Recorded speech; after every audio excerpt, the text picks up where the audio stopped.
Huh? What message did I get? Well,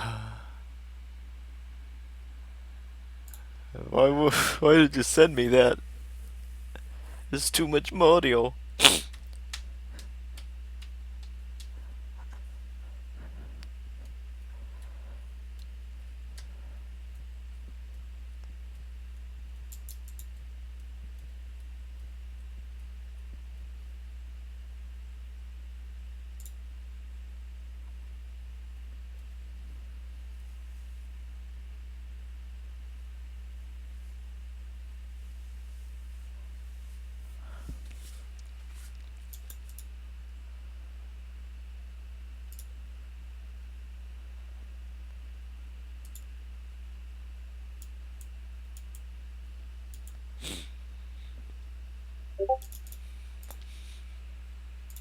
Fate plus minions grail battle.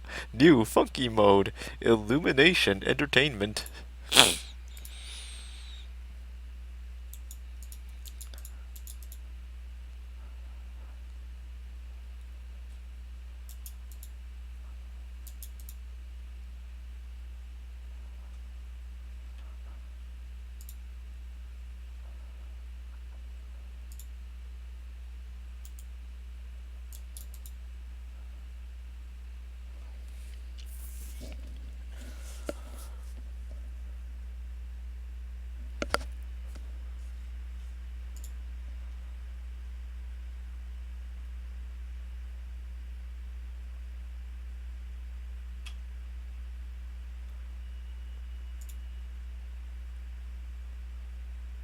Scoopity boop.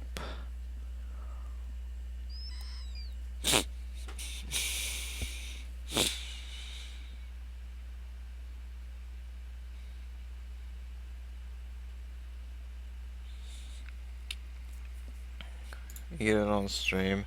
Kraft mac and cheese ice cream. That sounds terrifying.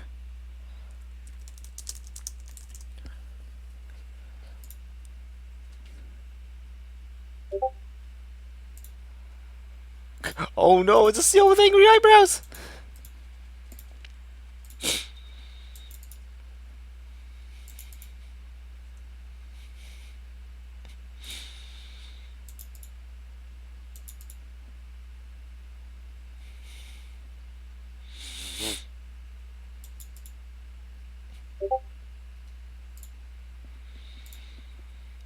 It's 15 meters long at most. A typical house wouldn't have something like a swimming pool, would it now? Damn those capitalists. I wish they'll slip and fall on the side of their own pools.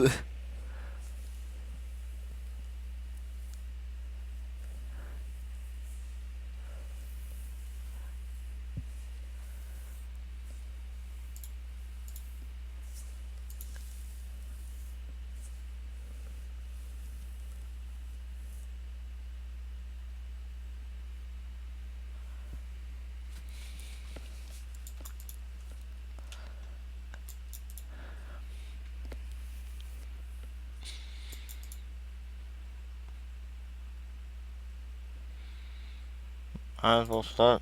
Okay.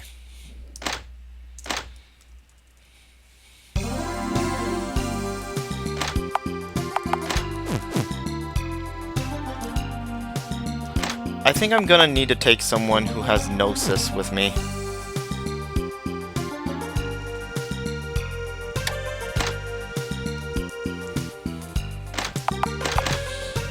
For this next part. What? No, what? No, you're leaving! No!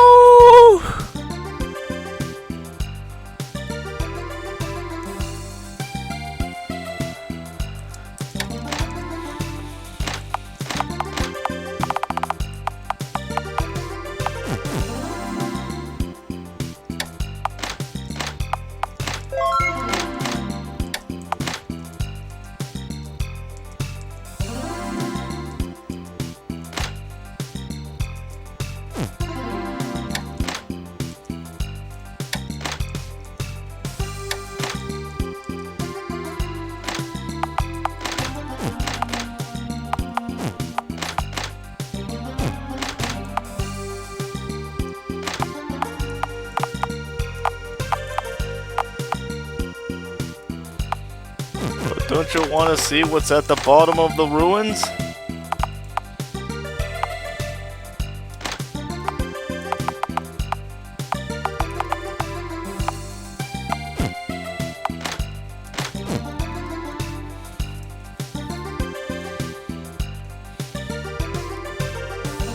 Now I'm stuck in the bar with nothing to do.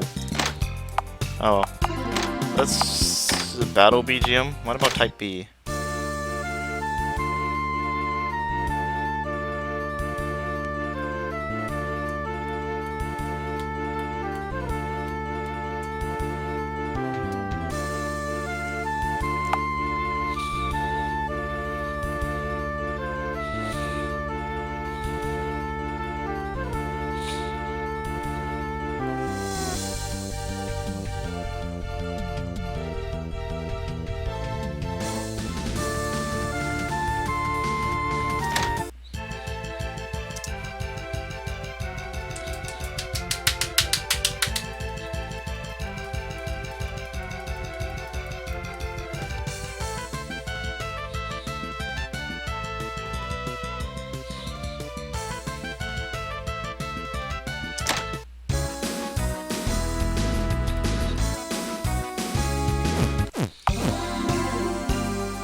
Well, no.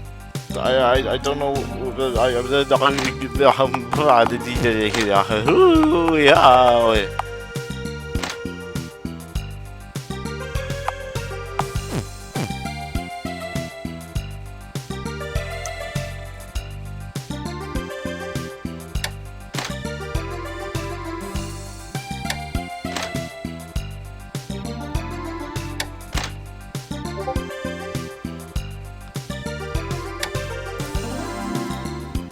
It's probably is yeah.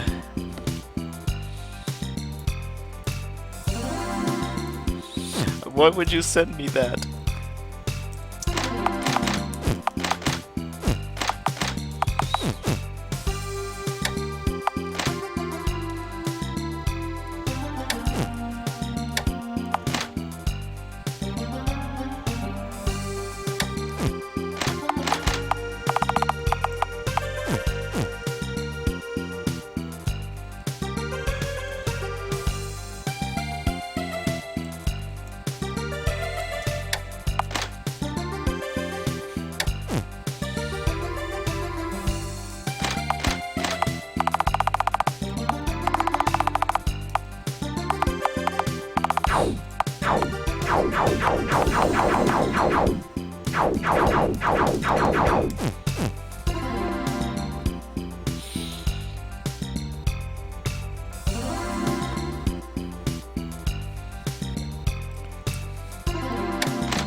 I'm not sure if this is a party I want to go with, but can't think of anything. Can't think of it.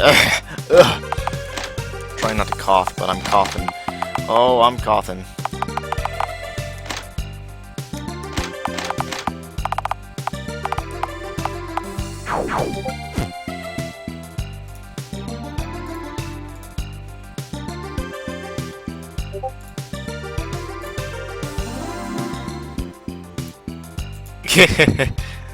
Nah, it's fine. But also, why are you messaging me through Discord? Are you in bed right now? Are you on your phone? Am I able to stream? I wonder what happens if I use a pickaxe here.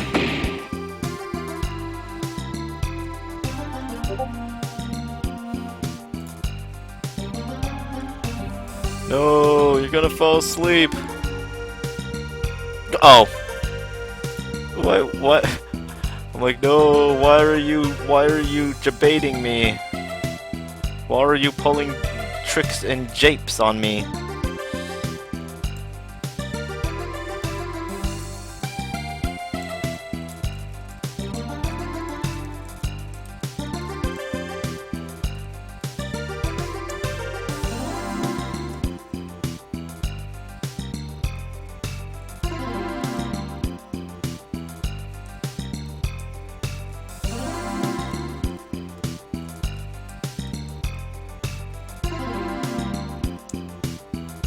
Red saber. Green saber. Rainbow saber.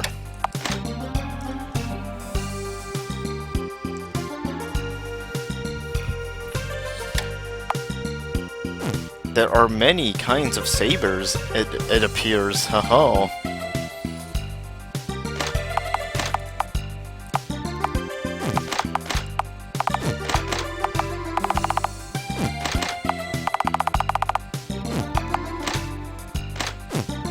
Well, let's go down into the ruins, I suppose. There's no telling what's gonna happen now. It's currently inaccessible. Well, that's too bad. Why would I want to spend my points so I could have my title be changed? I know it's all it is really...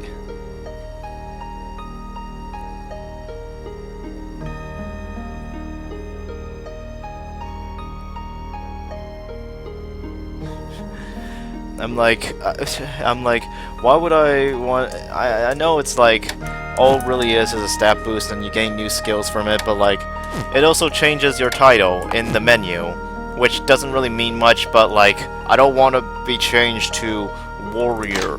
It's a lower tier title, not befitting of someone who is currently called a sword master. You know, it implies that I am not a master, which I am. I am the ultimate master, I would argue. Daricia is quarreling with a man. You're an outsider. Why did you come here? There are many searchers coming from all over. Why single me out? That a Siwa accent I hear? A spy for the temple guard? You heard incorrectly. Stay out of this. Do you mean...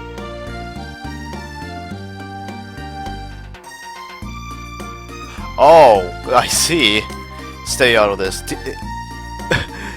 Oh yeah, I'm just like, I already changed from assassin to swordmaster. I'm not gonna change it to a filthy warrior. Stay out of this. Do you mean to help this woman? Say, aren't you the famous searcher? Are you with Irie? Why didn't you just say so in the first place? The man excused himself and left. You didn't need to step in, but thank you anyway. Oh, things like that happen from time to time.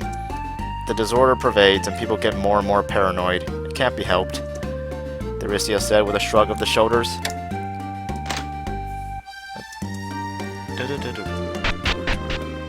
Now to decide what I'm going to do, because I kinda need materials to make salves.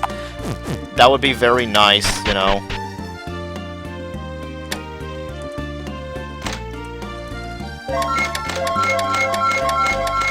No, you exploded! Is Nail the shopkeep today? No. No. Mix some things for me. Thorned ring, destructo bomb, explosive flask, flame bottle, venom darts.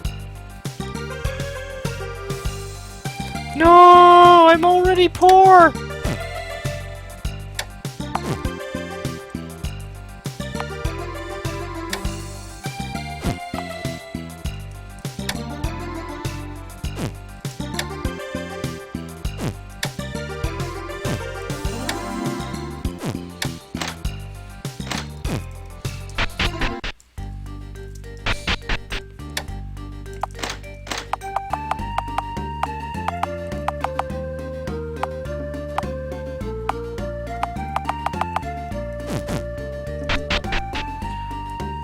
I can't give any money because I am poor, even though I have a job, but my money doesn't stay in one place. It's not very nice for me to not have money. It makes me very sad, in fact. Very, very sad.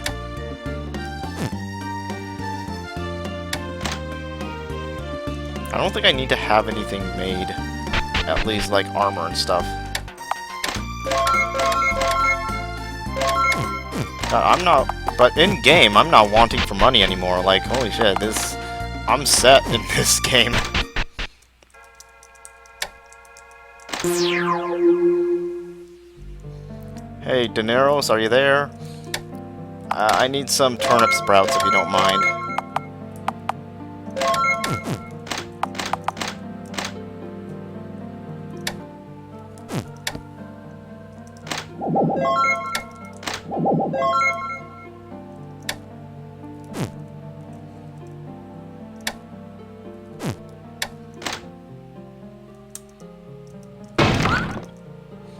Let's go look around this place. Oh, well that's sad. Let's kill him.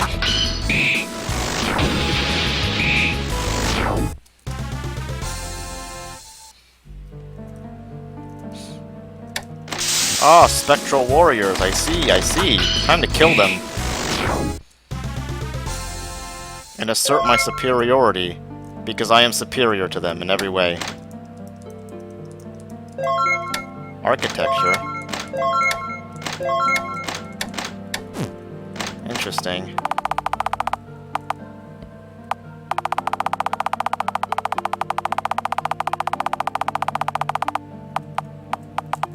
Learn Mystic Barrier, Unseen Power, Aria, Necromancer, Weather Rituals, Tornado. Oh my god, look at those stuff we're getting. Approach the light. Will-o'-the-wisps. Oh, what a shame. What a shame that I have to kill them all for ambushing me.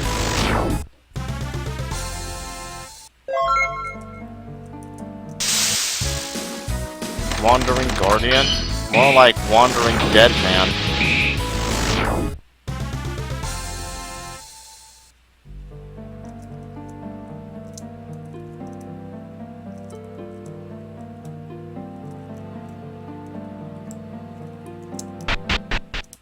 Let's go pay a visit to our friends, the dwarves.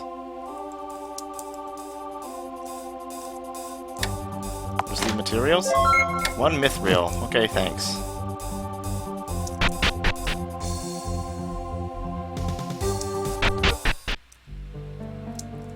Well.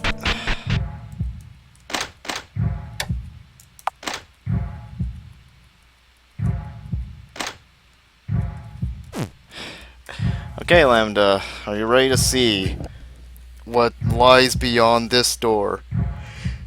This spooky, ever so spookity spook door.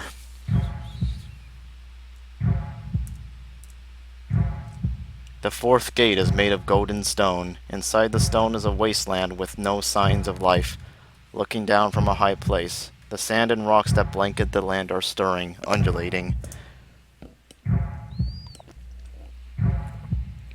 This orogenic process, normally hundreds of millions of years, is condensed into a relative blip and unfolds before your very eyes. The stratum bends and lifts up to form mountains, and the process of erosion is repeated many times over. Aria's amber has begun to oscillate. Bring Aria's amber up close. The amber fitted into the bracelet resonates with the golden gate and begins singing in a high-pitched whine. It resonates fiercely before your very eyes. The stone gate shattered into 1,000 pieces. A dry stench drifts from the back of the open passage. It's the smell of death turned to refuse. Deep within the exposed underground cemetery, at the limits of a swirling labyrinth, within burial chambers dedicated to caskets, you sense that the undying Emperor's stewards have awakened. Unlike other locations, you will encounter enemies just by entering and exiting rooms here. You must proceed carefully. Yep. At the end of the lengthy stairs, you found a new chamber. Uniquely styled portraits are depicted on the sandstone walls. The stairs further divide east and west and continue deep underground. Enda is staying vigilant, like an alley cat. She's so on edge you can't even talk to her. This place is the true heart of the ancient empire. Just as I thought, the magical power here is tremendous. We must be halfway to hell.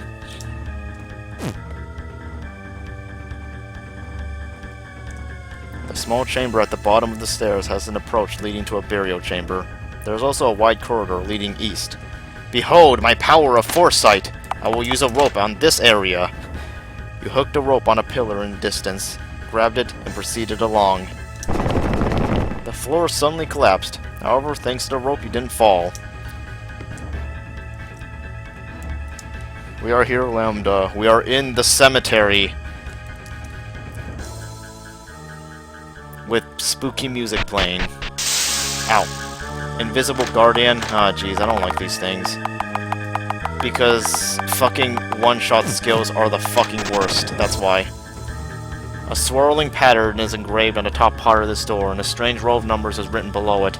They are written as follows. 1, 2, 3, 5, 8. 21. 5, 9, 144, 233, 377. On the side of the door, something like a square stand sticks out, and a number of pebbles are placed in it like an abacus. It seems that you can enter up to 6 digits with it. Let's see, I need to figure this out. Let's see, oh,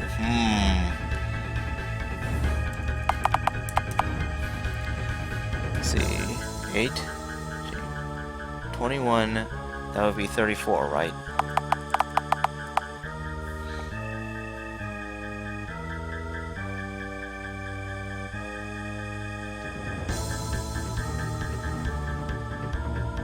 But this last one is I'm not sure what it is.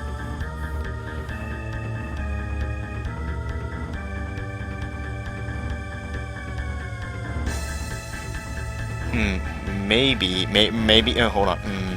34, that's 55? 34 plus 21 is like 55. But like that's one digit, okay, 5, and then the first digit, let's see, 55 plus 34 is 89, right? So then it would be like this. Yes, I'm the best. You stepped inside the burial chamber. The interior is crammed with various grave goods and stone slabs. It appears to be a treasure room. Got circlet, ancient right gear, and sealed casket. Burning feather, and I got an egg! I got a single egg from that. Lined up in the back of the room are vases containing miscellaneous goods. Search the vases. Ancient knowledge is required to find anything of value. Good thing I brought Siphon along. Began searching the vases, but I couldn't find anything. Yeah, I guess I used up my gathering points for today.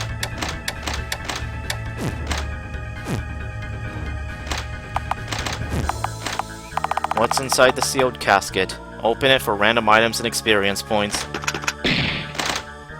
You pried open the sealed casket. Elixir of mana. Okay. We gotta be careful in this place because it is very, very dangerous. Especially the enemies that can one-shot you, and also I can't believe we found a single egg from that. What's over here, though? The small chamber at the bottom of the stairs has an approach leading to a burial chamber. There's also a wide corridor leading west.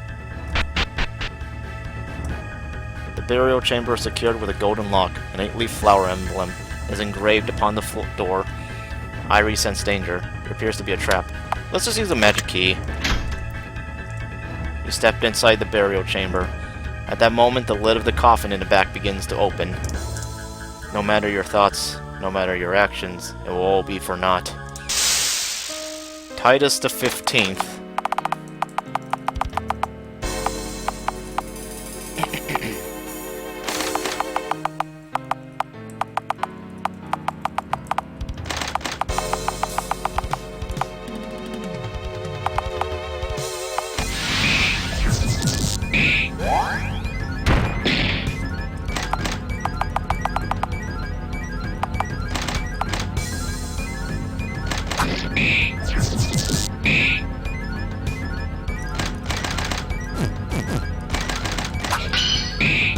Didn't mean to do that.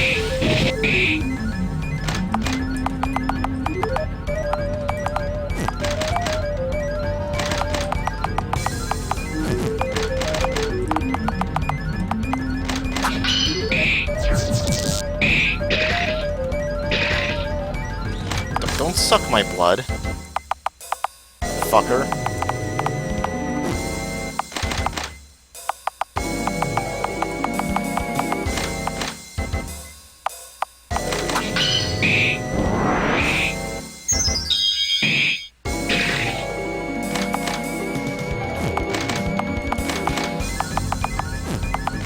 Oh right, I gave Siphon a healing spell, didn't I?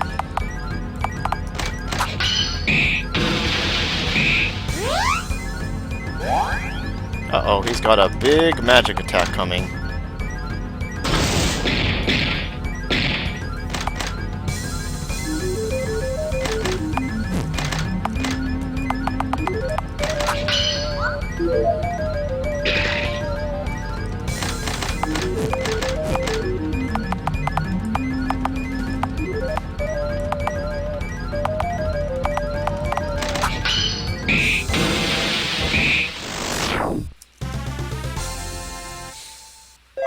Divine Emperor 2, Ancient Jewelry.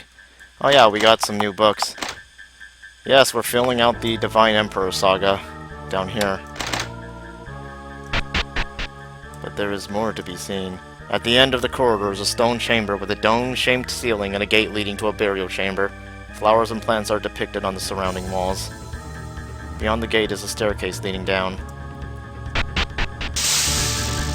Ah, jeez.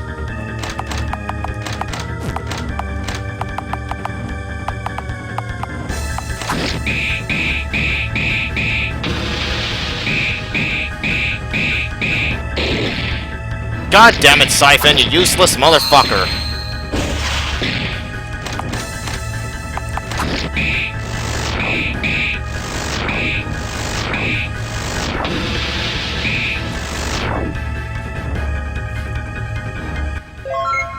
Well, this kind of fucked up my plans a little, because I kinda need him alive to do stuff. I should have healed him. Now I have to use up another revival salve. Fuck me, man.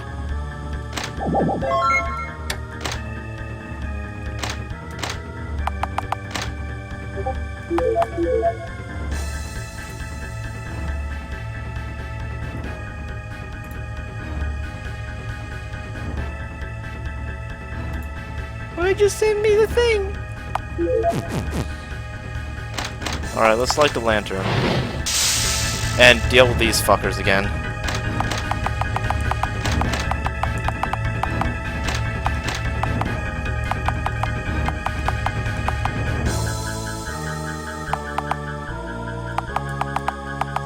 That Siphon, just defend. I don't want you dying here.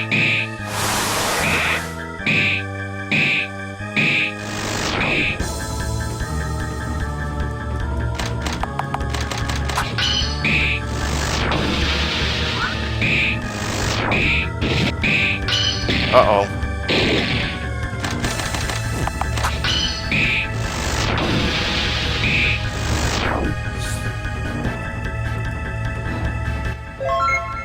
Sacred bone. The path to the burial chamber is a swirling labyrinth. Every time you go up or down a tight set of stairs, you lose your bearings and your anxiety is heightened. You hit a blind alley, most likely due to human error. However, ancient characters are scratched into the dead-end wall. Decipher them.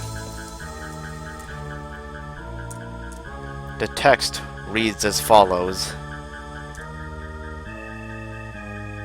The imperial line of succession lie in their caskets and can no longer involve themselves with the affairs of the living. However, they sleep jointly with their treasure. To discover such treasure is rare and a sign of good fortune, but the emperors will never truly die until the founding emperor has been destroyed. Wonder what that means.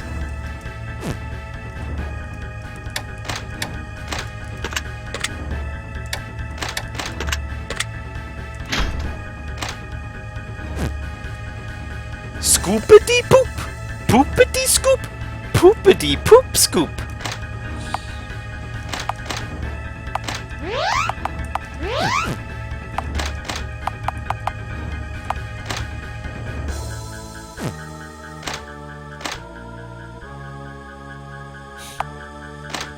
I can't believe it. Why would said Sealbot say that?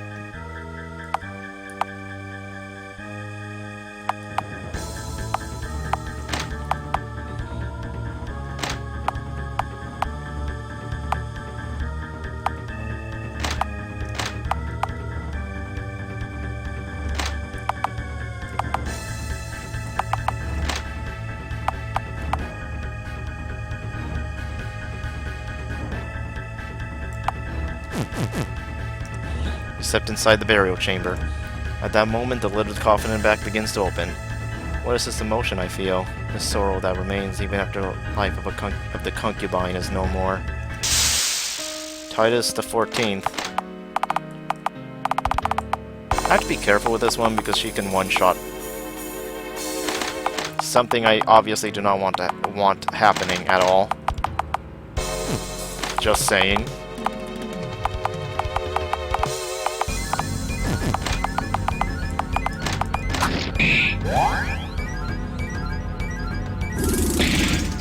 Yeah, that's what I'm fucking talking about. Doing that shit to the main character, fucking... that's just fucking tragic. Absolutely fucking tragic.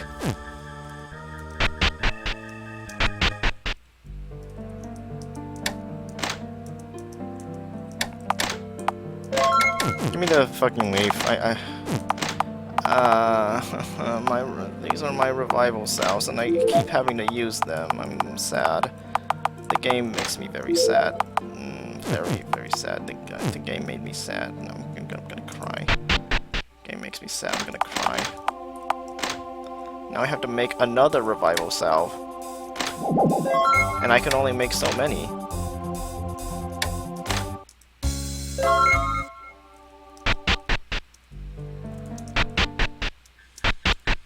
I'm just like, I'm gonna fight the enemies. I'm gonna fight the enemies and I'm gonna kick ass. Oh no, I am dead.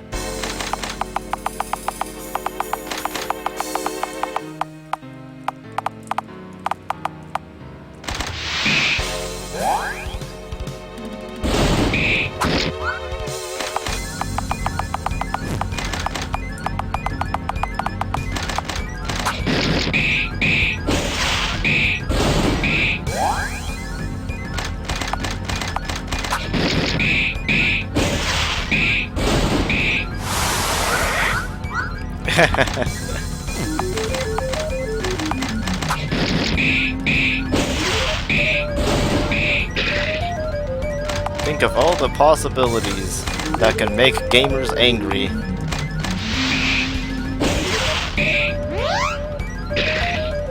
Stop sucking my blood.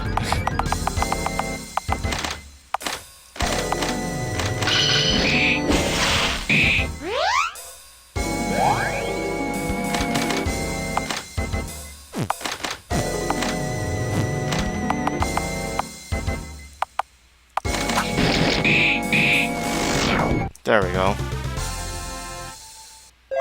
Divine Emperor 13, Ancient Jewelry.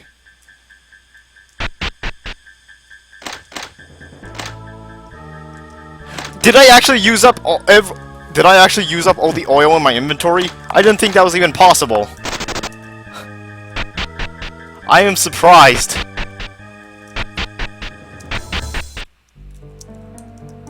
Hey cat, I need some oil.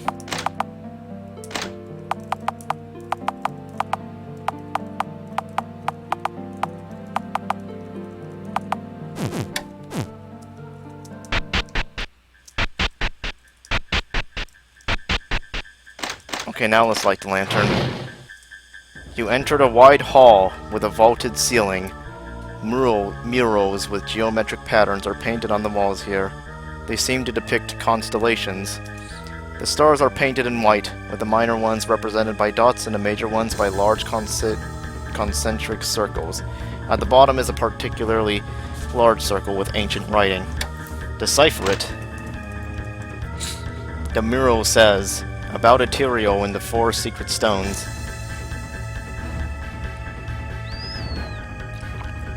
A treasure has been bestowed upon Titus, God Emperor of the Great River Basin, possessor of Imperial Archaea. Or Archaea, you know. I don't fucking know anymore. Merciful guardian of Rigarna, Sheba, and Deuce. Conqueror of the northern provinces and the Alaka people, and the Chancellor of Varamir. It is a brilliant material bestowed by the avatar of the river goddess Archaea at the Fountain of Life.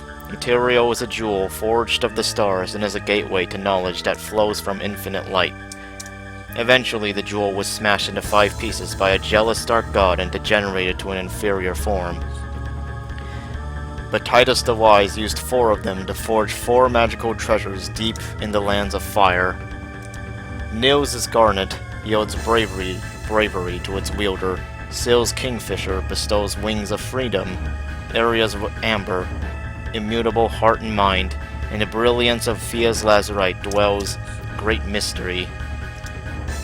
These are the 4. The pedestals dedicated to the secret gems is made from mithril and changes shape occasionally.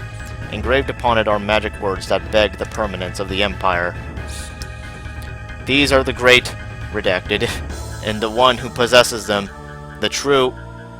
The Emperor conferred these to the rulers of the 4 races of old and consigned them to be keepers of the cemetery. Palace courtyard, held, dream left behind. May future generations of emperors benefit from their wisdom. The reign of the great Emperor Titus has become eternal. Those who ascend the throne of Archaea become successors to his spirit. Thus he bears the title of God Emperor. His immortal spirit dwells in this cemetery. When the time is right, one with the 4 secret stones will manifest once more, break through its 4 guardians, and appear before Titus. That person is, in a sense, his equal. The writing ends here. Some sentences are intentionally scraped off in the middle, rendering them illegible.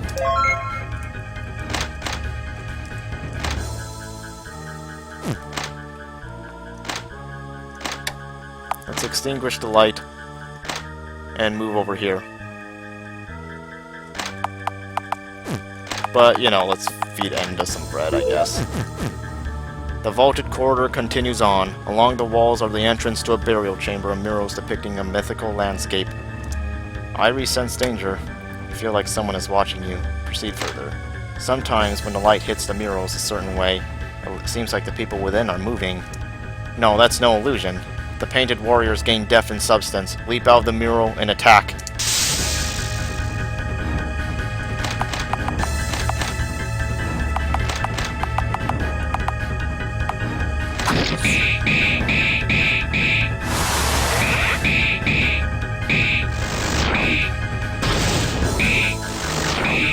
Oh, hello, Glaive. You're just in time to watch us traverse the spooky cemetery, aka the final dungeon of the game. Defeated the mural warriors. The corridor extends east to west, and on the wall is an aperture leading to a burial chamber. There is a stone burial chamber at the end of the corridor, and its gate is open. However, it's blocked by a large, impassable spherical boulder. There is a descending stairwell nearby. Irie sense danger. If this boulder tumbles out, it could be dangerous. Push the boulder. You push the boulder with all your might, but it didn't budge. Not much we can do about that, I guess. Anyways, this is a place where I don't want to take any chances. So even if it... I mean, I already got plenty of extra SP, so I'll be fine, like, losing out on the bonuses.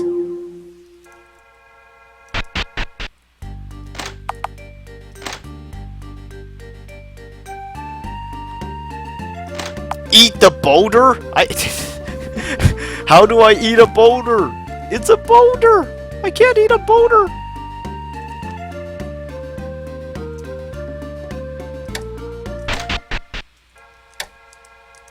Rock candy? Oops, didn't mean to do that. At the end of the corridor is a stone chamber with a dome-shaped ceiling and a gate leading to a burial chamber. People chasing livestock are depicted on the surrounding walls. Beyond the gate is a staircase leading down. Any... No murals or inscriptions? Very well. You stepped inside the burial chamber. At that moment, the lid... Yeah, you know, the coffin. I'm so happy. Oh, to soak these hands in human blood once more. Titus the 13th. Let's see. Are you weak to decapitation?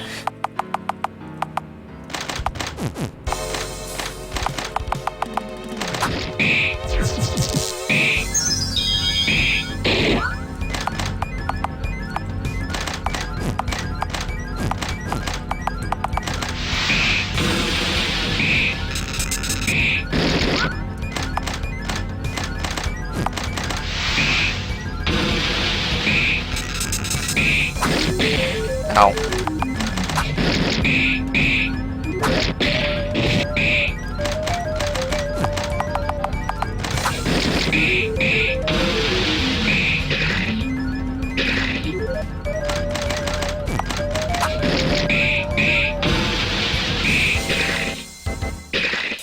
Oh my god, we're just constantly sucking each other's blood.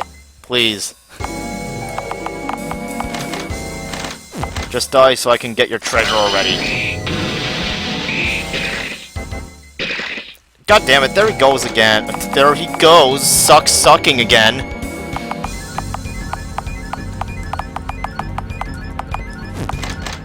It's the same blood. Just being passed back and forth. Yeah, I know. I know, right?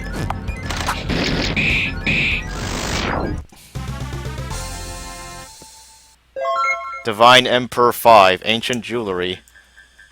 Okay, yeah, I'm gonna take it slowly just so, like...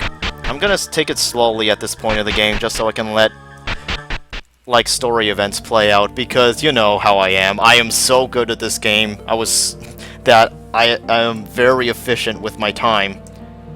Those are not the final boss. They're just like... I think they're intended to be ways for you to, like... I think they're intended to just be a way for the player to, like, grind up, because this is kind of the final stretch of the game. If you kill them, you can get, like, treasures, and sometimes you get like, caskets, which grant you SP and... Oh my god, what do you mean those aren't holy weapons? I can't do... Irie can't deal any damage to them with the fairy rapier for some reason. Wait, no, it's not the fairy rapier, it's something else, isn't it? Yeah, the falcon rapier. Yeah, that's not a magic weapon.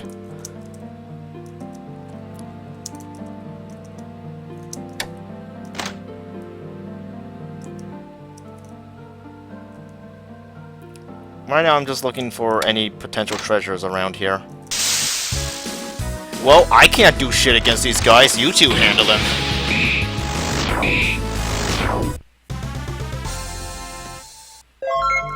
Mysterious salt. What's so mysterious about salt, huh?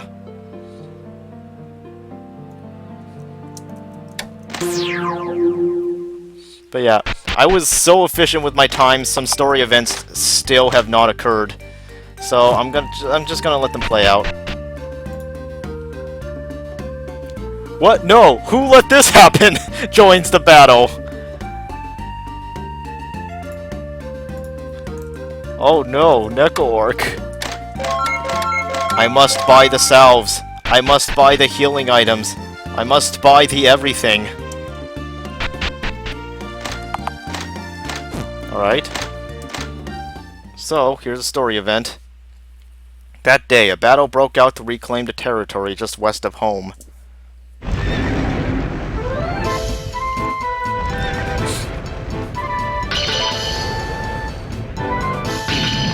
On the battlefield there, Ness debuted new weapons of war. Unfamiliar mages were also seen in their ranks. Even shapes of fantastic beasts were reported to be among them. The West Siwa Temple army drew back to the Shui territory after their commander was injured. However, many of the Ness lords lost their own lives, so no further pursuit was possible. Yes, Battle of the Triangles! Ness's commander, Prince Tior, survived and returned in triumph that evening. After a short ceasefire, he declared his intent to shape home into the capital of the reborn Archean Empire.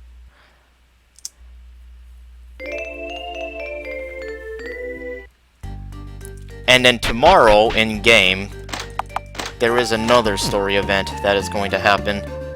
Great, Tior survived. Let's see if anyone has anything to say.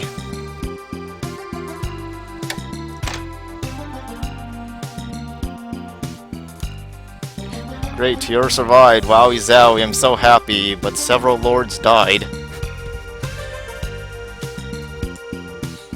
Though, I don't think anyone has much to say on that front. But yeah, I'm going to explore the graveyard a little bit more. Hey, Old Man McManison. Okay, he doesn't have anything to say to me. Well, I mean, not... there is an event that happens with him eventually, but I don't know what triggers it.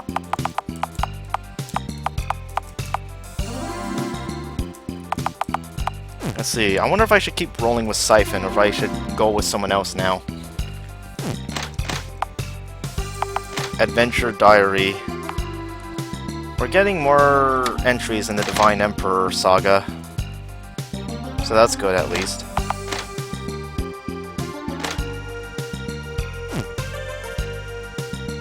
I guess I can take Paris with me. I think... I can take Paris with me. I think we've mostly, like... we've already, like, you know, deciphered the things I wanted to decipher, so it's fine.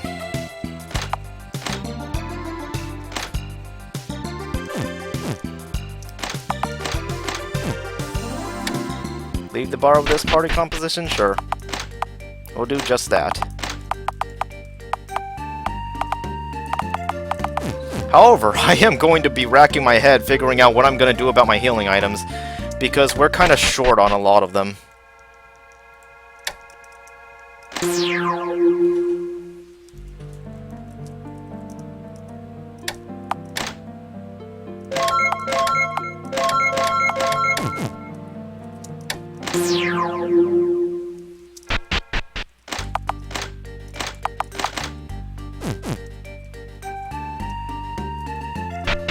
Balls of seals.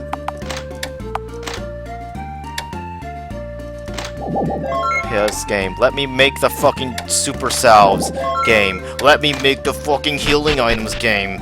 Please. That's all I ask. Final seal.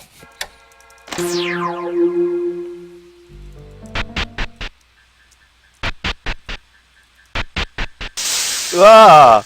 King of the lifeless, more like king of the I'm dead and I will never speak again, cause I'm killing this guy.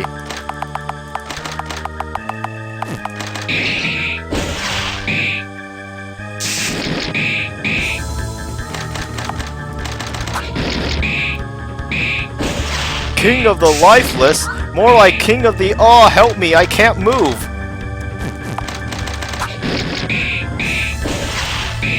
Look at this sucker. He can't win a fight to save his unlife. His lack of a life. What a fucking loser. Haha. I laugh at his loserness. He is such a loser. Look at these losers. Guess what's gonna happen to them? They're all gonna die, cause I'm better than them. I am cool, and I'm awesome, and I'm the most badass gamer in the history of world, because I am awesome and badass, and no one can ever beat me in the fight. They all died because they were not as badass as I am. The walls of the corridor are lined with murals depicting a scene of battle. The ceiling is so high that light cannot reach it. The corridor extends east to west, and the wall has an aperture leading to a burial chamber. Okay, I don't like this guy. He is difficult to fight. You gotta redacted. At the end of the corridor is a gate to a large stone burial. I forgot what I said already, actually. Isn't my memory just amazing?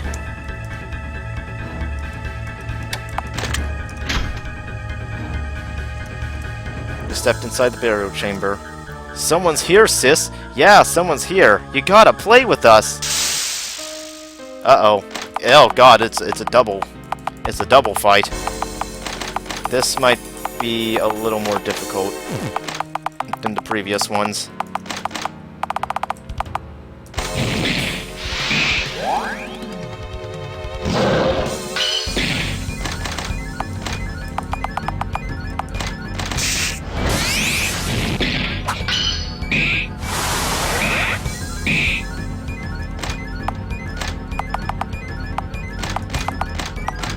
But once again, I'm gonna be exploring this area a little more slowly. It's Joe and Mama. Alright, I didn't read their names. Titus the 8th and Titus the 9th. Oh dear. One of them appears to be preparing a big attack. I think, will I defend, or will I be incredibly reckless and keep attacking them anyways?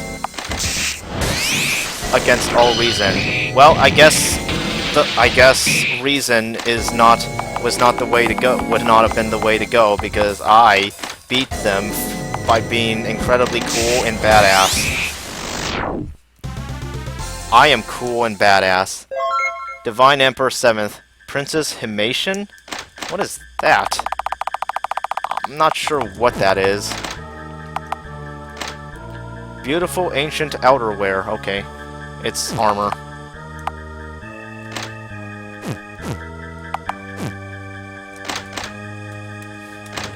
You don't have to say it. This place is more dangerous than any place we've been. This might be the final battle. Time to nut up. That's a strange choice of words to use there, I'm not gonna lie.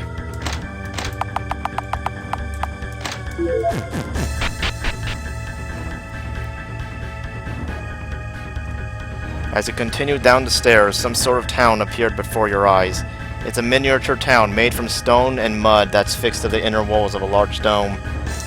There are cages hung here and there with fireflies emitting phosphorescent light. You can't hear any sounds, but the presence of people seems to be indicated.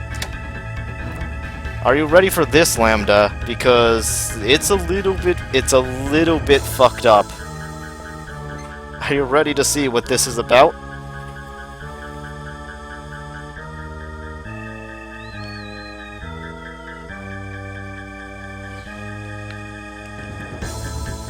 Alright, step into the underground town. You stepped into the underground town. Buildings of various sizes overlap like building blocks, and avenues and stairwells link the doorways in no particularly organized manner. The crowded buildings in a confined basement are like insect nests. The streets are... it's ducked up. Oh no, I can't believe autocorrect ruined your sentence. The streets are cramped, weaved tightly, in an obscure perspective. You sense a few fleeting glances coming from unnaturally placed windows, but when you turn around, there's no one there. There are people lurking here.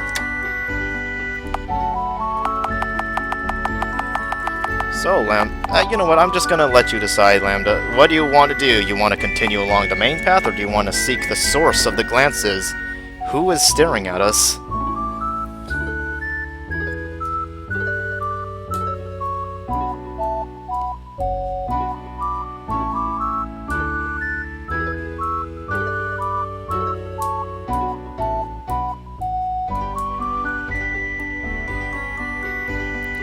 It doesn't really matter.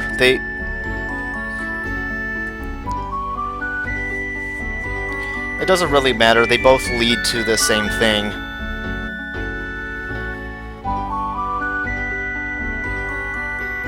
Seek source. Alright. You climb through one of the windows and tread inside, looking for the owners of the watchful eyes, but there's no one in this building. The room is oddly small and you can touch the ceiling. There are old rags laid out on the floor with broken tableware on top and dried mushrooms and unidentifiable animal pelts are hanging on the wall. These aspect paints a picture of lives of poverty. Just then, you hear footsteps from the back of the building. You head down a narrow corridor and climb stairs to the roof in pursuit. Distorted figures can be seen in the distance. Following them, you walk across a suspension bridge and down the roof of another building. Eventually, at the end of some stairs, you come to a public square. There are many people in the central square of this miniature town. They all look positively bizarre. Albino tribe. There are those who have extra limbs, those who have fewer than normal. the large, the small, those who resemble monkeys, frogs. Your guess is that they are a type of nightseed, but their faces suggest that they are human. And they all have the same basic features: white skin, white hair, deep crimson eyes. There are many similarities among their faces. It's as if they're a series of caricatures depicting the same person with different finishing touches.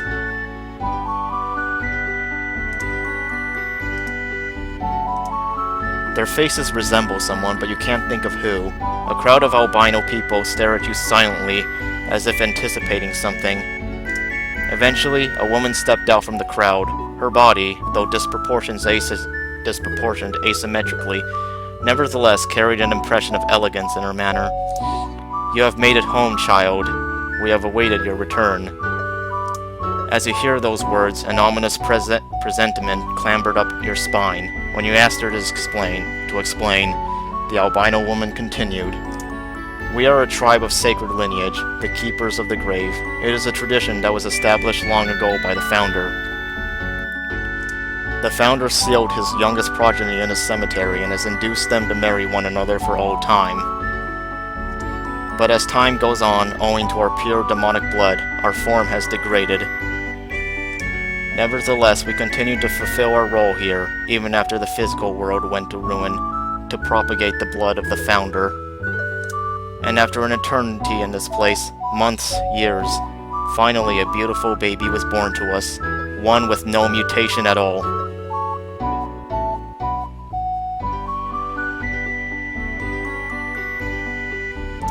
That our tireless interrelations would eventually bear the fruit of a child so close in nature to the founder is nothing short of a miracle. That singular purpose of our cyclical existence, to produce that child, our mission has been fulfilled." And as she speaks, the woman's face beams with pride and joy, and this radiance quickly proves infectious to the other albinos. Your unease develops into horror. This was not the origin you wanted to hear. Eventually, the founder's envoy came to take the child above ground and set its cradle afloat in the great river. To live the life of the founder, blood like his, a life like his, everything in proportion. Through his child, he is reborn. Child, you are home. The albino people have begun to kneel before you and look up at you in ardor. At long last, you know the true meaning of discomfort. In their faces, you see your own. Incest mutations overflowed and circle back into no mutations.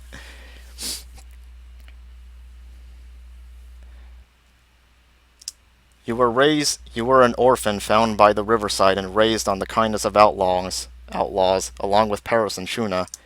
There was no way these albino people could be your true family, or that you were born in pursuit of that single-minded goal. You couldn't take it any longer. The misshapen albino people stretched their arms out and embrace you, caress you, their precious one. Run. Escape. You thrust the approaching albino people away and escape, and never look back.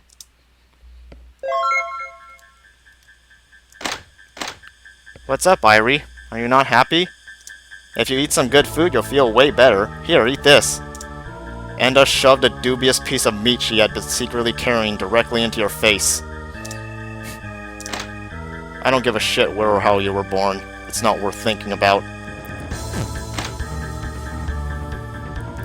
Later on, I think I want to, just do another dialogue.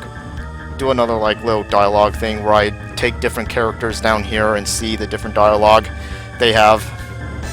Because I'm just interested in that kind of stuff. But yeah, that's our main character's that's our main character's origins. Our main character is in fact an incest baby.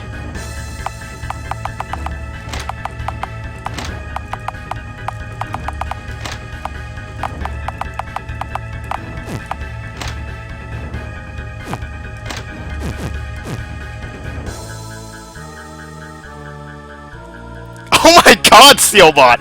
That was actually perfect! Disgusting! At the outskirts of the underground town, the sound of waves can be heard some distance away.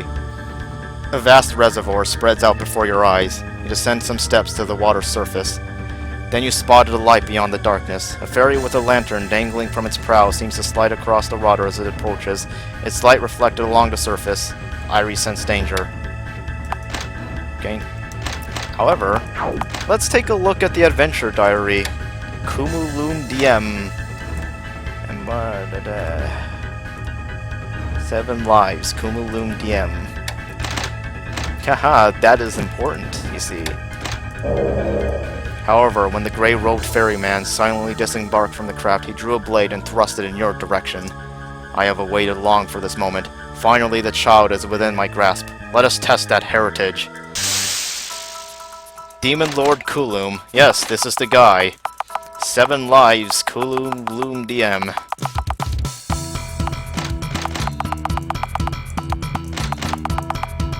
I hope he doesn't give me too much trouble. He can be tough if I'm not careful.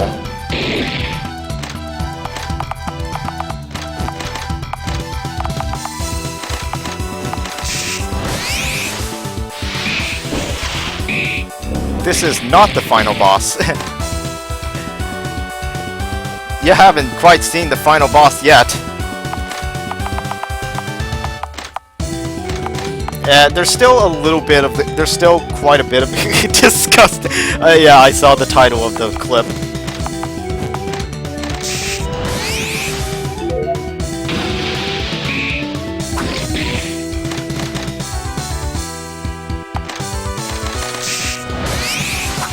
Is the final boss incest complications? It could be.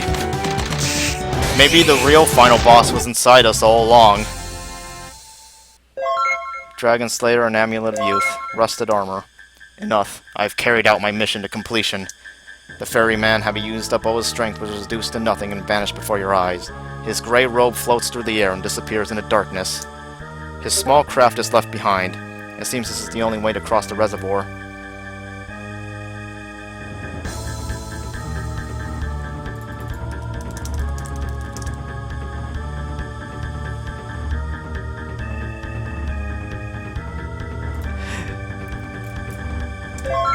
Earned 462 experience points.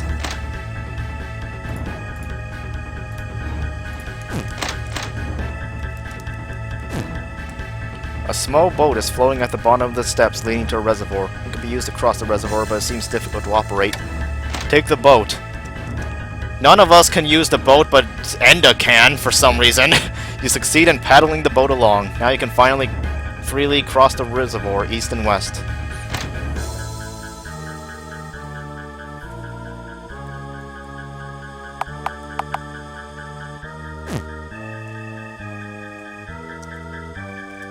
A lengthy staircase extends upward.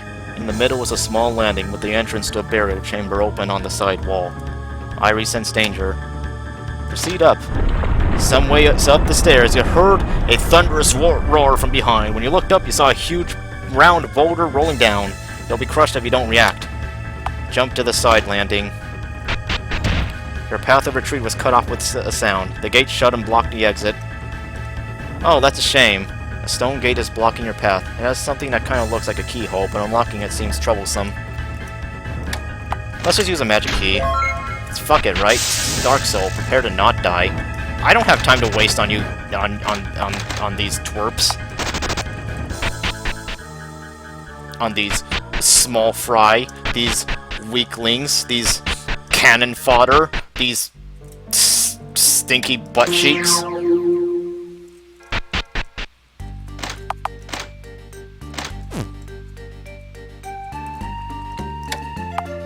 Let's have some items made. Craft armor.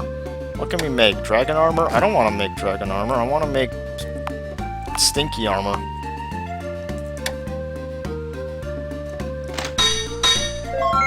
Ninja maid vest? Why not? Why the fuck not?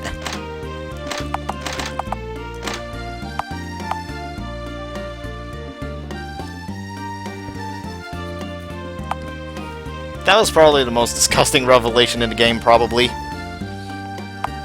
As far as I know.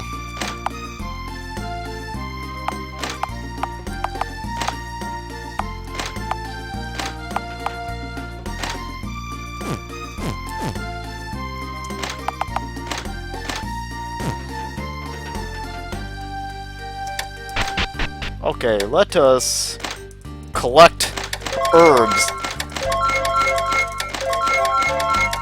Yeah, I'm a collectin'.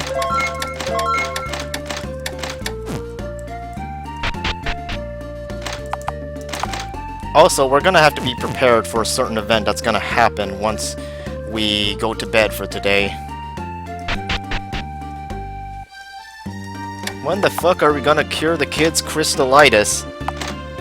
Eventually.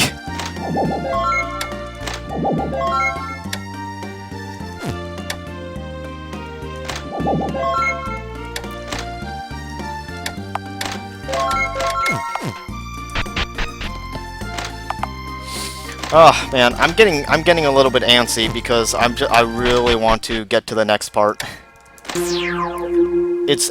I'm just riddled with anticipation, unironically.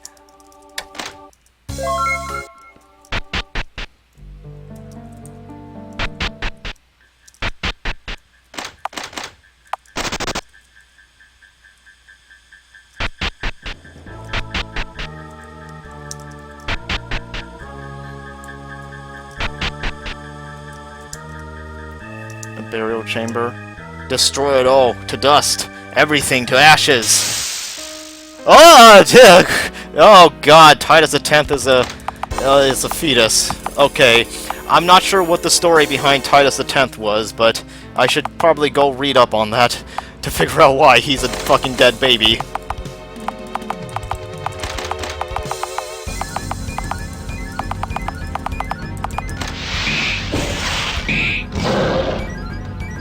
Oh, never mind, he's not a dead baby anymore.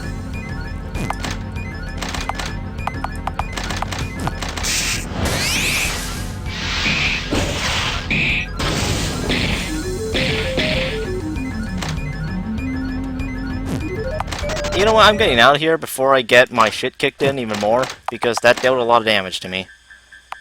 Argadium.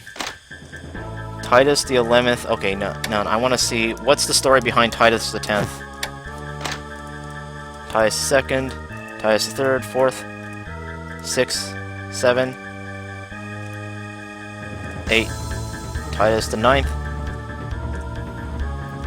Titus the 10th was born during the reign of the Second Emperor, but was ostracized and confined to the cemetery because of his grotesque appearance. When he was let out of the cemetery to become the new emperor, he began killing every last sovereign and guard into the palace. He would roam the imperial capital and kill anyone he came across on pure whim. His slaughter had no particular discernment. He was death incarnate. In fear, the people fled, and he would continue to wander alone with his reign immeasurable. Ancient dynasty. Okay. Yep. Apparently he was just a very ugly baby.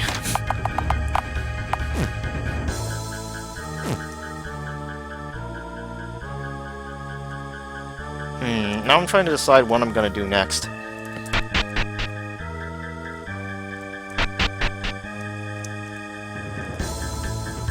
I suppose I could just, like, continue on, get this part out of the way.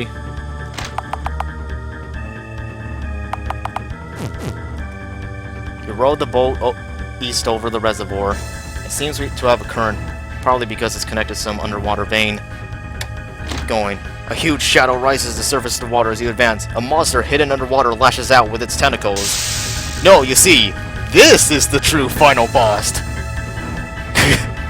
Not really, but wouldn't it be funny if the final boss was just a giant squid that had absolutely no relation to the plot?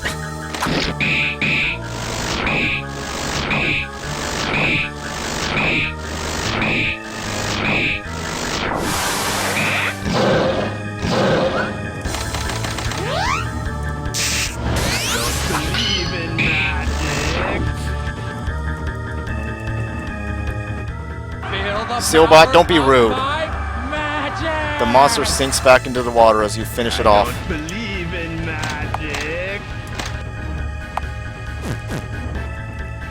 At the end of the passage is a gate leading to a burial chamber. The surrounding walls appear to be adorned with colorful mosaics, but have even peeled considerably thanks to time and moisture.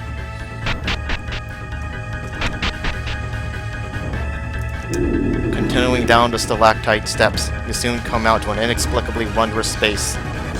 The overall structure of it makes it unclear whether it's man-made or spontaneous. The precise arrangement of stalagmites that support the ceiling cannot be natural, and yet the smooth and organic inner walls cannot be artificial. The hollow is mostly dome-shaped with crystals growing along the wall. Finally, there is a huge, perfectly circular hole in the center of the floor. Inside it is a spiral staircase with something sparkling white at the bottom. East and west of the dome are caverns that lead to other places. You went down the steps to the bottom of this funnel-shaped hole. The bottom is covered in something that shines white. It's a spring frozen silver. The surface, more than mere ice, reflects light like the surface of a mirror that projects their shape. It appears distorted on the myriad chunks of protruding ice. Ronaldinho soccer, each portraying a different version of you. Beautiful, ugly, good shape, bad shape, past, future, living, dead. Each potentiality hidden within you is reflected in these icy mirrors. But nothing else on that, I suppose.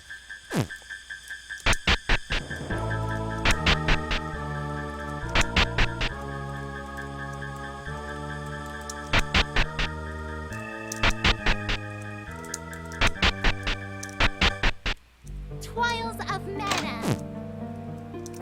You sure did twiles at me like that. I feel really twiled right now.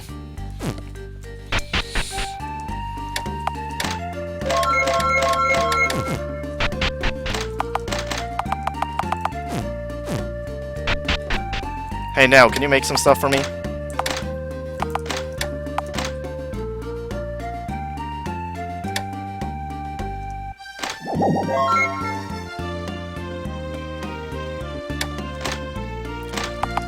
I need to prepare myself for something.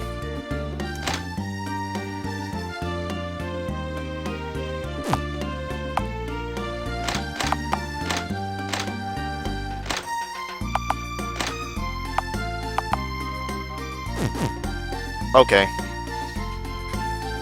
I guess in the meantime I can, like, do something else. Let me see if I can kill an emperor. A dead emperor at that. Maybe this one.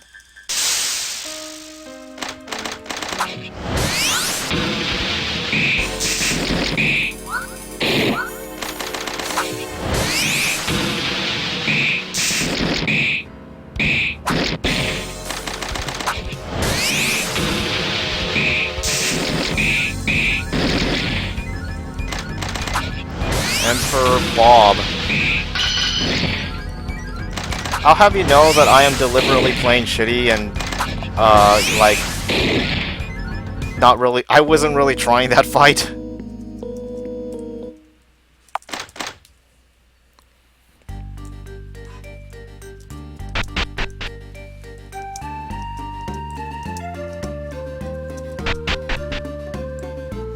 Oh, I just remembered, I got some ancient jewelry. I wonder if I can pawn them off here.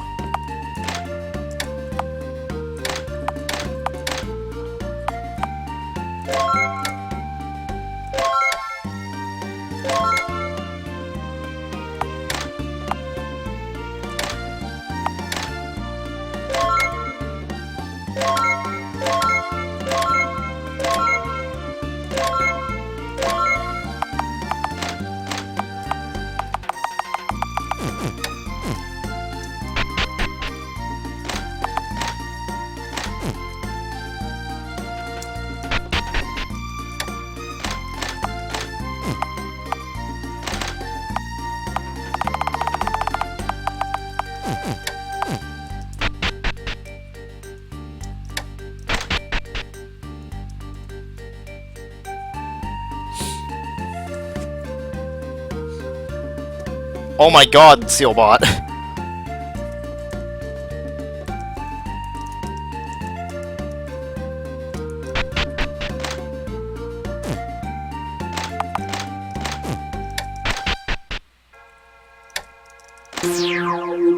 I guess I'll just, like, poke around these ruins.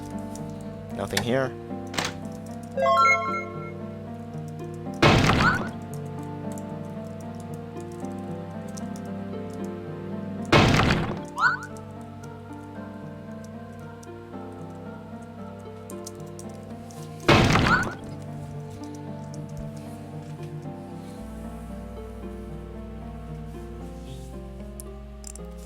The steel bud is very grand. Hold on. I'm gonna go use the restroom.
Okay, I'm back.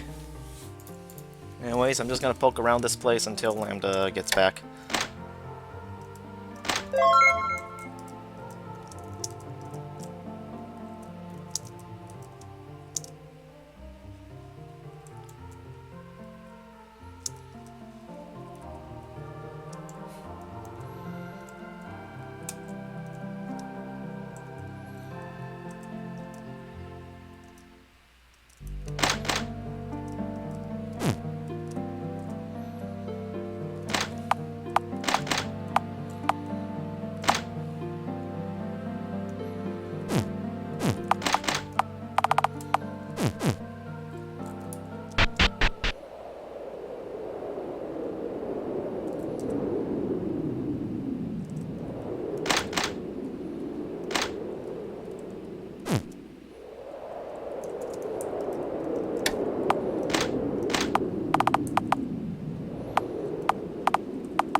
I guess I could try to fight one of them again. I guess I could try to assert my dominance.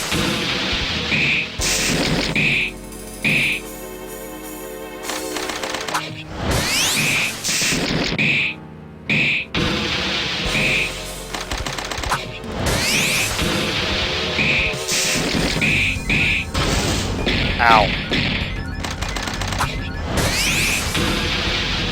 Oh, hey, Red Bear. I'm just messing around a little while I wait for Lambda to get back.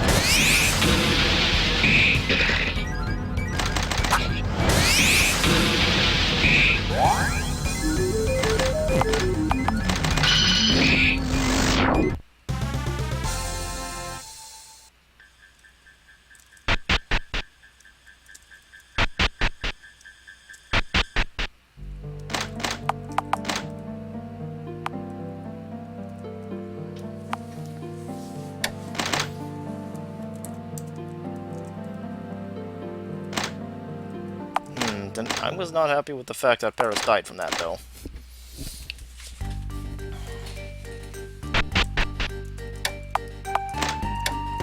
Let's see what items we can make.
Heard any news from the other provinces?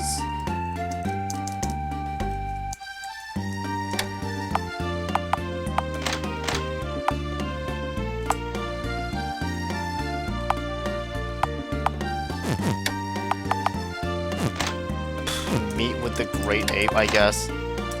Yeah. It certainly is a monkey.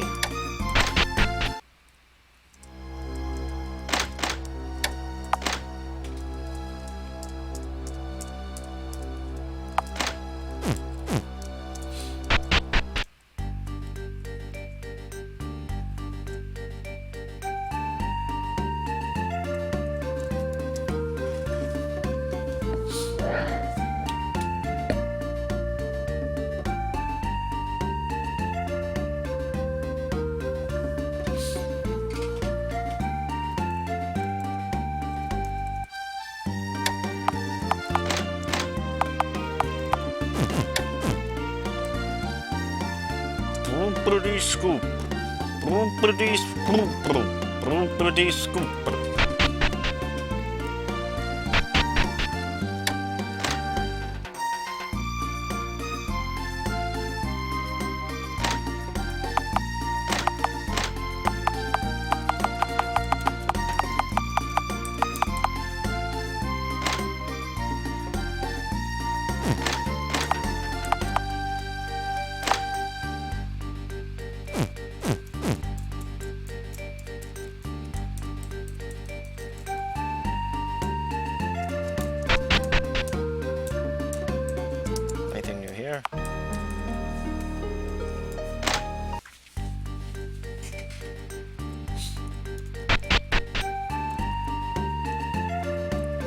Hello, traveler. You're back, Lambda. Right. I'm getting ready for this next part, which might be a little difficult, but I must persist. Alright. Are you ready for what's about to come, Lambda? Lich Seal? It's a seal that goes, haha, funny lich jokes.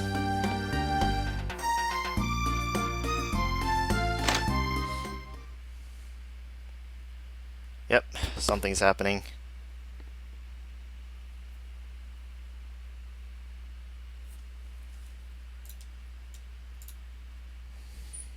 That night. Oh, well, if it isn't Mr. Pingus again.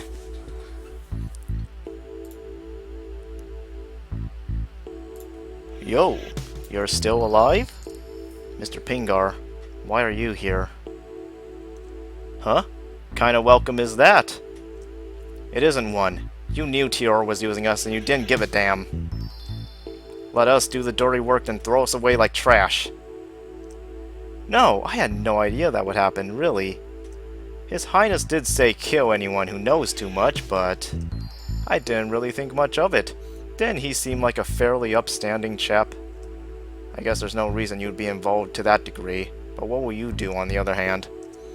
Yeah, haha, right to the heart of the matter. Anyway, it is true that his intent is to help the people. Remember the laboratory with magic folk? Wasn't that a bogus story? Perhaps, but there is talk of collecting those kids trapped in Crystal to study them. That being the case, would you be willing to lend custody of your sister? You were left bewildered by the sudden request. Paris began to raise his voice. You've got to be kidding. After all this, you still believe that Tior's lies? Hold on, Paris. Don't get the wrong idea. The dog may feel the junkyard is his domain, but still would he be wise not to bite the owner? No matter how good you are at what you do, there are certain things you can't win against. Don't be a fool. It just won't do. Young people especially must not get caught up in their emotions this way. With that said, Uryu, come on out. Why is that her name? At Pingar's cue, an unfamiliar woman came up the loft. Her sword was already drawn. Ready. This little lady here is Uryu. She's a sword for hire who is a real go-getter. I don't know how you pronounce that word. Putatively. She inherited the sword technique of the hero who slayed the Demon King. Pretty cool, I know. Right now, I have her under exclusive contract. Her sword stance appears keen and discerning. She seems to sway as she moves toward you. Persuade her to stop. Thinking it best to solve this without a fight, you tell the woman to wait. Paris also talks to her. What are you doing his dirty work for? How can a weakling like him have you in his clutches? He's deceiving you. Don't follow him. In this day and age, this line of work is the only way you can get any real killing done. That moment of pure, honest reality at the precipice of life and death. I want to see it in your faces. She does not seem capable of being persuaded. Now show me the real you. Alright, this one is tough. This is a fight you're not exactly meant to win, but it is possible to win. And you get bonus SP for doing so, but once again, not very easy. Not very easy to do.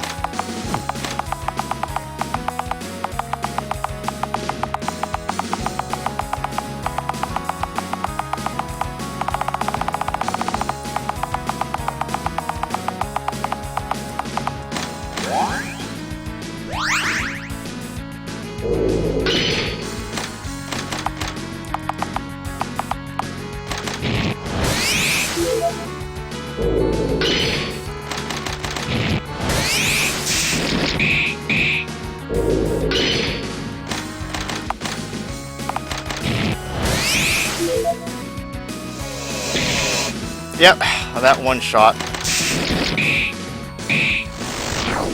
I've somehow won anyways.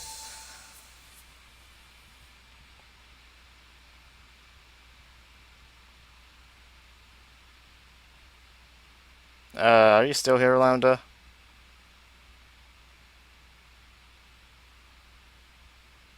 Yep, okay. 1 bonus SP. Taking advantage of the confined space, you jumped the enemy at point blank and overwhelmed them. That's the way. Not for long. I am omnipresent. The woman suddenly became faster. She runs in every direction, bisecting the supports and partitions with a simple touch. The supposed advantage of this confined space was meaningless to this woman. Eventually you were overwhelmed by her technique and cornered. What will you do now? Beg for your life? Resign yourself to your inevitable death? Show me. Who will I kill first? Do I torture you, or do I make it quick? That is my own truth to discover. This woman is crazy. Irie, over here! You vaulted out of the window. With great momentum, you tumbled down from the window and bounced on the roof of a car in the alleyway, landing in the road. Paris tried escaping the same way, but I can taste it. He was slashed from behind. Paris's body drops down, streaked with blood. You move to catch him and are once again thrown to the ground. Oi, you alright? The downtown residents come out to see what happened. With their help, you leave the scene. Just missed them. They're slippery, but that's the thrill of the hunt. Shush, got away, did they? Whatever. Grab the petrified thing and let's go. The crystallization is lovely, though. It's a cute amber with a hint of violet. I should have gotten into this business a while ago. I'm glad I came to pick it up myself. Prince Tior will surely give a hefty sum for it. Whoa, is that... what happened? We're in bad shape. Please help us.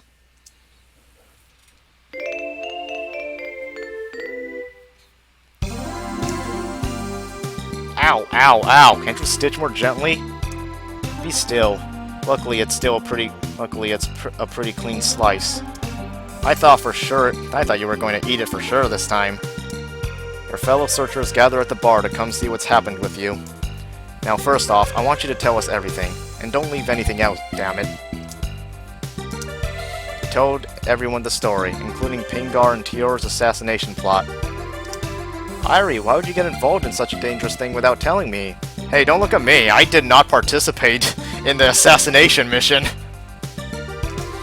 Prince Tior killed grandfather and master? And Gustar, you too? The lady, you say, she has skills passed down from the one who killed the Demon King. I told you not to get involved with them. Don't you know kids who don't listen to me always end up cursed? A pox upon you! Ehehe! Sounds like the old witch has it in for you now, dumbass! You guys. It looks like Tior is boarding himself up in the mansion now and gathering various unfamiliar mages. Oh, I see! That's a very interesting seal. They're saying all the children trapped in Crystal are to be gathered to conduct research. What do we really know for sure, though?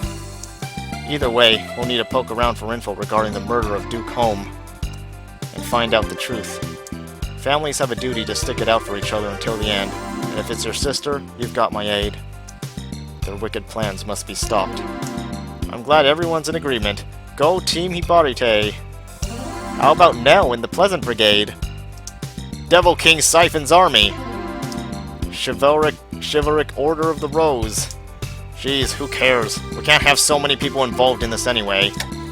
Choose who to take to infiltrate the mansion. You can break in using whatever methods put forth by those members. Yep, yeah, it's time for a break-in mission!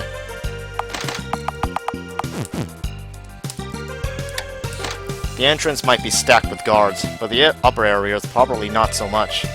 If we don't want to get discovered, we could probably toss a rope through a window, can we? To divert attention somewhere else. So, we need a decoy then? I hope we're being sealed. Let's dig the wall, come on! I think we should try the front door first and foremost. I should be able to talk our way through it. I can't believe we get to dress up in disguise. It's like we're going to a masquerade ball. We can disguise as knights to sneak in. I would recommend first finding a place where security is low, then dispatch the guards in an ambush and slip in from there. That's a gag of wizards over there, isn't it? The plan's simple then. We just have to all disguise ourselves as wizards and sneak on in. It'd be best if we look for the place where security is weakest and enter from there. We should begin by taking the path around the west wing. We should be able to get inside without attracting unwanted attention. If you're gonna fight that swordswoman again, take me along. I might have something up my sleeve that could help. Yep. Funny thing is, like, on my first playthrough, I never encountered her again after that one fight. She just kind of disappears from the story. What happened with all the fighting? Did they call it a tie? Well, the town's safe, so I guess I wasn't on the losing side. I was thinking of getting into government work, but when I tried to talk to one of the knights, he jumped all over me, accusing me of being a spy. It just seems like they've lost their minds completely. Also, Prince Tior is supposed to be holding the reins, and he's just locked himself in the castle. It seems that many of the lords who participated in the battle the other day have perished. They weren't killed by the enemy, though. It was Sir Tior. Oops, better not say that too loudly. It seems that there's the leader of the monsters in the innermost part of the ruins. But now everyone and their mother is digging up relics that sell for high prices. Was I just late to the party? What are you doing in the castle anyway? They're not gonna get anything out of those big wigs.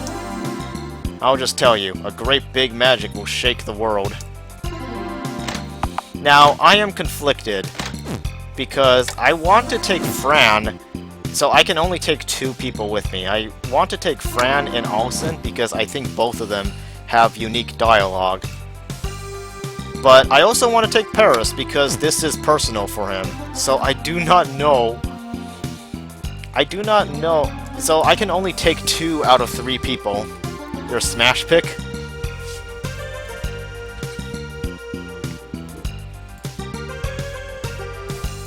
A broken tiny pick image?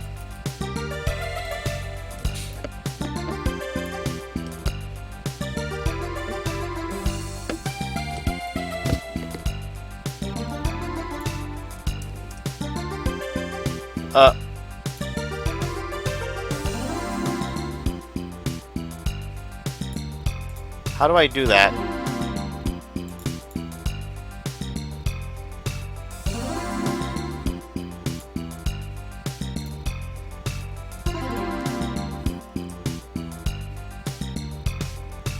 Oh! The tiny pick. I don't know.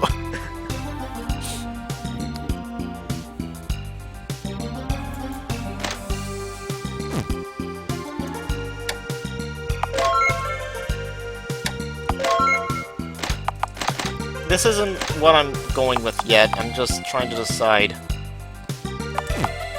what I want to do.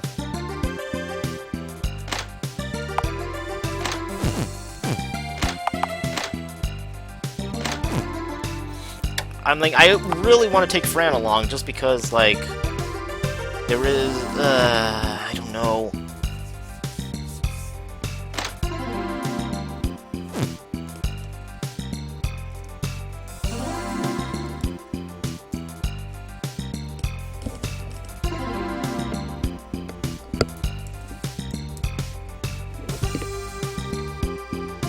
It's hard to decide. I can only take 2 people, but I want to see, like...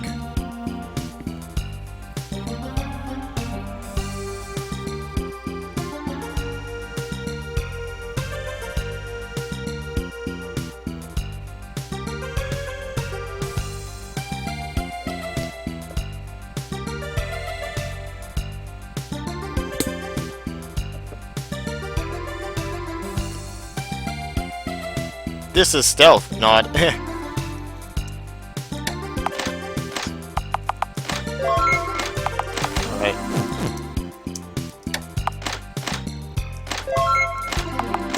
I mean, if that's what you're going with, then sure.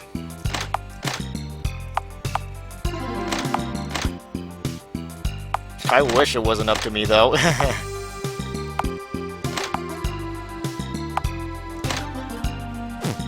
It's just a suggestion, Seal. It's more like I just can't decide.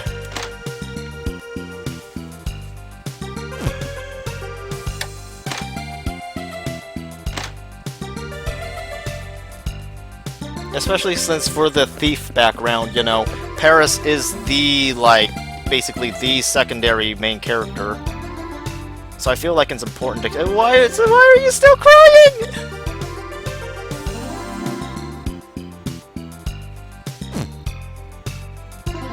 Okay.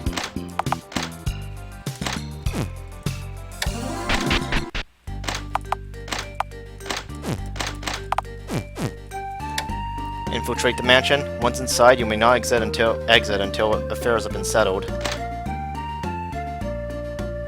I'll stand guard out here. Find Shuna. Waiting until twilight, you approach the mansion. The square main steeple towers before you. The part of the mansion to your right is referred to as the north wing. The part on the left is the west wing.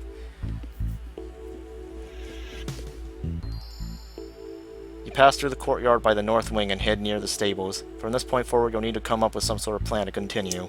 So, depending on what background you selected at the very beginning of the game, you know, certain story events are different, and you'll get to engage in a, like, completely unique area for each background near the end of the game. This is the one for the raised by criminals background. Infiltrating the mansion. The square main steeple towers. The north wing has the reception hall and the Duke's chambers. The west wing is where soldiers and servants reside. A guard stands at the entrance to the mansion.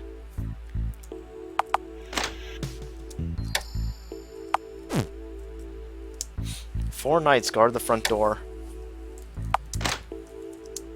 2 knights are guarding the entrance to the north wing.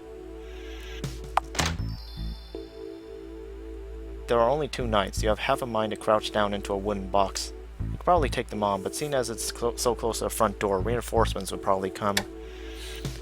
Try again inside. It seems unlikely that you'll be able to go this way. Try to get in. You'll be caught if you try to go in like this. Leave it to Olsen. I'll negotiate with them. Olsen approached the knights. Thank you for your service. Sir Olsen, what business brings you here?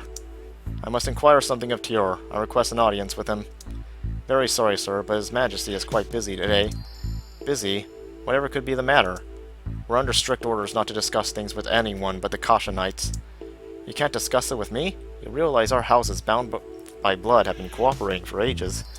Why am I suddenly treated as an outsider? This is entirely unacceptable.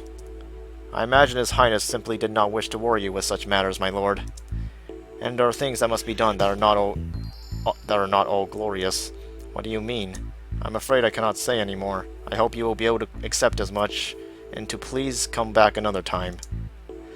I guess it's just impossible. I'm sorry to let you down.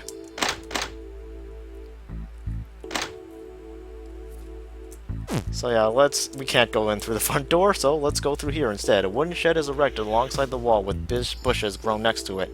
With a bit of elbow grease, you should be able to enter the second floor window from here.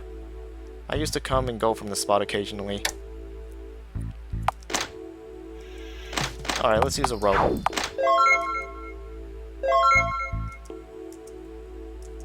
Moonflash? Huh. Interesting. You went down the corridor in the west wing. Doors to small rooms are lined up. Let's search the rooms. You opened up a door to see how the land lies. Beds are lined up in this room. Siphons? Use a tool. No, I can't drink another drop. This appears to be a lodging area for the knights. Probably wise to pass this one by. This is the 3rd floor of the atrium. The ascending stairs lead to the top floor of the spire. There seem to be people above. I sense danger. Let's turn back. Doors are lined up on the left and right in the corridor. Search the inside of rooms. Delectables. Oh yeah, we got a bunch of food. This is ours now! Haha, yeah, we stole food. Go us. This is the reception hall leading from the base of the main spire to the north wing. There is a stairwell leading from the 1st floor to the top of the spire. Glory to Archaea! Long live Tior! Many knights are drinking in the reception hall. They are raising toasts non-stop with fervor. The floor is filthy. pass through a row of kitchen spaces and food storage areas. At the back of the short passageways, you found a staircase leading down. These stairs lead to a storehouse and dungeon dug into the rocky mountainside. It is said that in the era of Demon Kings, these rocky mountain caverns were used as a lord's stronghold. You came down into a spacious cave. Wine casks, racks, dog, and sacks of grain are lined up around the walls. This is apparently the storehouse. However, there are also rectangular pools dug into the center of the room with pink liquid collected in them. Suspended within the rectangular pools are countless fetuses bound together by cords. What the fuck? When you went down the stairs, you found small chambers with iron bars left and right. This is a dungeon. However, rather than prisoners, many Night Seed are locked up. Could it be that Tior was embroiled in something he couldn't say to me? It seems that my younger brother Gustar now obeys Prince Tior. I have to make him come to his senses. I wonder for what reason, because I legitimately don't know.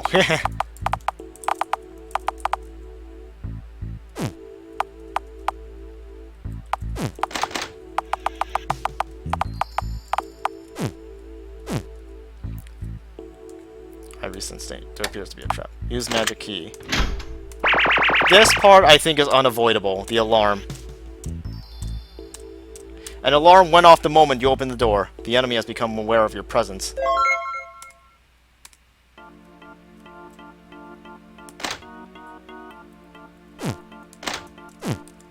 There seems to be someone up ahead. I sense danger. We'll have to proceed. This is... Violet crystals are lined up around this hall and diffusely reflect light from torches, and each crystal is an imprisoned, sleeping child. As the conjurers sit in the You fucked up! Good job! Have experience! Side incantations and low voices, the children encased in crystal tremble in anguish. Thereupon new crystals bud like vegetable sprouts. Servants pluck them and collect them in baskets. This place is an assembly line for crystals, through the endeavors of mages and children. But why? The sages of Archaea called these crystals star spirits, or sometimes just dreams. Tior appeared from the recesses of the room. They look the way they do because, they say, they are life forms that come from the stars themselves. They act like parasites to other intelligence creatures, putting them in a catatonic state, inducing endless dreaming, feeding on their mental activity, and propagating. Through particular manipulation, that is to say these folks here, it is possible to show many people a specific particular dream. Oh god, this is Tiberium! You witness this inside the ruins, an entirely different world, created from the dreams of petrified people. In accordance with whatever dream you show to these petrified people, you can concoct an entire world with joint ownership among mankind. But only those who yet dream can be used to sow those seeds. That is, fools indulgent in reverie, in very young children. Therefore, it is necessary to spread these crystals over a wide range, so that such a great dreaming can be shared among the populace. And when that threshold has been reached, it will spread to the whole of mankind. At that time, the glory of Archaea will descend upon us all. Tior, this scheme of yours, you had this planned all along? I won't allow you to make any more sacrifices. Prepare for judgment. Yes, I figured you would react this way. Your ideals are incompatible with it. Inevitable concepts like sacrifice. Shut up! Pearls before swine. It cannot be helped. Such is life. Gustar, dispose of them. Aye. Warriors in black came out from the stairs behind you and blocked your retreat. Gustar, sister, you were the assassin. For the pride of our hometown, Prince Tior promised Rendoom's independence and recognition for our warriors. He pulled the wool over your eyes, Gustar. Why can't you understand? Oh boy, this might be dangerous.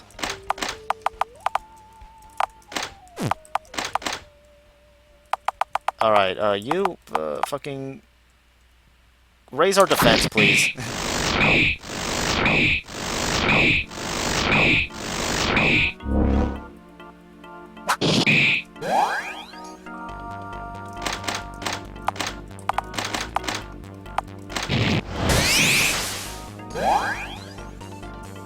you knock out the real one, the offshoots will disappear.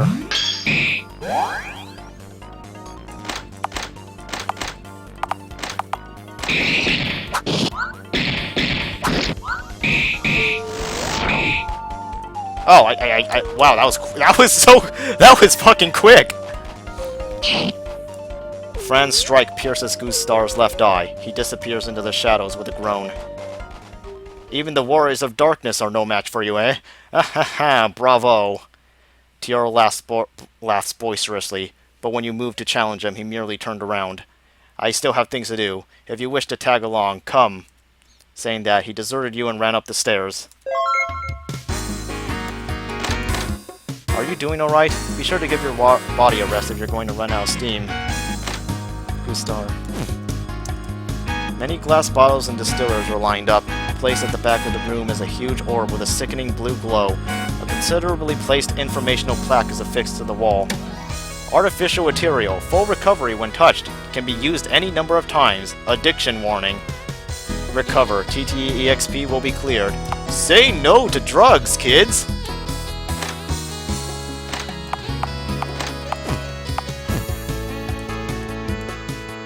Violet crystals are lined up in this cave as well. There is a window on one wall, with Tior beside it. This species of crystalline beings has been improved in form and function by the power of magic. They can now be variously multiplied or discontinued to a provisional magic power source. Now, what do you think would happen if one were to overload the system with one huge surge of power? As Tior chanted the words of power, the surrounding crystals began to oscillate and run wild. Somnium.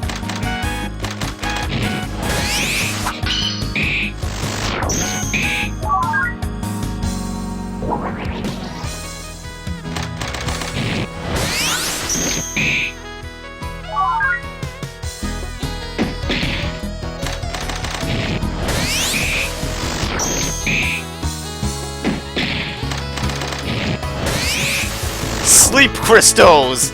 Yes, that's right, sleep crystals! While you were fighting the crystals, Tiora escaped through a window. Below the window, you can see the roof of the mansion.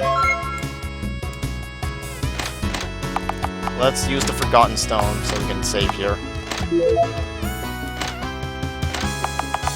We're fine, Sealbot. We'll be fine. We have roast chicken. Okay?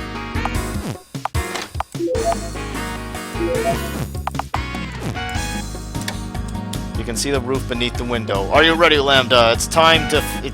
let's... Oh, hold on. Is this what Tior wanted to do? Let's hurry before we get surrounded. Are you ready? It's time to it's time for the real showdown, I guess. On the rooftop. It's all epic and cool and stuff. Under the night sky is the figure of Tior. It seems I cannot rid myself of you. People live for their dreams, be it one of God's or of the motherland, or ideals, desires, the future, or love. Without such beautiful dreams, we are but beasts. But the dreams of ordinary people are too often fleeting, ephemeral. We need to dream bigger, bolder. If you mean to interfere, then prepare yourselves. I have already assumed the mantle of Demon Lord. I suppose some would prefer to dream from the grave. You ran across the roof and met Tior's challenge. Demon Lord Tior.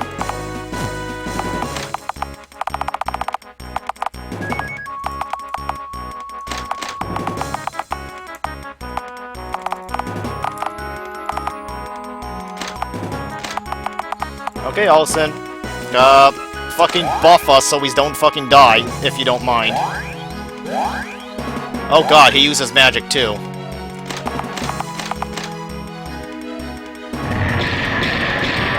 You motherfucker! Literally, second fucking turn, and he uses a one-shot attack. Fuck you. God damn it. Allison, put this thing on. I don't want you fucking getting one shot like that again. You hear me? Oh my fucking god, I can't believe the game did that to me. Okay, let's try this again. Okay?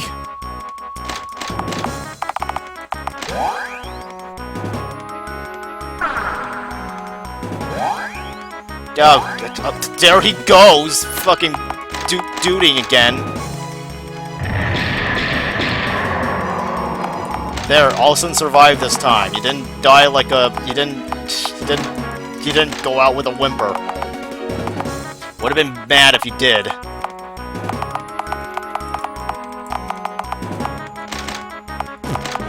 You know, fuck it. Let's have Fran use second self.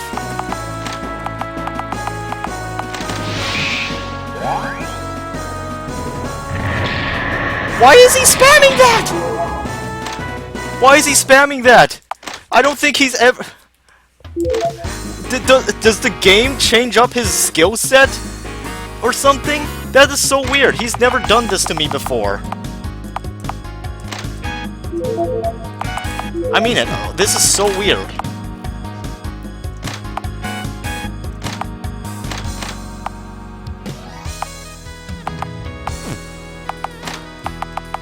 Because I did do a test run, and he didn't do that before. But now he's doing it all the goddamn time. What is going on here?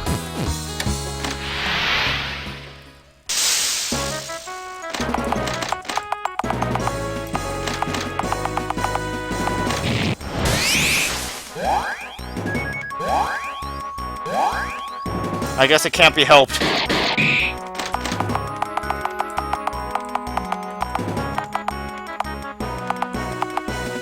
No, I did do a test run with this very party configuration, and he fought more normally. This is very strange.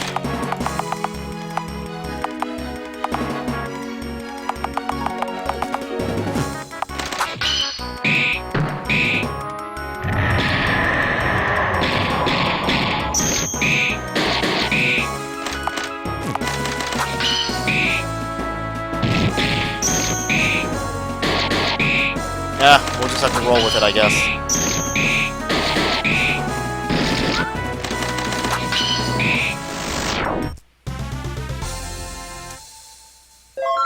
Got Euless. You got Memento. Master, I require assistance. Tior screams, but assistance never comes. This cannot be. This tail was supposed to be mine. Having used up all his strength, he falls from the roof to the ground below. Tior has been defeated, but his corpse is nowhere to be found. Fearing the parasitic control of the unchecked crystals, the knights flee for the town and border forts. Inside the Forsaken Mansion, children trapped in crystal dream their dream. The world is prisoner to that dream. Its chains stretch limitlessly. For the world to truly be free, the source of the calamity must be eradicated. And so the search nears its end.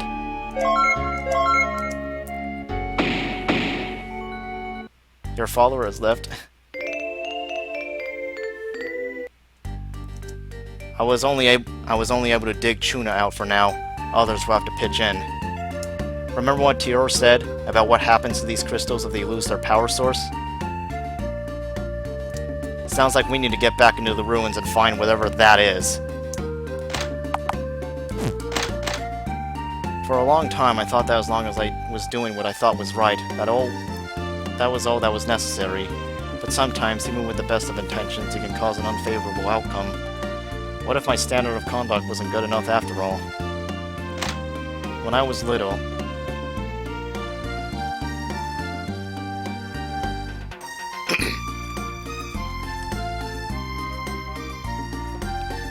I don't know what happened to that guy, actually. I think I may have missed an event at some point.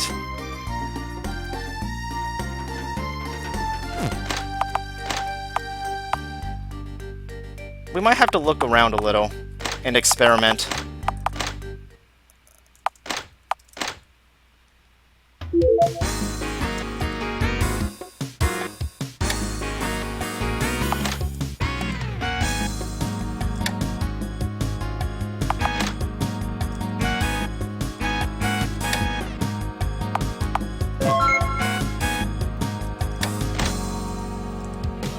Oh, there he is!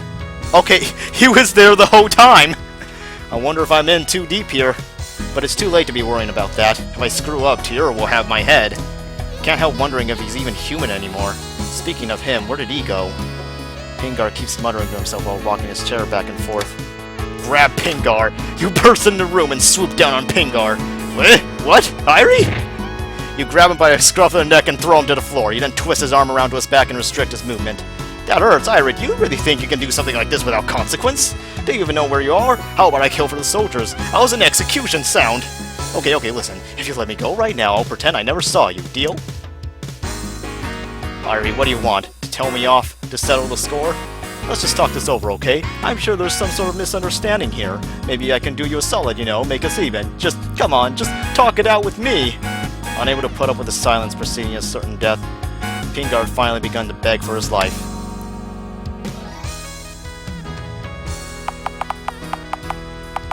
Where's Chuna? Who is Chuna? Hey, that hurts! Okay, yes, I remember, your sister. The one that's sealed in crystal. The cave in the Rocky Mountains, I swear. Tira's trying to see the whole country of those crystals, so you'll have to move quick.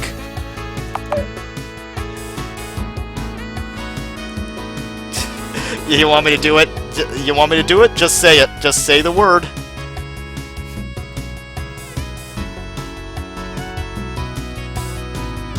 Do it! Cut that out. That's not funny. Quit making those faces. No, stop! Help me! The moment you try to finish the job, a silhouetted figure jumped in from the window to window pane. Slowly now. Where are you? Where are you this whole time? I could have used you a little earlier. Please don't take advantage of the situation to cling to my leg like a little shit pig. Shit pig? I saw something interesting going on from outside the window. That's all. Heartless. Now then. Uryu swings the tip of her sword from side to side and closes the gap between you. Under the threat of her overpowering, you involuntarily step back down the stairs. Kill or be killed. This delivering truth of combat, morality, conscience, and relevant. Come, let us revel.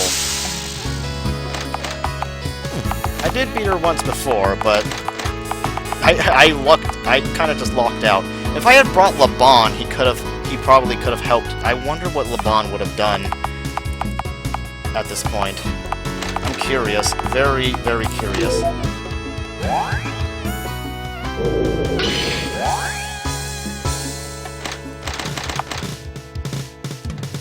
Yes, use pocket sand! Sure.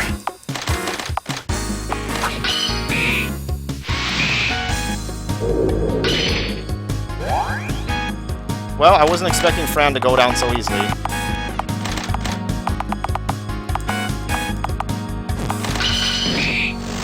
Oh, wow. I am so strong! The defeated Uryu staggers down the stairs. However, don't get cocky. Eat this. Her rage-filled dance of death carries her sword indiscriminately. The blade tears the wooden stairway to pieces. You tumble down the ruined stairs. You look up to see Uryu grabbing the railing and dangling, looking down at you with hatred in her eyes.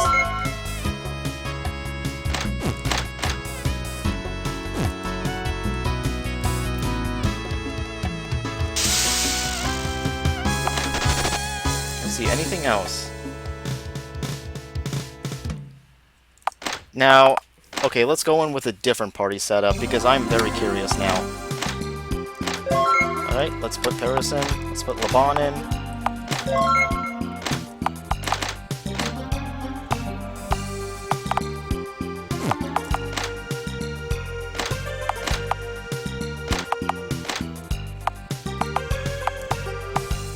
I wonder what tricks this old man has up his sleeve.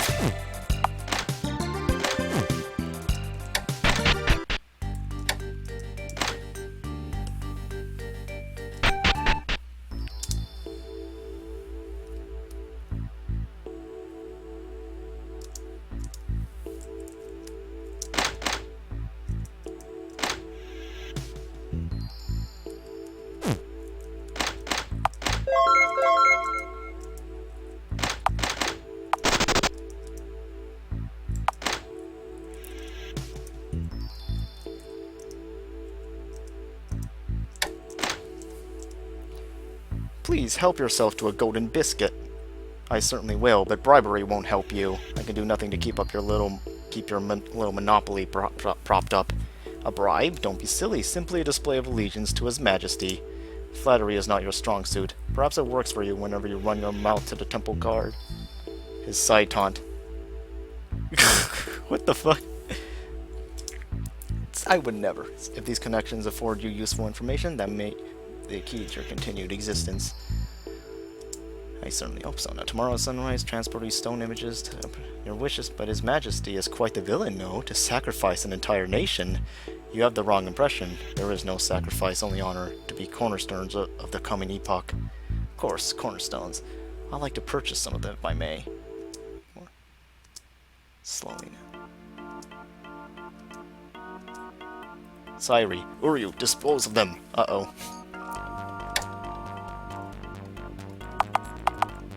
Take Uryu on and run.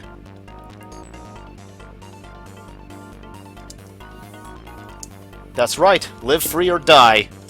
What? Irie, leave her to me. Let Laban go one-on-one? What tricks does this old man have up his sleeve? I could use a little sparring. You'll regret this, old man.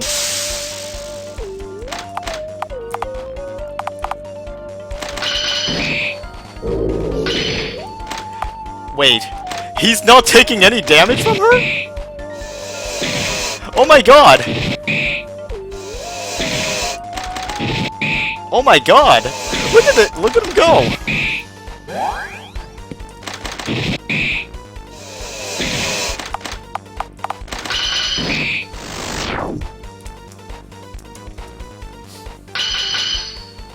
How are you seeing through me? Your techniques. Pale imitations of those I discarded long ago. Your blade will never bring you closer to any truth, nor freedom. The defeated Uryu staggers back down the stairs. However, don't get cocky. Eat this! Yep. Again, the stairway breaks.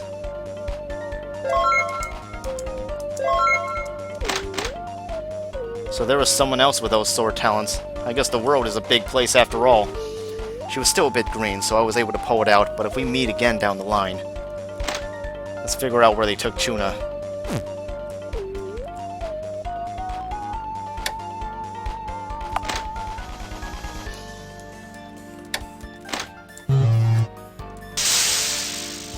Alright.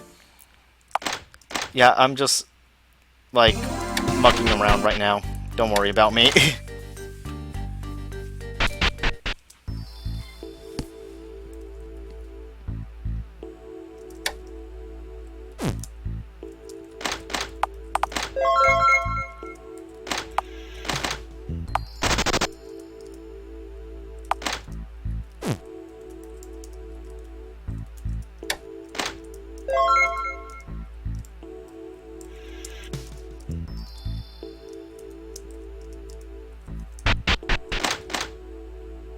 The more resist, the more enemies will gather.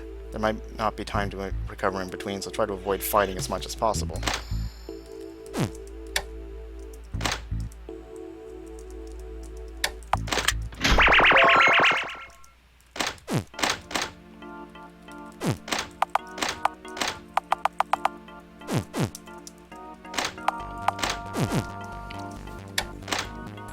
What is this place?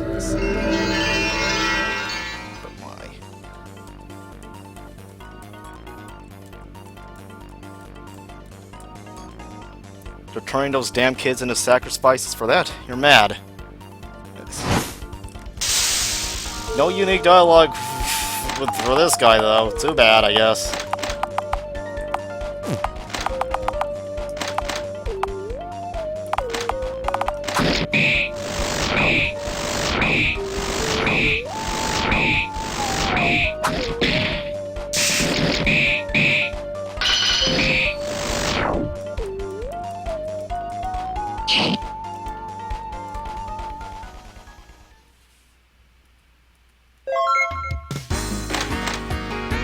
Their enemies all clump up together here. It's gonna be tough if we don't find a place to rest.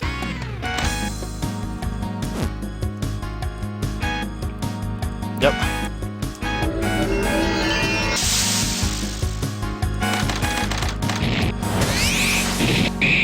I must satisfy my curiosity.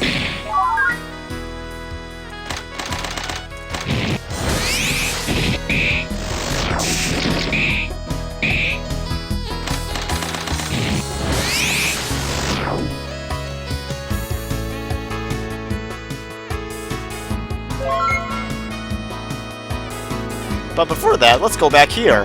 Now that Tiyora's not in the room.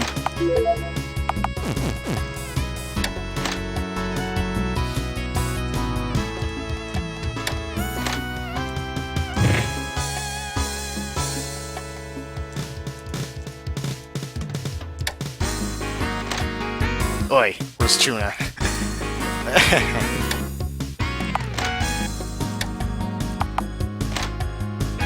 You know, Mr. Pingar, we really owe you a great debt. What's this all of a sudden? I know I've been like a father to you guys. It's only natural that I take care of you like you were my own. Yeah, well... Haha, yeah. Well, time for a little patricide. Cut that out, that's not funny. Quit making those faces. No.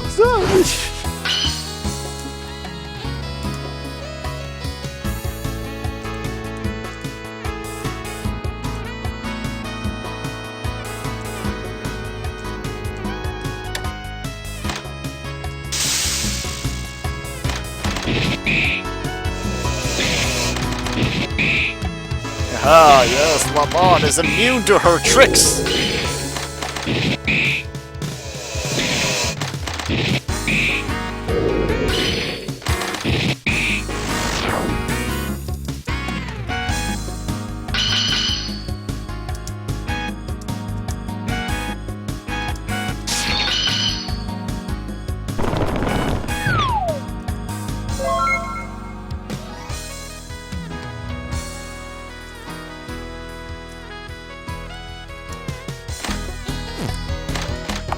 I suppose I can make yet another save file around here.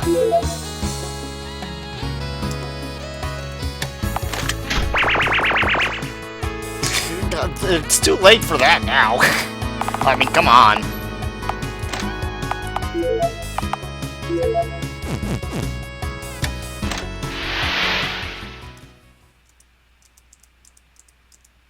How many of those ordinary people have a crush beneath your boot in pursuit of that dream? How many kids need to forfeit their lives for that dream? I'm gonna shake you out of that damn dream!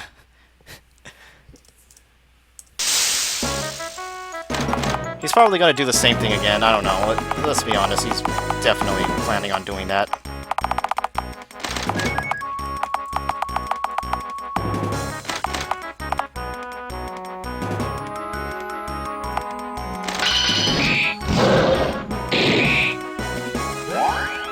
Oh, yep, yep, it's coming on. He's doing the thing again.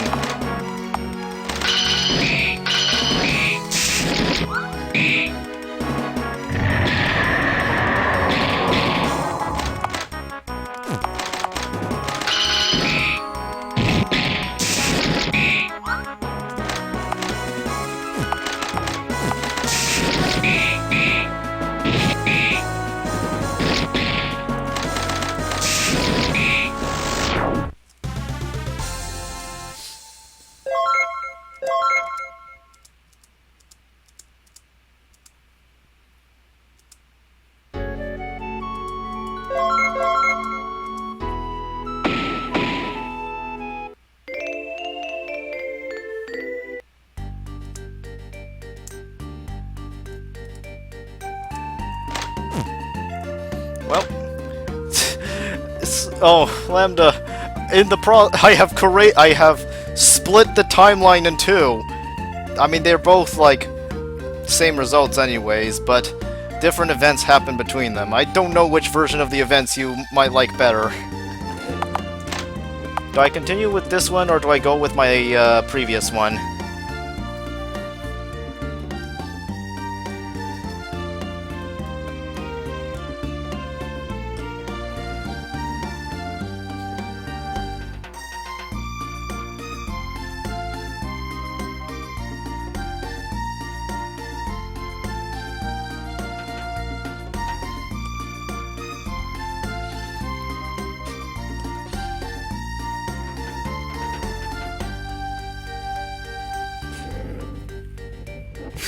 Lambda, which ending route is correct? Fate's Day voice. Yes! No, it's not the ending, it's the journey. Which journey? I'm not saying which journey is correct. I mean, which ending is correct. It's which journey is correct. Which events did you like? would you prefer? Because I don't really know. I feel like I got more done on this save file. Yes. I guess I'll continue like this. And no problem.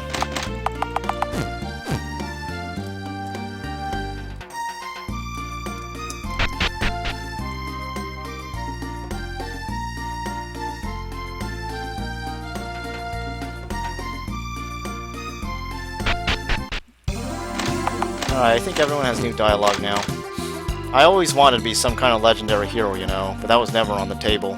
I realized early on that I'm no hero. Can be baller with all that comes with it. I just wanted to make quick scores and mess around. But thanks to the emergence of the ruins, I was able to fight monsters, be a make-believe hero. And you know something? It wasn't all it's cracked up to be. I'll teach you a knife technique if you want. I'll probably need to have a mithril hip put in if I try to use it at my age, but you should be fine. Learn a technique from Laban. Alrighty then. No time like the present. Just stand like this for a bit. Hold your arm out. Not quite. More feeling. Wax on, wax off, grasshopper. Snatch the pebbles from my hands. Both of them. Well, it's not perfect, but it'll do. Yin and yang. Alright.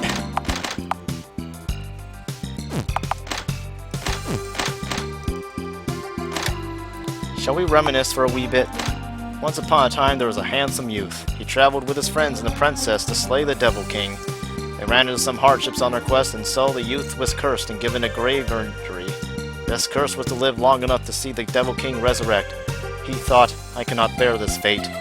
Meanwhile, the princess and the youth had children, and he built a whole nation just to bring her happiness. The youth wondered whether the princess could still be happy despite their hardships. Nevertheless, the nation they built soon divided as their children grew up and waged war on one another. And as one youth watched it all go down, again he thought to himself, this is a fate I cannot bear. The end.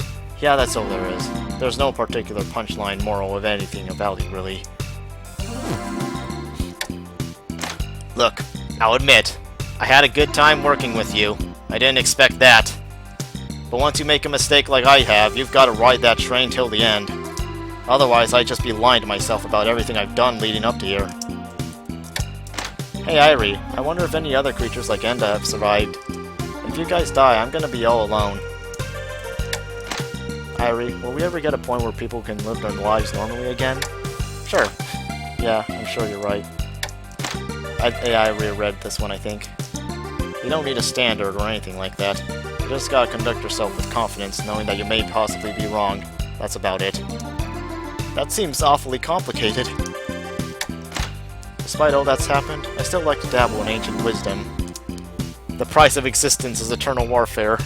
When you think about what people then had to go through, our conflicts and worries seem trifling by comparison. Oh, the passage of time, such sorrow, yet also beauty. Even if you drive away the invaders, it'll be for naught if we can't put an end to the calamity. Somewhere in the labyrinth is the spirit of the ancient emperor who is the culprit of it all. We must smoke him out and defeat him. I took a journey here in accordance with the law of my tribe.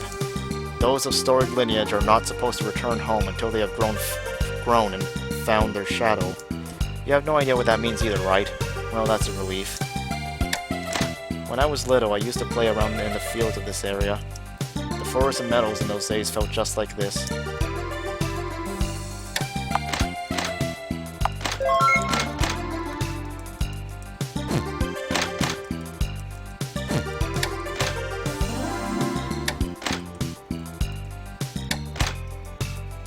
Shit for brains?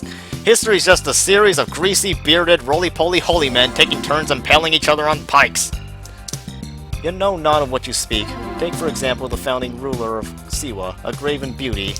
Or how about the establishing principles of camaraderie passed down from the heroes who slew the Devil King? Those were foundational theories among my convent. I hope your convent catches fire!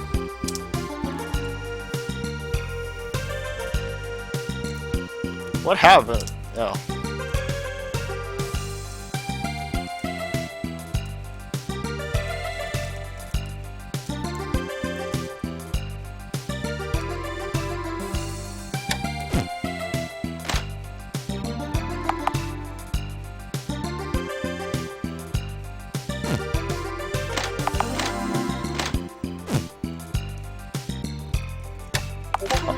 Oh, hold on, just for the sake of dialogue.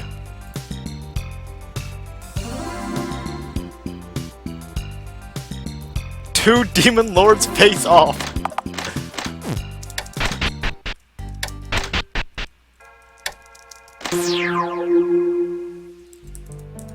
Say, what do you two have to say about this place? I'm not afraid anymore. My only fear now is that I won't be able to do anything in the end.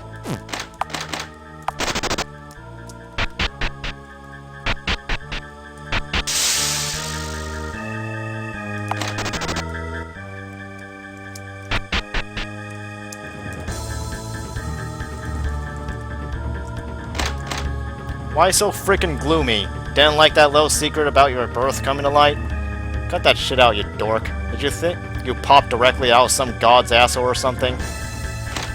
What's the matter? That didn't get you down, did it? Come on, let's do something fun. Try laughing out loud. It might make you feel better. Ah ha ha ha ha. Ah ha ha ha ha. That wasn't helpful, I'm sorry. Lol.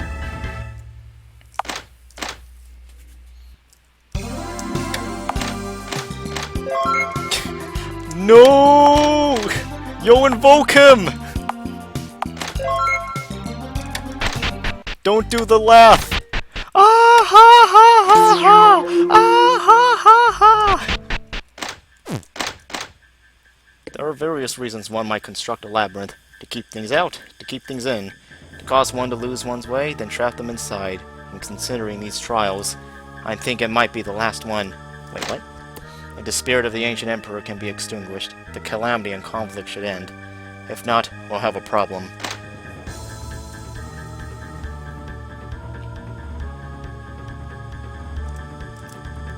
Lose one's way and trap them inside.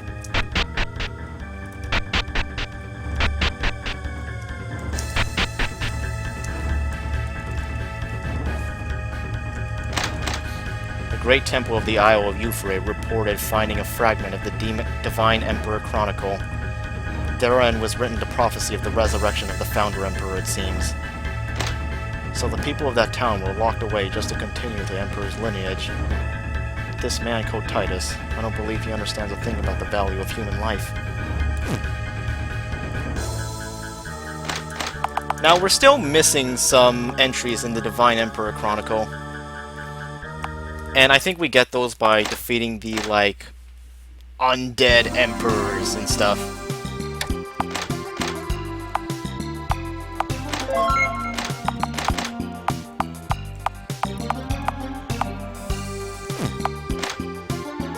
I think I might do that after... But I think I might do that a little bit later.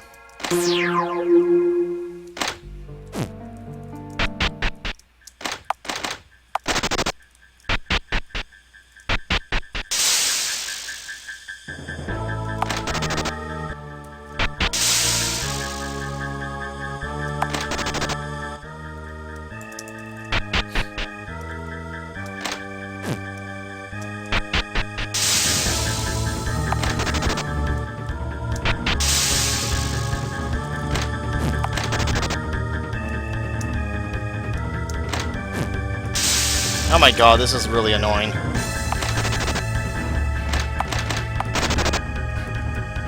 At the end of the cavern is a particularly large stone chamber. Two huge seated figures guard the gate to the burial chamber. The wall above is decorated with a painting of the sun with wings. A stifling miasma wafts from beyond the gate. You feel that the source of all phenomena to this point lies up ahead. Oh my fucking god.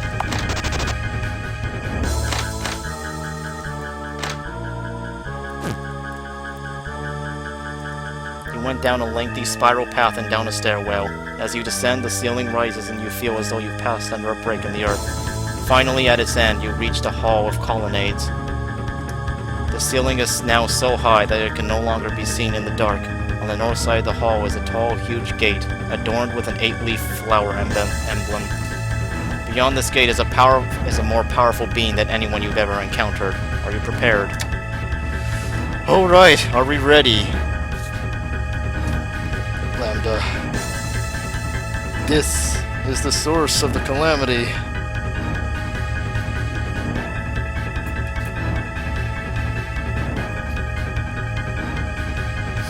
fear. Alright, we're going in.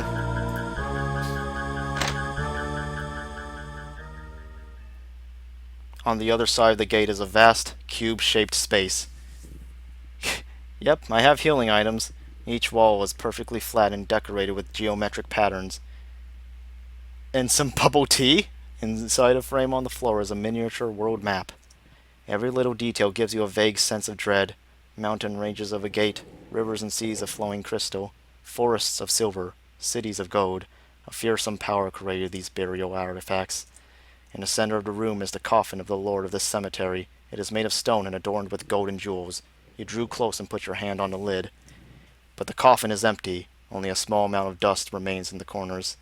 The time of resurrection has come. Came a voice from somewhere. Next thing you knew, darkness was welling up in the four corners of the burial chamber. Many have tried to make it this far. You are the only one who has succeeded. Dear child, I congratulate you. All your hardship and sacrifice were rites of passage in the selection of my new body. You are in the presence of Titus, ruler of the world over. I will be reborn and lord over the land once more, arbiter of both good and evil. I will overthrow the old world and the gods. Thus, with its ruler repatriated, the prophecy of the imperial capital's reconstruction is fulfilled. Now receive my authority, a pact of power and glory. Refuse. These ambitions cannot come to pass. You refused. Fool, the Empire has already been reborn above ground. You carried the memory of our Empire to the surface. Our relics were exhumed and soaked in daylight. The forgotten dream of unification through suppression of the gods themselves was at once recollected.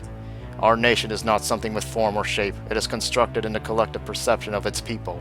When the people above ground dreamed of the old Empire, that was the moment of its resurrection. Before you could realize what was happening, the darkness had surrounded you. It is the fate of grapes to be plucked when ripened. Wheat cannot refuse its coming harvest. From the rule of law, there is no escape. Titus the First, the darkness takes shape. A king with white hair, immense magical power, and a huge long sword swoops down before you. It is time. Alright, let's get prepared.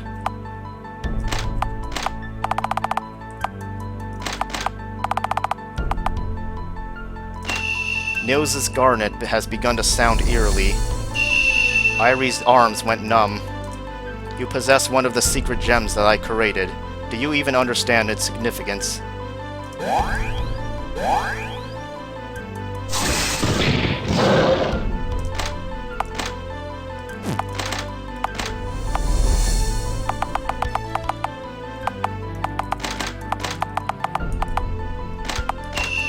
Sil's kingfisher has begun to sound eerily.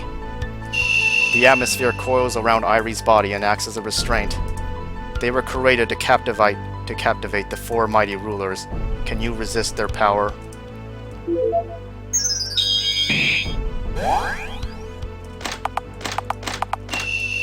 Aria's amber has begun to sound eerily.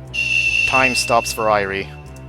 Your simple curiosity and desire have left you slave to the secret gems. Such as karmic retribution.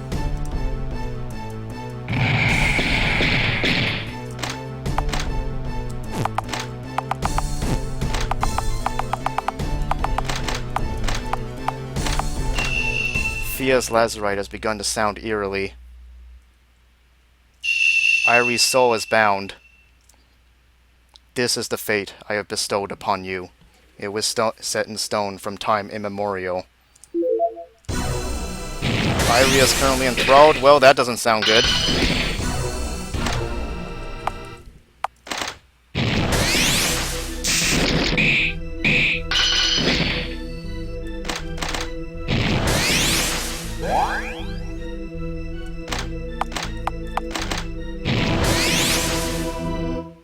Well, that's... And then that happened.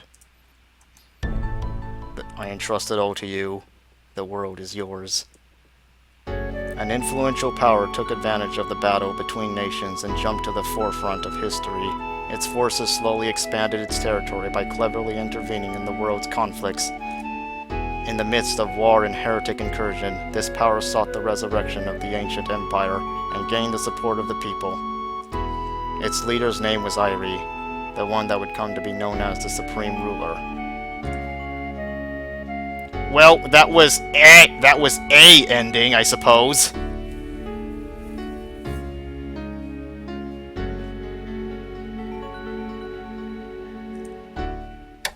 See hint. Hey, lil buddy. I know this is unexpected, but Pete the merchant's here. Seems like you'll be better off if you get rid of those gems. Let's go back and look around.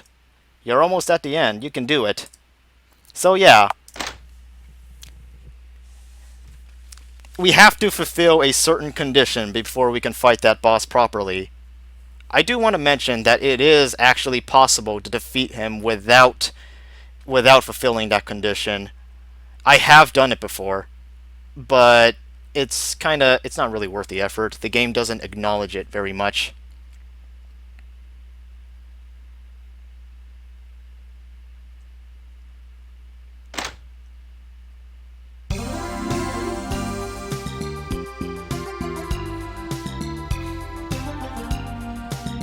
So yeah, are you still here, Lambda?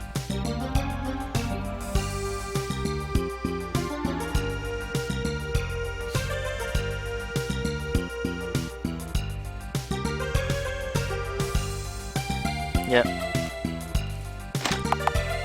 It's not. We're gonna have to go see what exactly we have to do. I mean, I already know what to do, but it's like, I have to figure out what my party composition should be. Should I put Ember in? Maybe.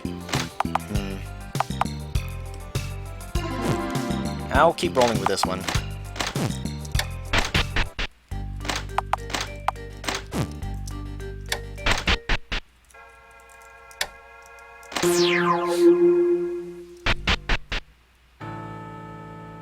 The pond.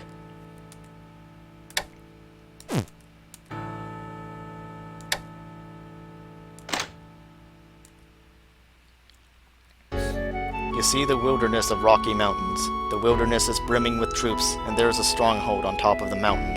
Ancient people, Nightseed, and fairies all hold weapons. The scene is from a time when humankind was still weak and few in number.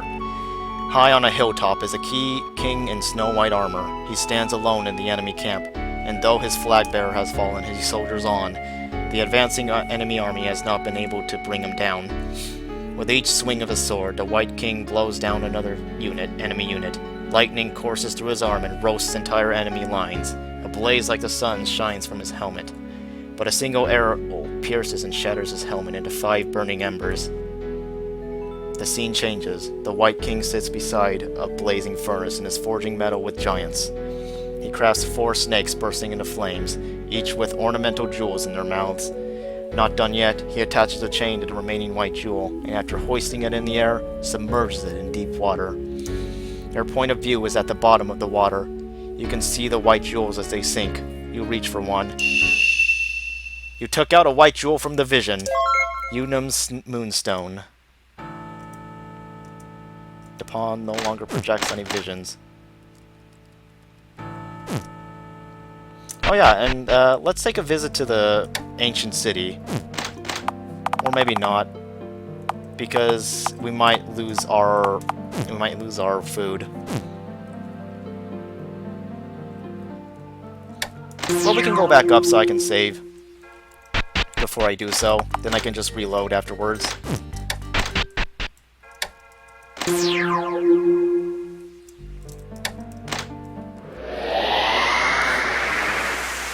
A torrential rain falls. This is at the bottom of the heavens I've dropped out.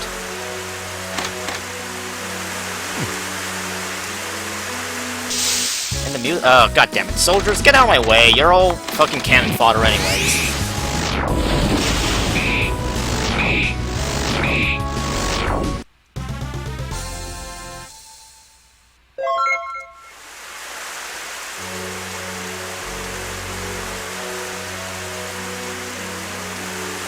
Ah, the music is different now.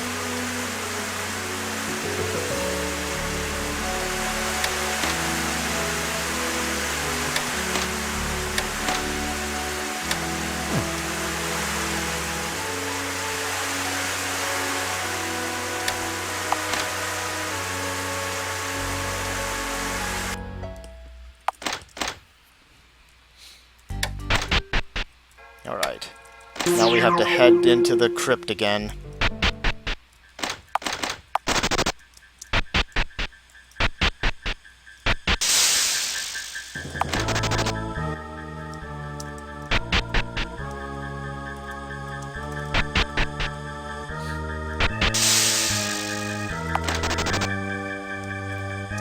This is it, Lambda. This is the moment of truth.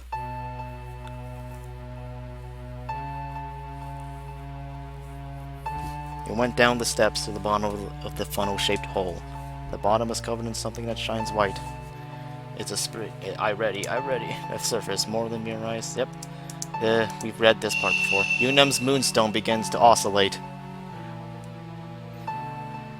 Bring Unum's moonstone closer. Unum's moonstone resonates with the icy mirrors and begins singing in a high-pitched whine. It resonates more and more fiercely. The icy mirrors shatter. Cool, clear air rushes in and blows away the surrounding miasma. Or miasma, I don't know.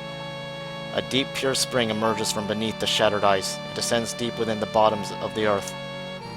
The moment you approached the spring, you felt the haze that had been hanging in your head clear away. Only then did you notice your thoughts had been blunted.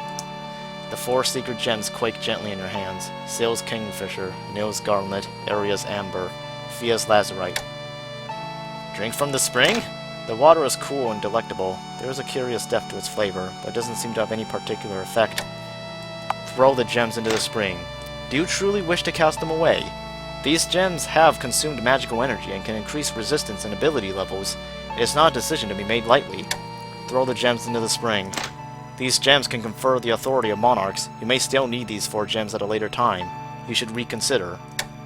Throw the gems into the spring. You're insane. Have you ever been seen by a doctor? This place must really be getting to you. Maybe you should refrain from making decisions until you're no longer acting hysterically. Throw the gems into the spring. Don't be an idiot. You can brag to everyone about how you have these gorgeous gems. Keep them to yourself. No one can defy you. Throw the gems into the spring. Stop! In spite of the voice shrieking inside your head, you threw the 4 secret gems into the spring. Threw Sill's Kingfisher into the spring. Nil's Garnet into the spring. Aria's Amber. Fia's Lazurite. The moment you finished throwing in the 4 secret gems, the fountain shone white. Then you saw a woman's arms stick out from the surface of the water and protrude into the air. A white snake winds its way around it from elbow to fingertips as she holds the 4 gems in her hand. 1 becomes 5, 5 becomes 1 and 4, and 1 remains. The old pact is no more. Recall when you were prisoner to despair. The only remaining jewel, Unum's moonstone, regains its true brilliance. Got Ethereal Fragment. The protagonist can only use some special skills while this item is equipped. Before you knew it, the spring had become dark again and a woman's arm had disappeared. We did it. And we have the Ethereal Fragment now. Proof of the Covenant.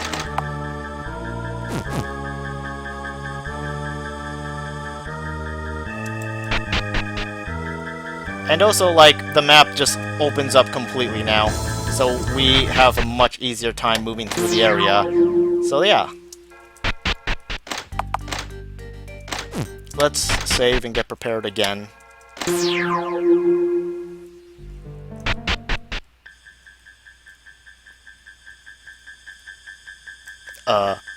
Wait, which way do I go? Oh, god damn it, get out of my way! Cannon fodder.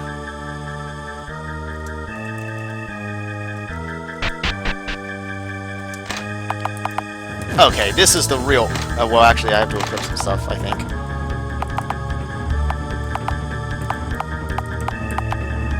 Okay, Lambda, this is the real fight. I think.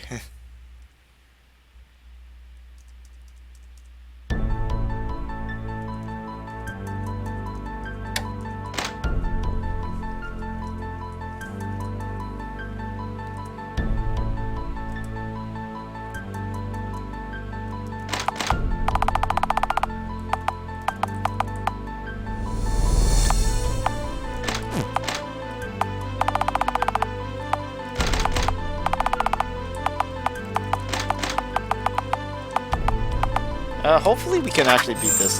He's still tough even after, like... Oh my god. And then that fucking shit just happens, and I'm like, oh, you've got to be kidding me.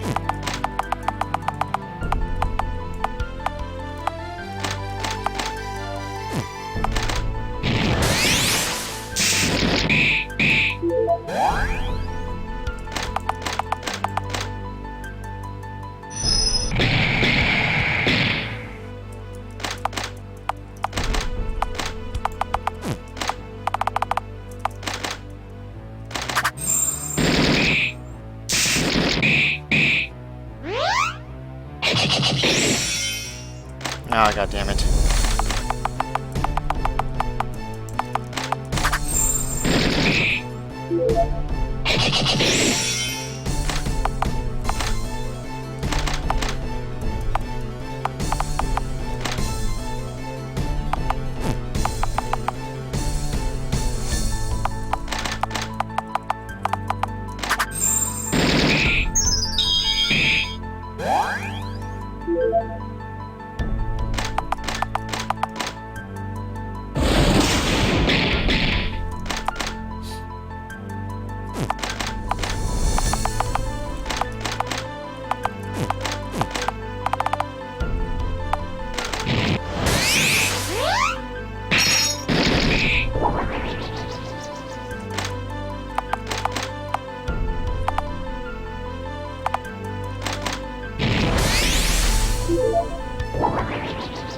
Oh my god, you've got to be kidding me.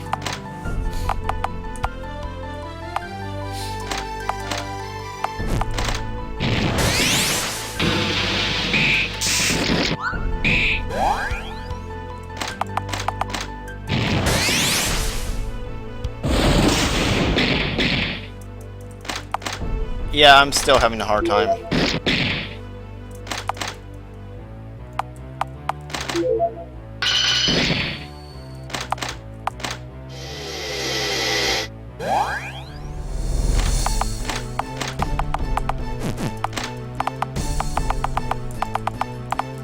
Maybe I should rethink my approach.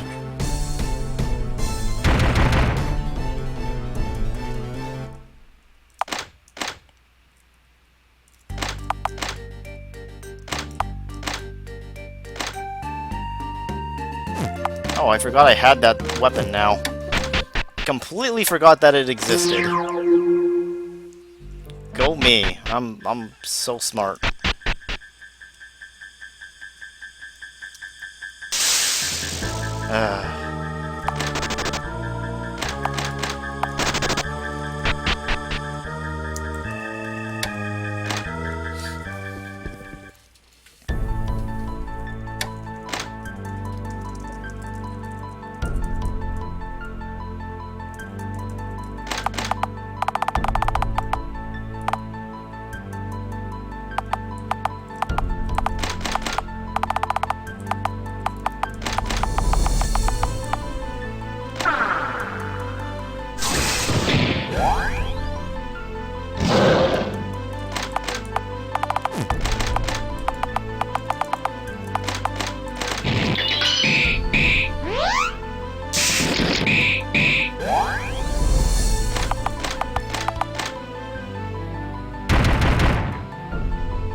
I love how berserking, like, Irie just wound up working against his favor.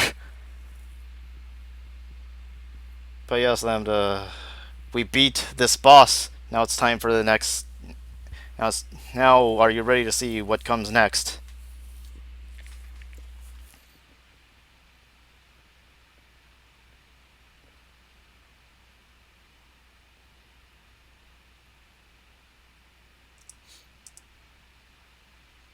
So, you have managed to escape the fate I would bestow upon you.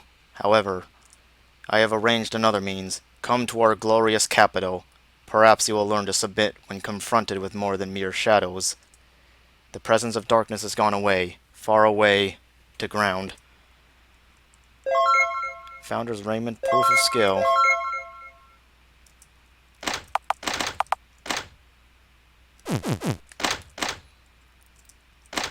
Where'd that freaking dude go?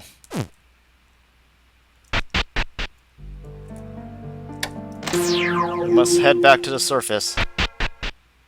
When you went back out to town, you found that the setting sun had taken on a tinge of red. Something flew down through the clouds and fell to the ground and vanished.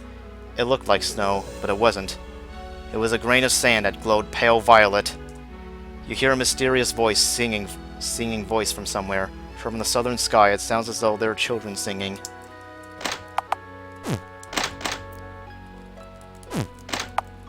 Oops.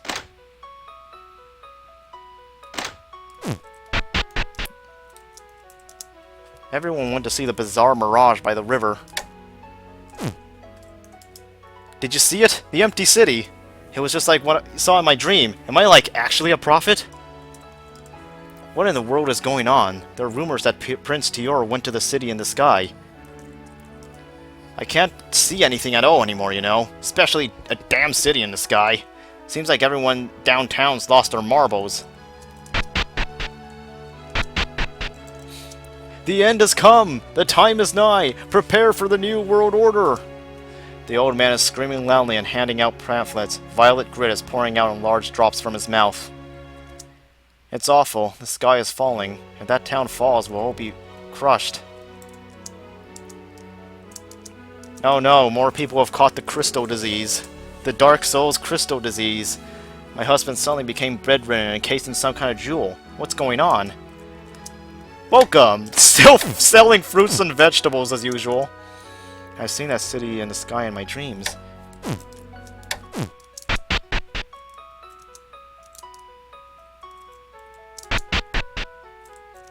I can't see anything, just odd-shaped clouds. It gives me a bad feeling, though. Please be safe. Oh, thanks for the Philosopher's Stone!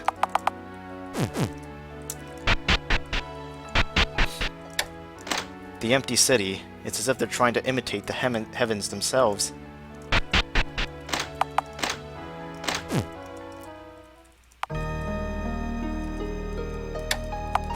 I just want to take a look at these.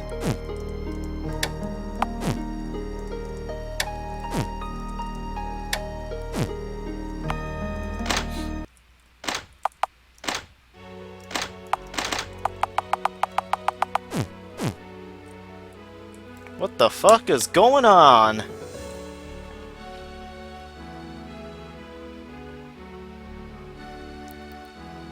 Sorry for checking up on you again, but...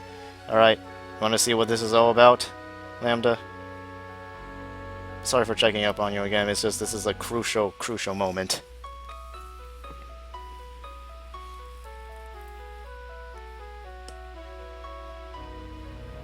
No, you fell asleep! No! Okay, let's see what this is. Clouds hang over the surface of the river and are dyed an unnatural red color by the setting sun. The wind blowing over the sky swept away the clouds, revealing what was behind them.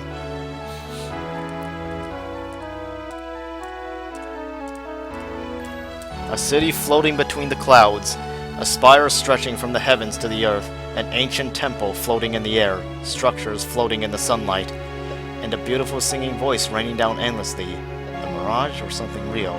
Violet sand pours down from the ancient city as it floats in the air. Some feared it was the end of the world. Others believed it a good omen. Some people dreamed of an ancient empire enclosed in violet crystal. They all were unified by the conception that it was the return of the Archean Empire. The proof was in the contours of its flowing capital. And when you glance down, you can see your friends among those who came to see the aerial city. They have gathered to assess and take the challenge in front of them. Up to 4 people can form a party for this scene. If you want to reselect your party, please press the party breakup icon in the bottom right.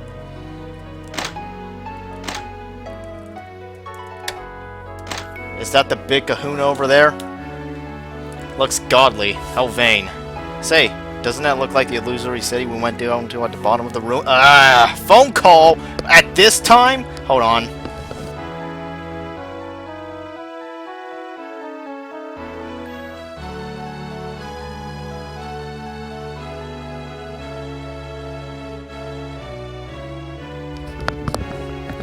Well, Sealbot, I wonder what happened to your parsed messages there. Anyways. At the bottom of the ruins, maybe we can bust into it in a similar fashion. The illusion you see is not really an illusion per se.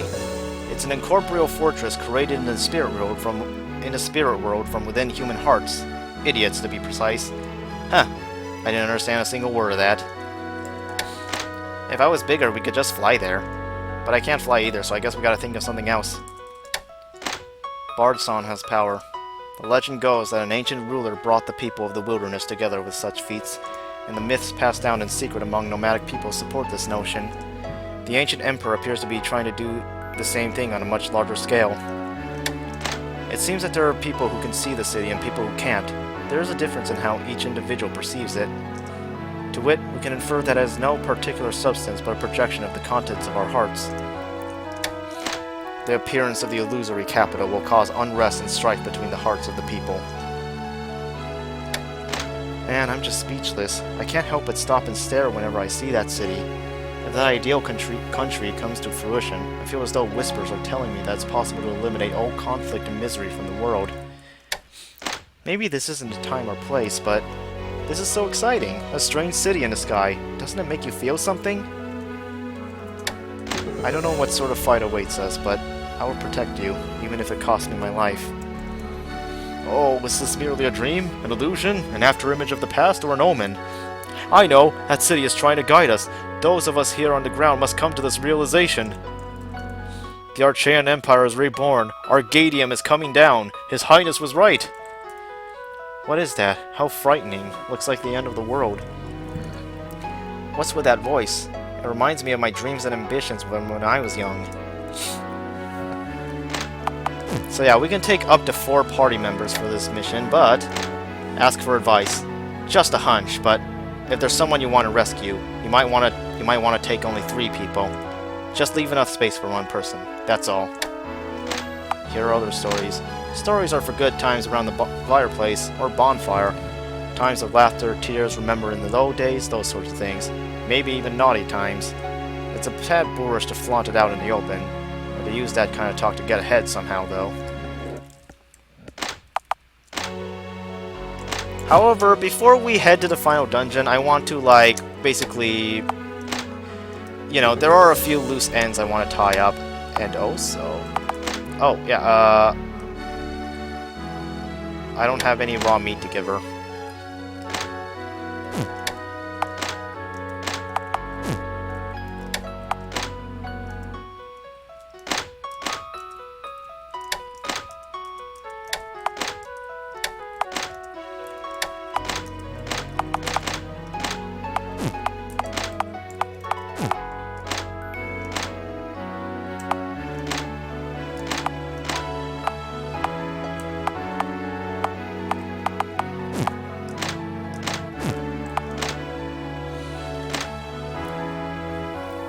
We can take our 4 party members into, like, the ruins, so that's nice, isn't it?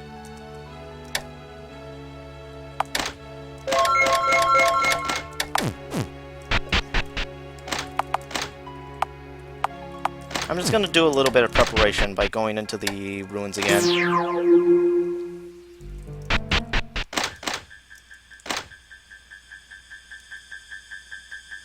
What a letdown. I was really hoping to make this a case study on ancient language.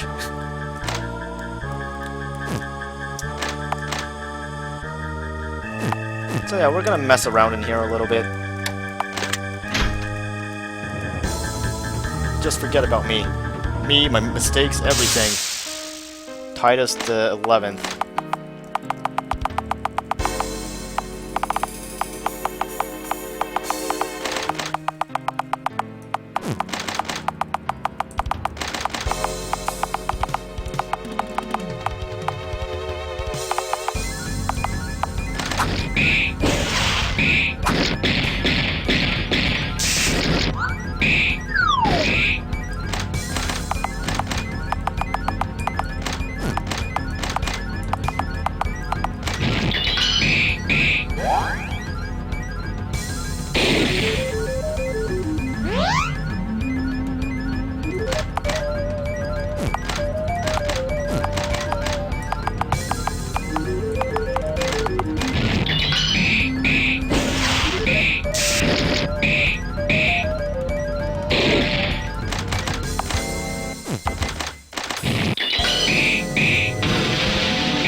Yep, might as well use up the food. They're gonna spoil anyways.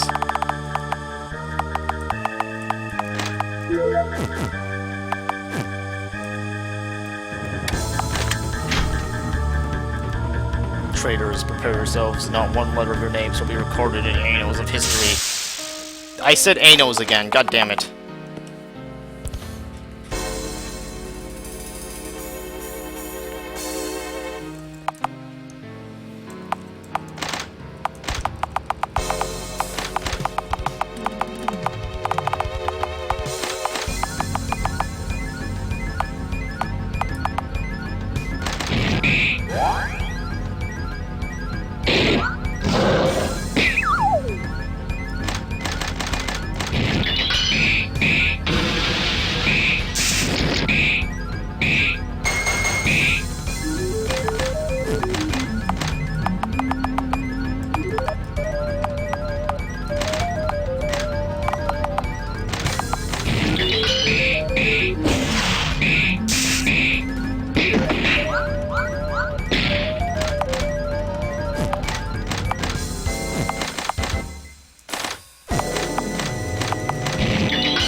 Gold-bound armor, cool.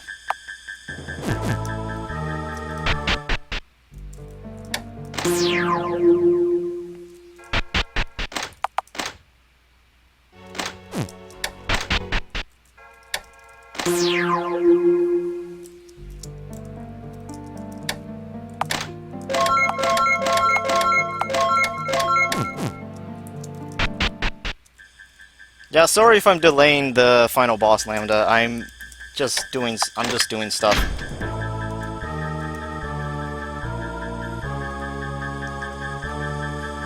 Oh, hold on.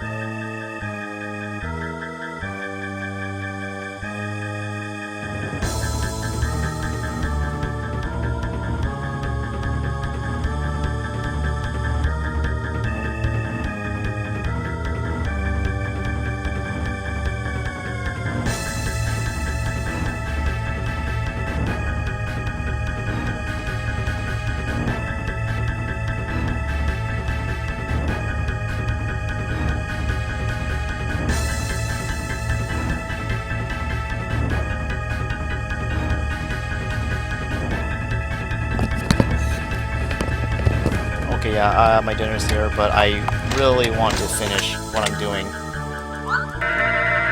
No, my MP!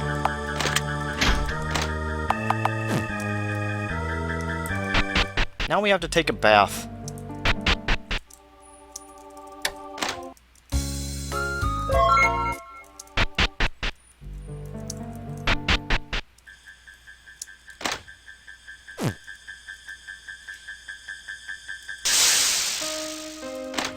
Ooh, I think this is a magic one. But anyways, you want me... Oh yeah, you wanted me to kill the previous rulers. Okay.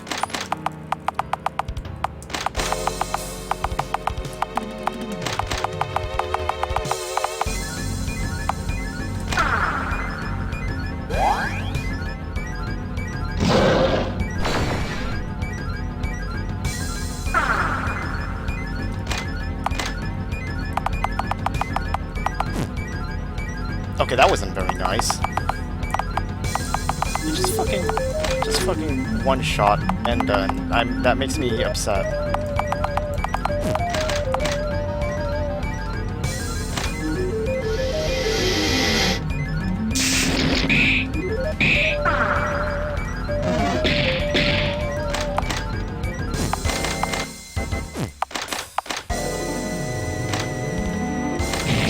I did not mean to do that. I was trying to heal. God damn it.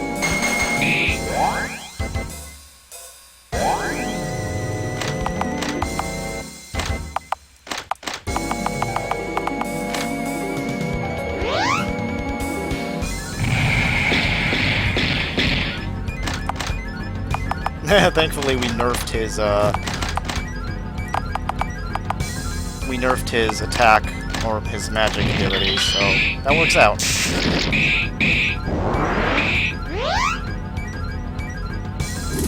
Oh, don't you dare one-shot anyone. I will be very angry and upset, and I will complain to your manager.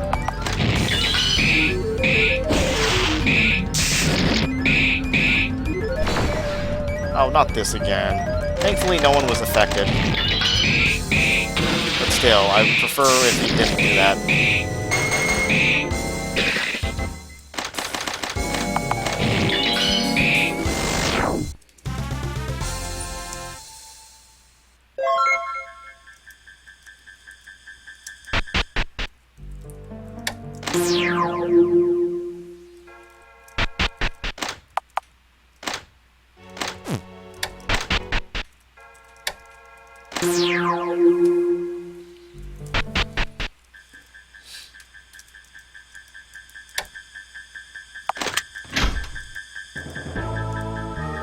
What I have given birth to will continue to the end of time. When this land has reached its limit, I am the Empire.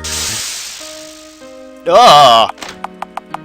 I don't think I read up on Titus VII. What the fuck is this?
Oh, a sealed casket. Cool.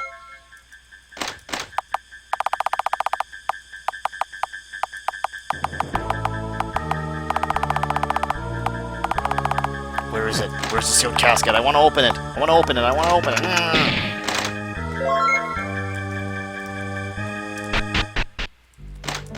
I think I should start using some of these buff items. Not necessarily on the main character, however.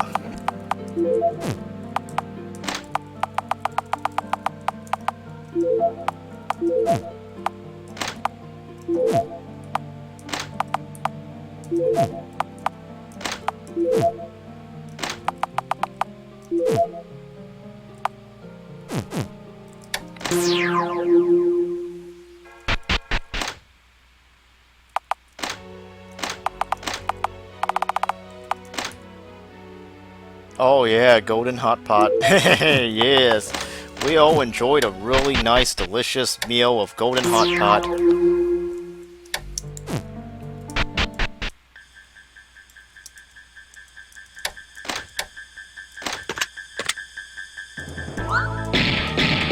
Ow.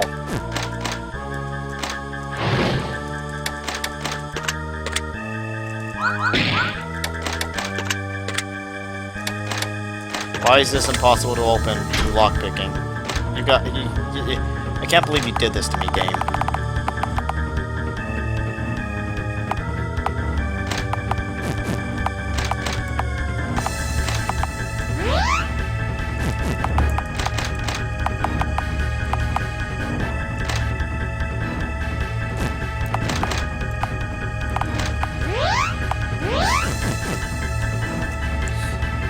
Someone call my name, not Titus, my true name.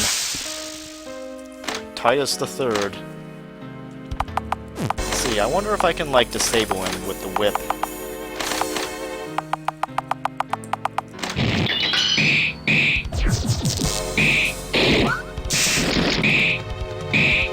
Well, I have his agilities. That's something, right?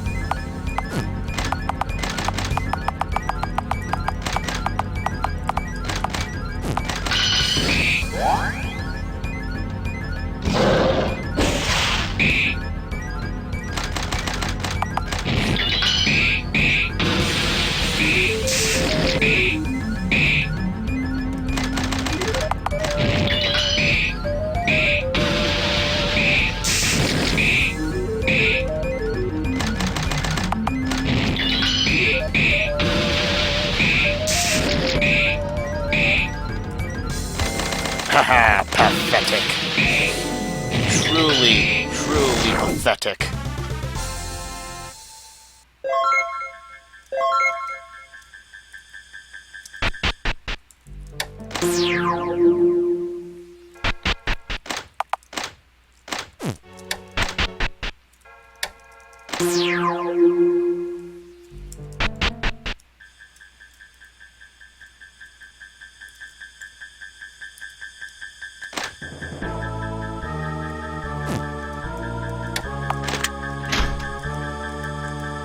Worship me. I am a god. I am eternal.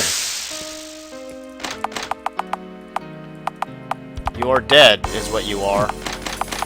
Or rather, you will be dead in a moment.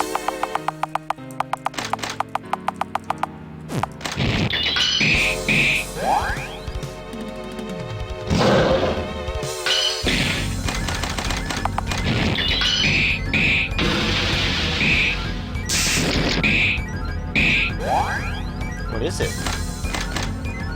People die when they are killed.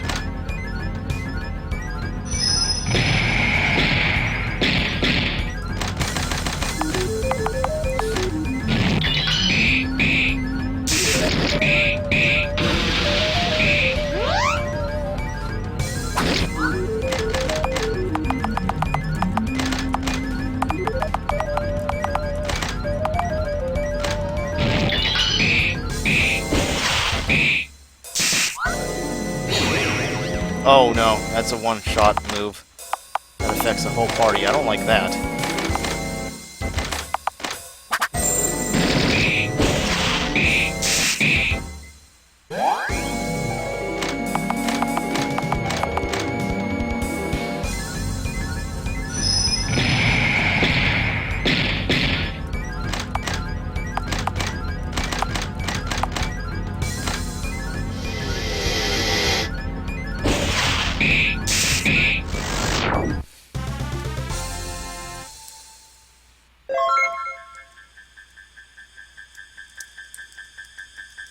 Let's use our last magic key on that. But, let's leave first. So we can save, heal up, that kind of stuff, you know.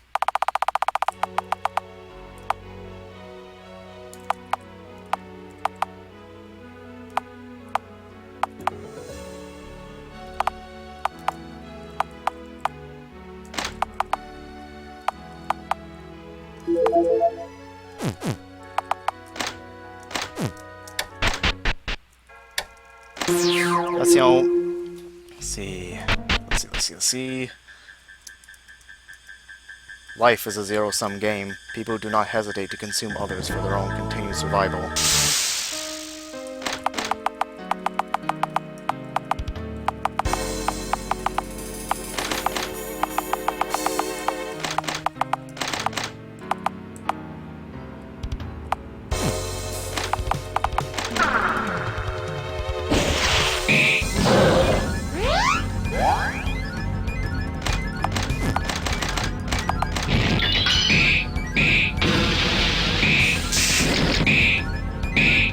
Oh my god, he's really weak to our attacks. Wow, he died really easily.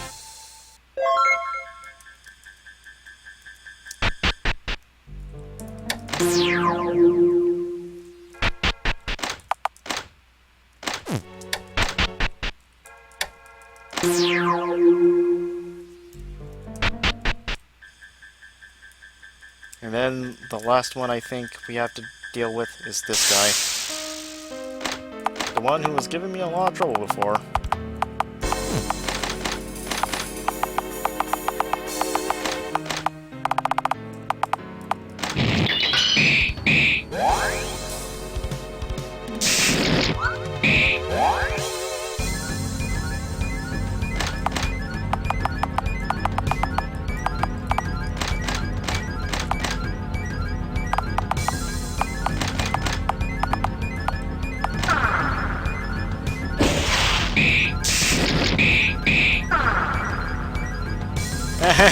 We sealed his magic.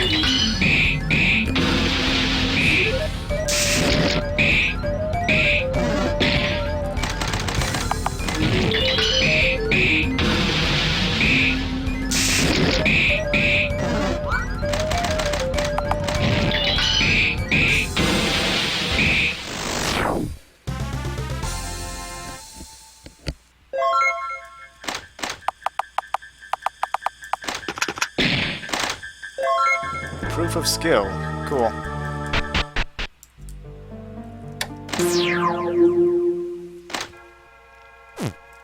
We might need to rest up for today. Like, this is, we can, at this point, we can pretty much just go wherever we feel like or do whatever we want, so it doesn't matter too much how much time we waste, I don't think.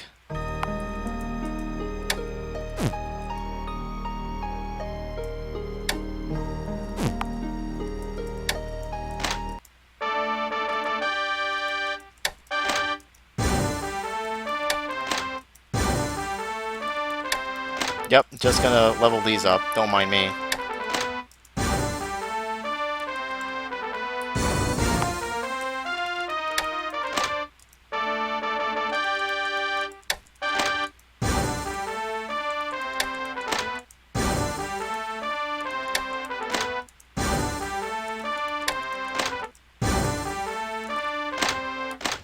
Alright, I don't know if any of those skills are gonna be any of those upgrades are gonna be any use to us, but I wanted to use those, so whatever.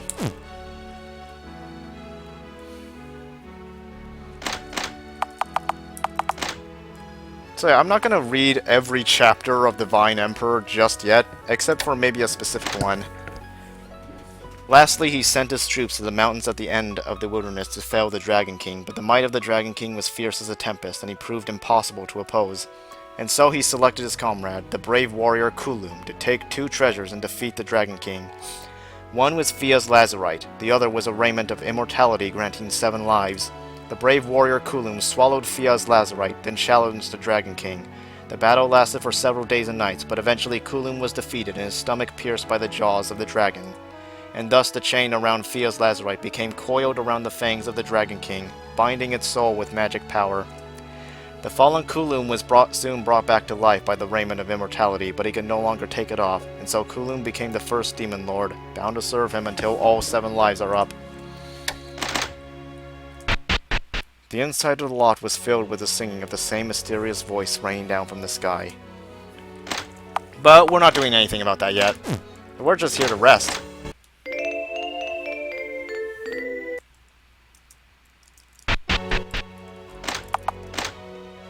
Like, honestly, once again, we're just finishing, we're just, like, doing some finishing touches now.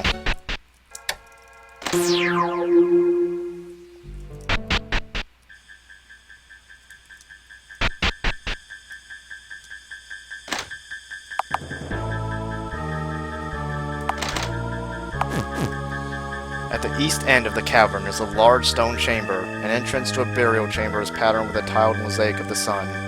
There is a shadowy figure in front of the gate. Your opponent from before, thought to have been vanquished, stands guarding the gate. It is forbidden to go any further. You would do well to turn back. Force your way through. Yes, we're fighting Demon Lord Kulum again.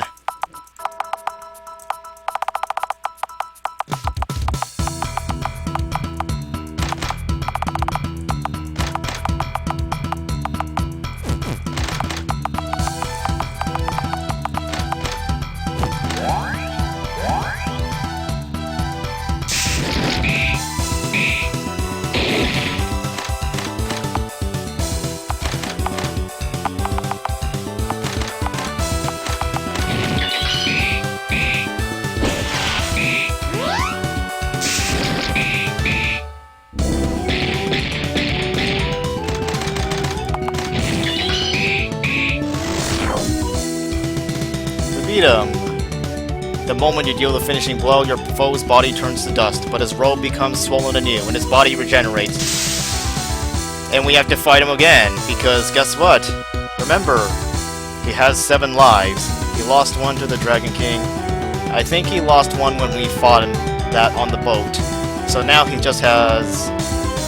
And then we beat him once here, so I guess we have to beat him 4 more times to finish him off.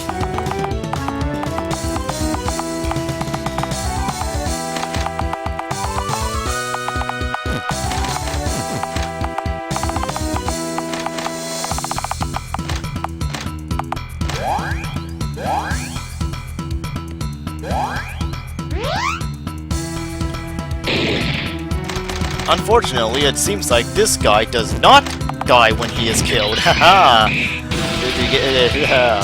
See what I did there, Lambda?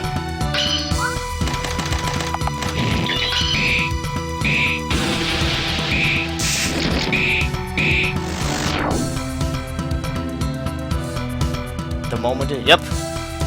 He regenerates again! Haha! Just have to keep killing him.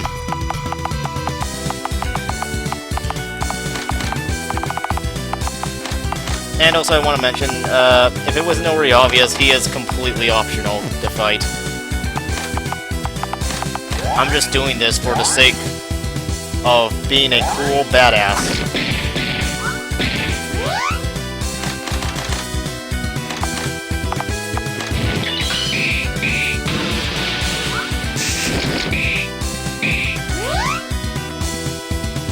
His curse makes him an XP farmer.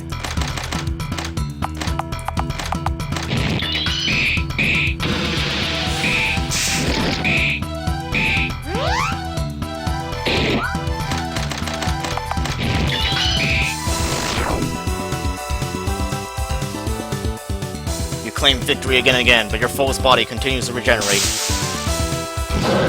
Oh shit, I think this is the last one. Yeah, he did that thing. He's serious. Oh yeah, that shows you he's absolutely serious now.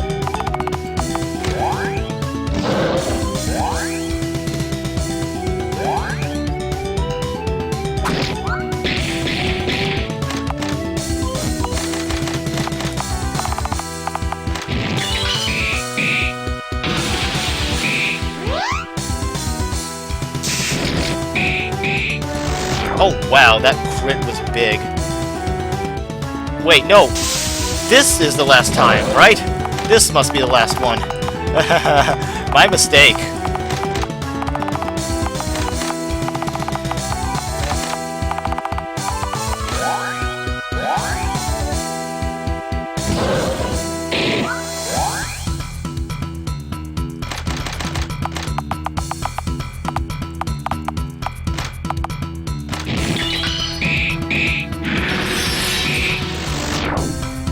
The price of existence is eternal respawning and dying to the protag. Come on, I thought Come on, didn't he already lose 2 lives? 3 lives? He's lost so many lives at this point. How many more does he have? I might actually have to use an elixir here.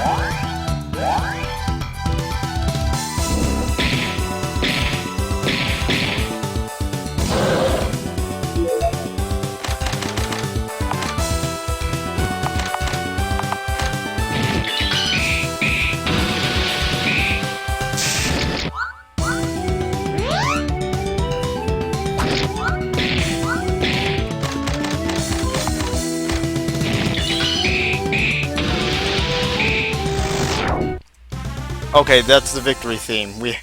To be able to exhaust all 7 of my lives, power just like his. This time his body turns entirely to dust, robe and mole. Now you can enter the gate.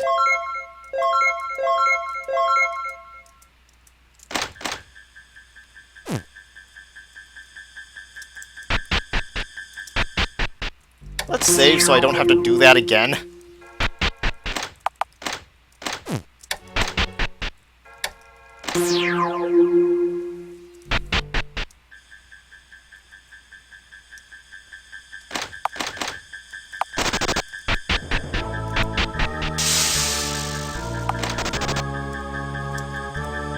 the end of the passage, down a narrow set of stairs, was a dead end permeated with stagnant miasma.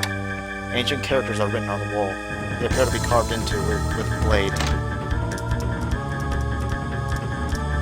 The text reads, "In the first gem dwells destruction, in the second, transformation, in the third, eternity, in the fourth, death and rebirth, and in the fifth, omniscience."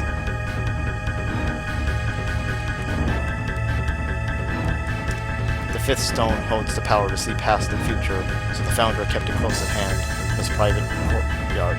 This you have already witnessed. Remember, an 8-leaf flower emblem is engraved on the upper part of the door. Some characters are engraved on the bottom part. Below that is a numeric grid. The characters read as follows: death, people, country, road, gate, I. Yeah.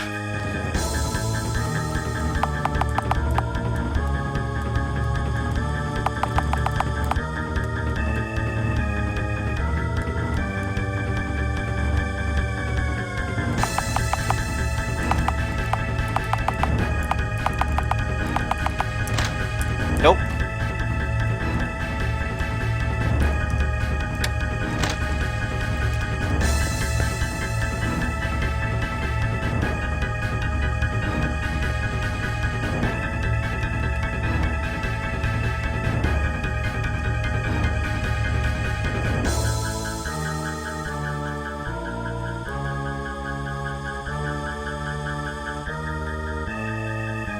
So yeah, this is a riddle I can't exactly solve, and I kinda want to just, like, go fight the final boss already.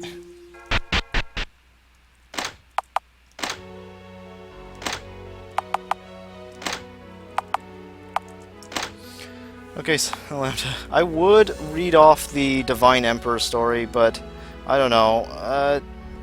Do you want me to do this now, or would you prefer if I did it after the final boss? Because I can do that afterwards.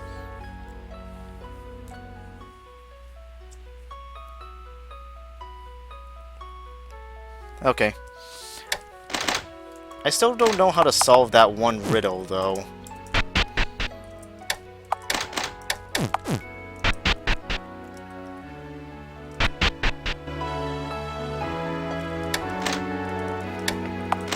I'll have to figure it out some other time. I don't have a whole lot of time right now.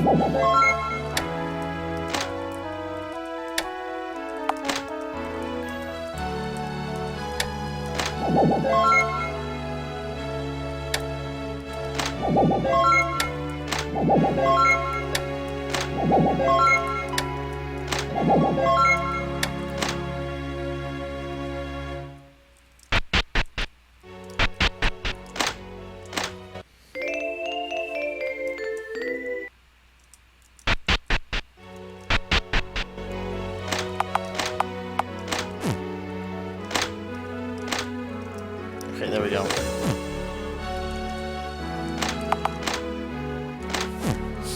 Alright. I'm taking... Now, I'm going to follow Laban's advice and, like, only take 3 of us up there instead of like all 4 slots, because it's a very important advice, mind you.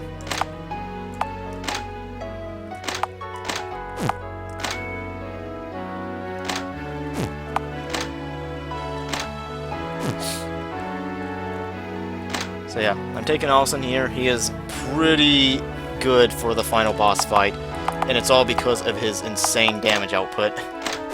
Well, assuming, like, conditions are favorable, then, you know, that's something we can do, but not right now.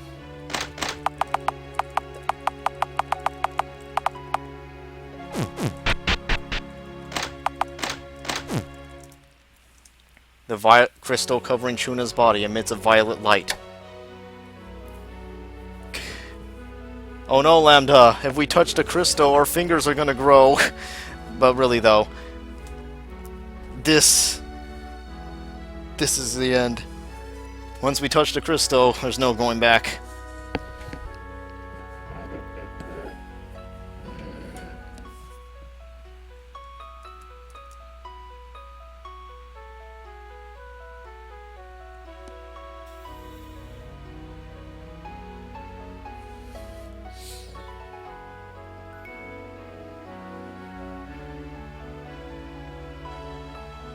Tooch. A procedure. Yep, I know.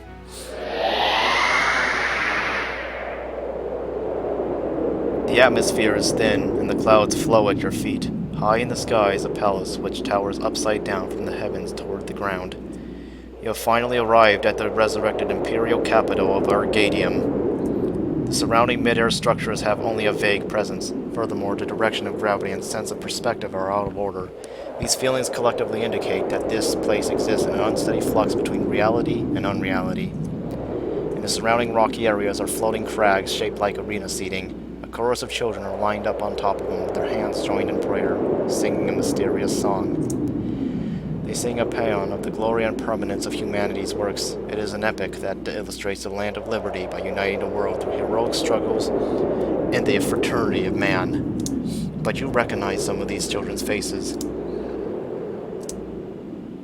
Chuna? The souls of the petrified children are imprisoned here. But even as you call out to them, they continue to sing with vacant expressions and do not answer. They are too far away for you to try and extricate them. Your efforts are in vain. They are the foundation for the ceremonial magic that serves as building blocks for the Imperial. Oh my god, it got cut off. Said a voice. One of the children had stopped singing, opened his mouth and adopted a look of contemplation. This scene is the dream that dwells within the people of the world. A mental image modeled from this.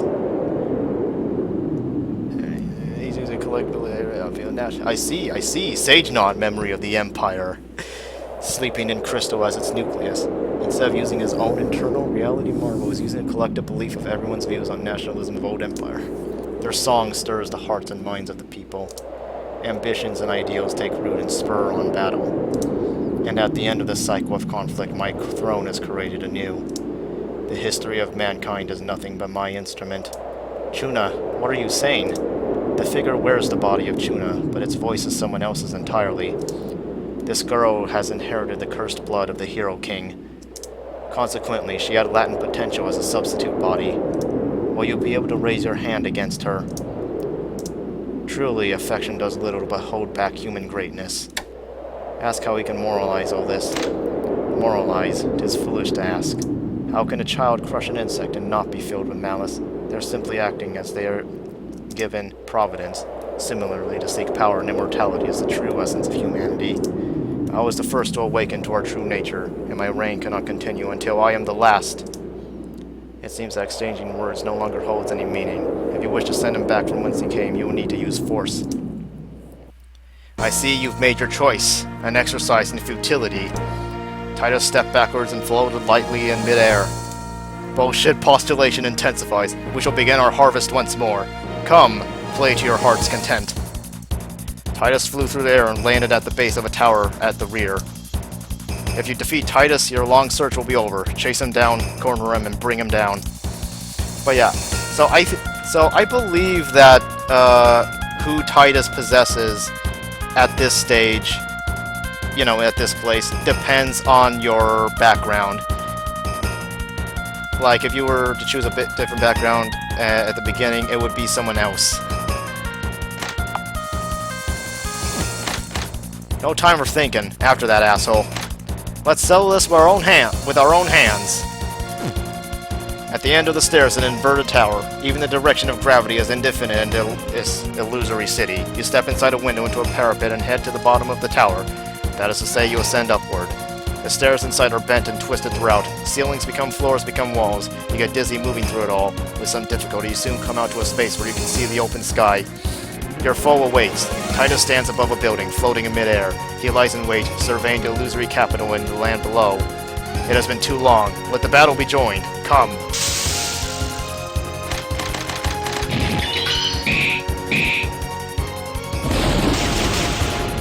Powerful destructive magic and martial arts run wild, and in the aftermath, the stone scaffolding is plowed like soil. He continues his devil-may-care onslaught. Sage and the lesser banishing ritual of the pentagram. It's fine. Soaring over the wreckage as it remains suspended in midair. You are fervent in your efforts, as to be expected of my scion. With a joyful grin, Titus again rises in the air, this time landing on a bell tower some ways away. At this distance, it's unlikely that anything can reach him except long-range attacks like magic and projectiles. If you don't close the distance, short-range attacks will have little effect. Pursue Titus. You hurry on to pursue your foe. You must cross a narrow bridge nearby to get to Titus's location. Alright. Let me check my equipment, make sure I got everything.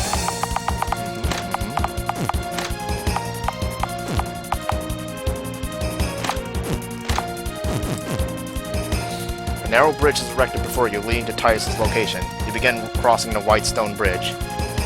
You better hurry. But just as you thought, you heard a mocking voice. Titus shot a magic spell from afar. Their foe is far off in the distance. If you can't reach them, just run.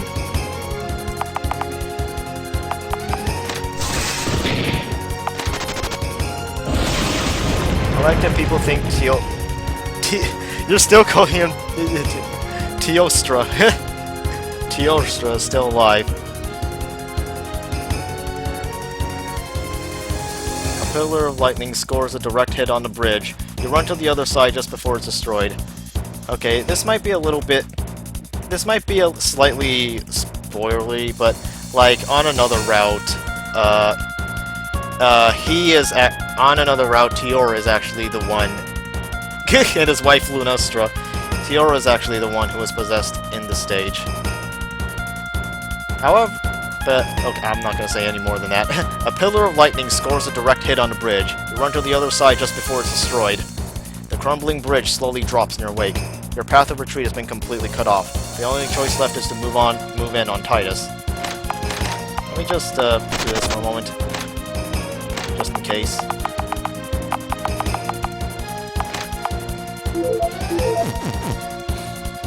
Hanging gardens are constructed on artificial ground supported by a number of pillars. Apples grow ripe on the drooping branches of fruit trees, rising to the same altitude as the clouds. There are people wandering between the trees with dreamy looks.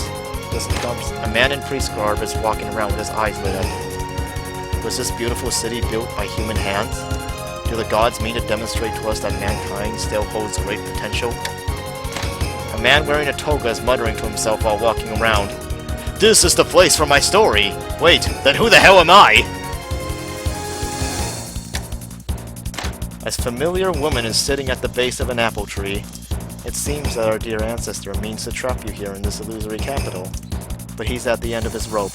He got carried away and is running out of fresh bodies to possess. Chase him down and give him his last rites. If you keep up your onslaught, you will eventually deal a fatal blow, and that will be that. You spoke to a soldier of unknown allegiance. It seems I've become part of some manner of dream. Such a spectacle cannot be reality. But I do hear it, the saga of merit of long ago. Someday I will lead an army across the continent. Spellbound, he lowers his eyelids. We save Yulia by doing what she wants us to do. Taking down Titus.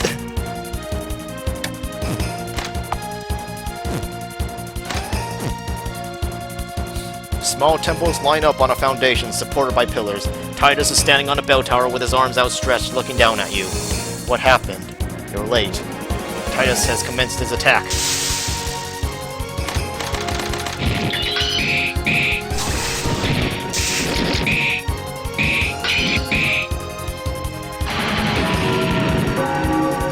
The top of the bell tower, dragged into the battle, is smashed, and its bell makes an upsetting rattle as it tumbles down. Titus again soars through the air with a determined smile and descends at a distant place.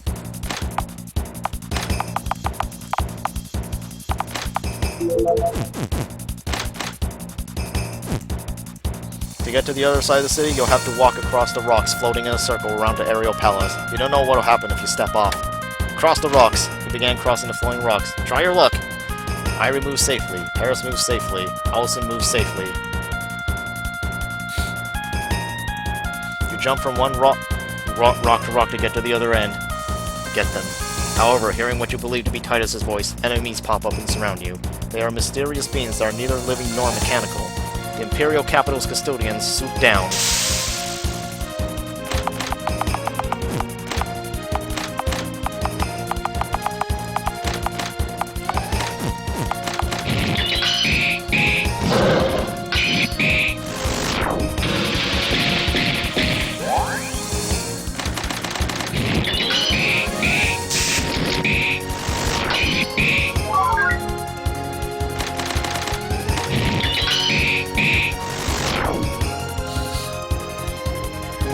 for some meddling kids to kill your lich form and is chasing your ghost ass only for those plans to be thrown into garbage.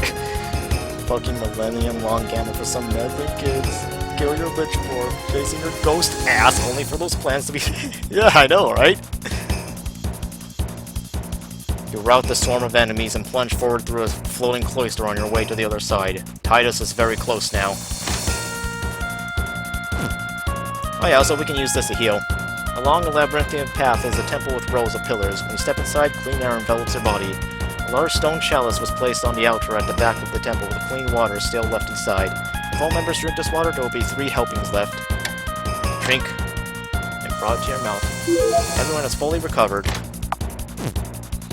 Buildings of all sizes fit together in complex configurations, completely ignoring the laws of physics and form an enormous 3-dimensional maze. Avenues go up walls, alleys stretch into meaningless dead ends, and pillars extend upside down. A gate leading nowhere stands atop stairs, protruding from the bizarre townscape into the air. Titus lies in wait on top of it.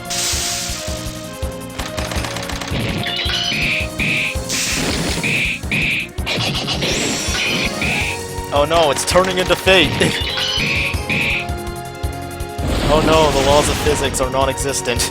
You engage with Titus in mortal combat, running through streets left and right, top, bottom, front, and back for that matter. The window frames of the buildings have collapsed and bricks lie everywhere. Yes, run. Run for your life. At the height of the battle, Titus once again soars through the air and lands in a remote location. A cylindrical tower lofts high in the air, surrounded by massive parapets. Thousands of saints with their hands linked in prayer are lined up in the hollows of the walls. Are they really just statues? As if under construction, part of the wall is missing, allowing you to climb up. Atop the parapet is the figure of Titus. It's time to settle this. Titus has launched his offensive.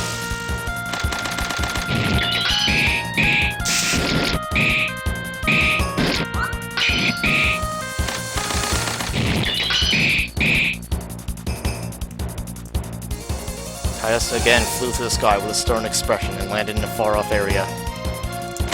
Anything different? Okay, not yet. Small temples line up on a foundation supported by pillars. Titus is standing on a bell tower with his arms outstretched looking down at you. You are stubborn. Titus has commenced his attack.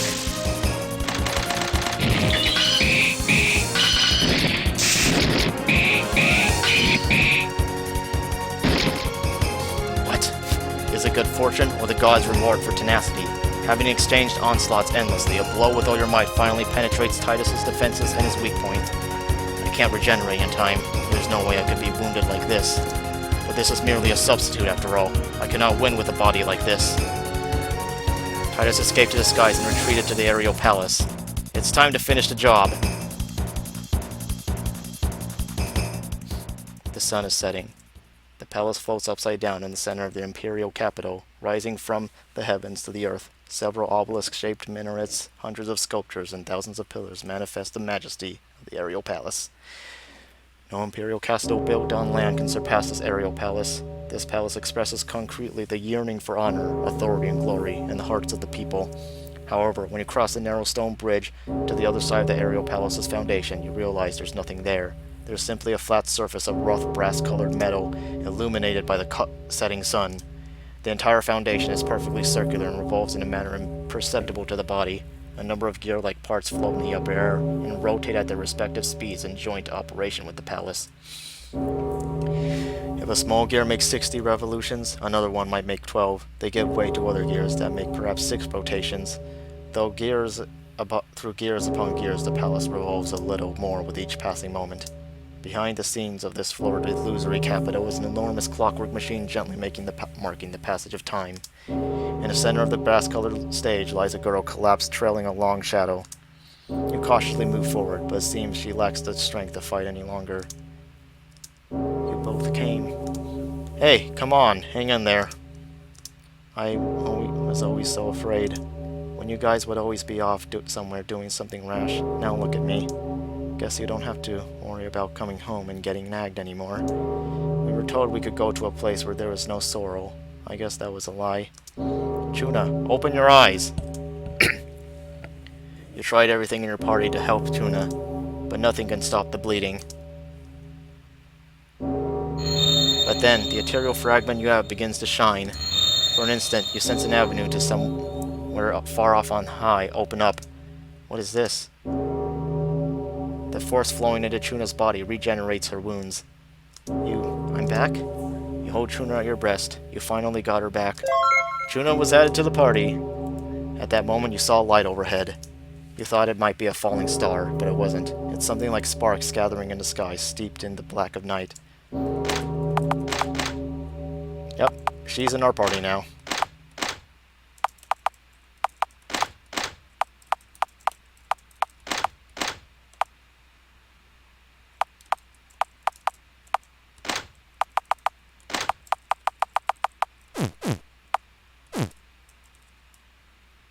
Oh no. That means she's not protected by MP. She could die.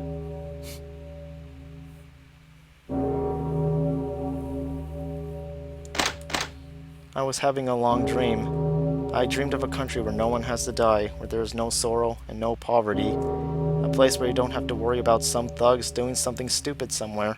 What are you looking at me for? What's the next step? Where's this true form? Olsen doesn't have anything to say. Let's heal up. Use the Forgotten Stone to save right before the last battle.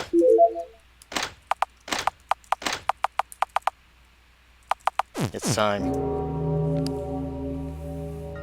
You feel an overwhelming power. You look up high.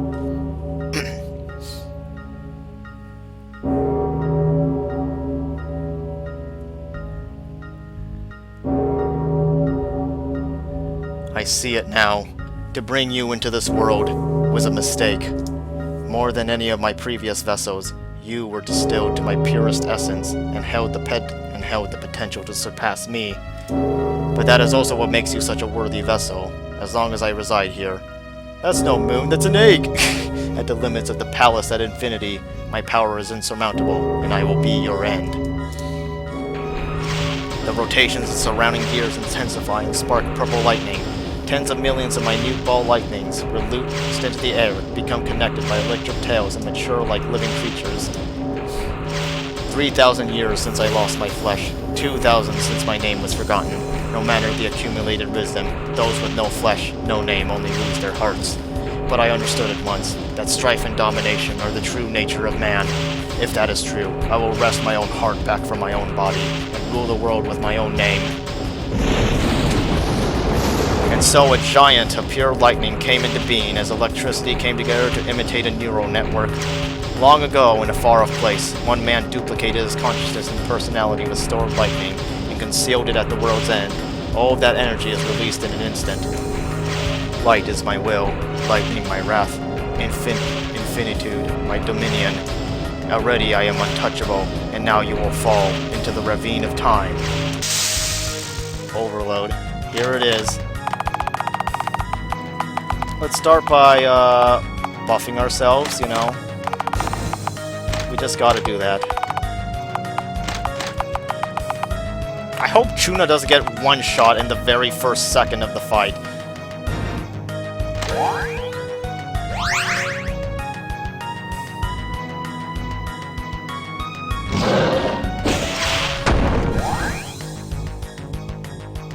You gotta have a good BO, it's what I do.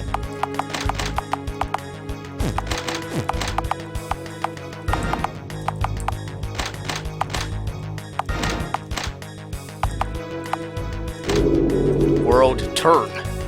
Just then, the stars begin to move all at once. The celestial sphere begins to revolve, and the light of the stars become loci, which I don't know how to pronounce that, which draw lines. The air becomes heavy like water in distorted space-time. On the contrary, body and soul, exposed to the tempest of the raging time, become burdened with days of fatigue with every passing moment. All flowers which bloom must also wither and die. Only I have the power to oppose this law of time. Oh no, we're debilitated.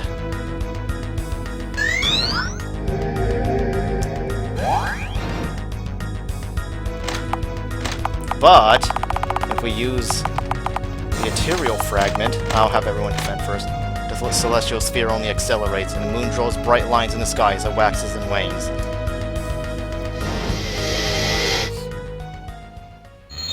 Energy pours in from outside the barrier through the ethereal fragment. You feel the caress of someone dear. Overwhelming power fills your body to the brim and struggles for supremacy with the space-time distortion. I am divine intervention. Everyone's MP will recover. Guess what? Everyone recovers MP every turn now, which means we can just go all out!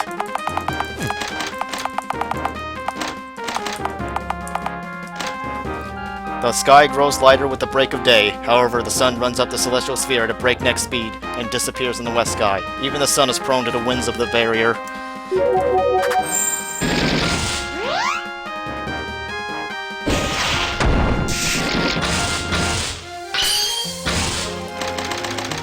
However, I do kind of want to, like, not kill him too quickly for certain reasons.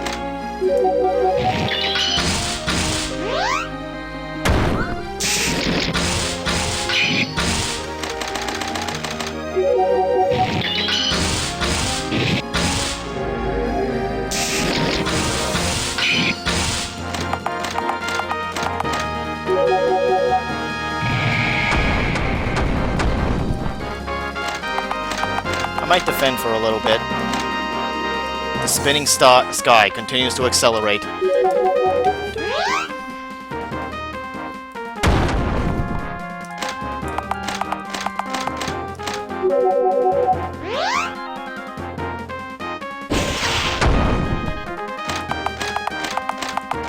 The celestial sphere only accelerates, and the stars, moon, and sun draw countless parallel lines in the sky.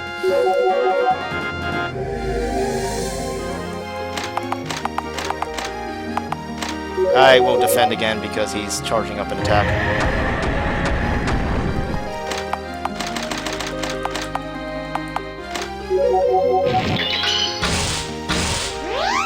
Two critical hits. Now that is nice.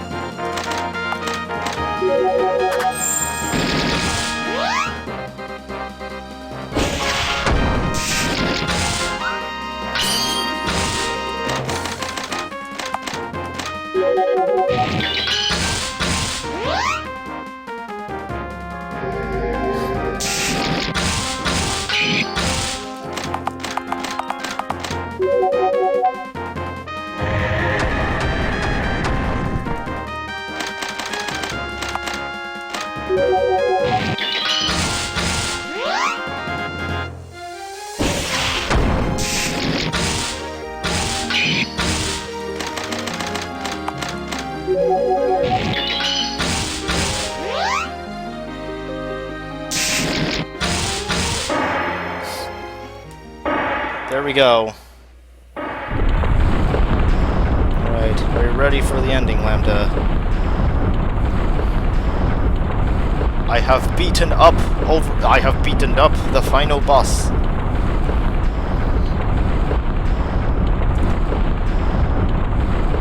Their relentless onslaught disturbs and weakens the lightning that composes Titus's soul. The shock waves of battle destroy the surrounding gears and scatter fragments into space.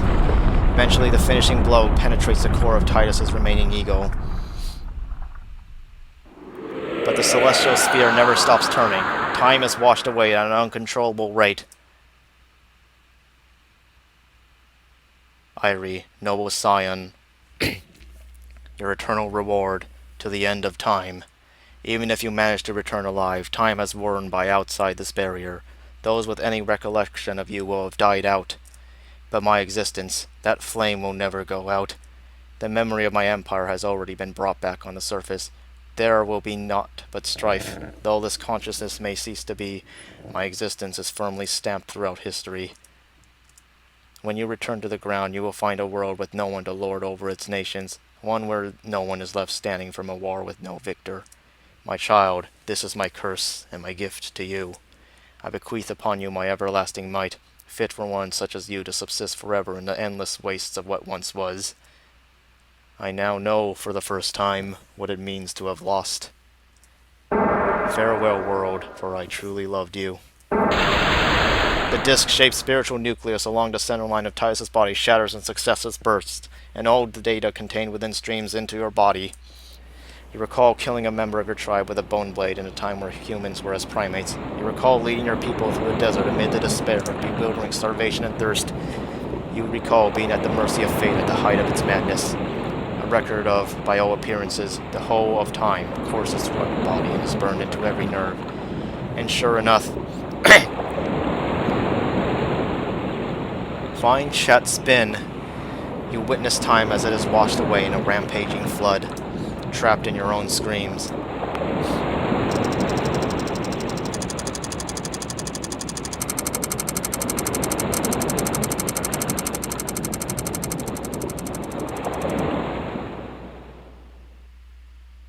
You awaken to the sound of water. You, alone, washed upon the store, partly immersed in the lukewarm waters of the river.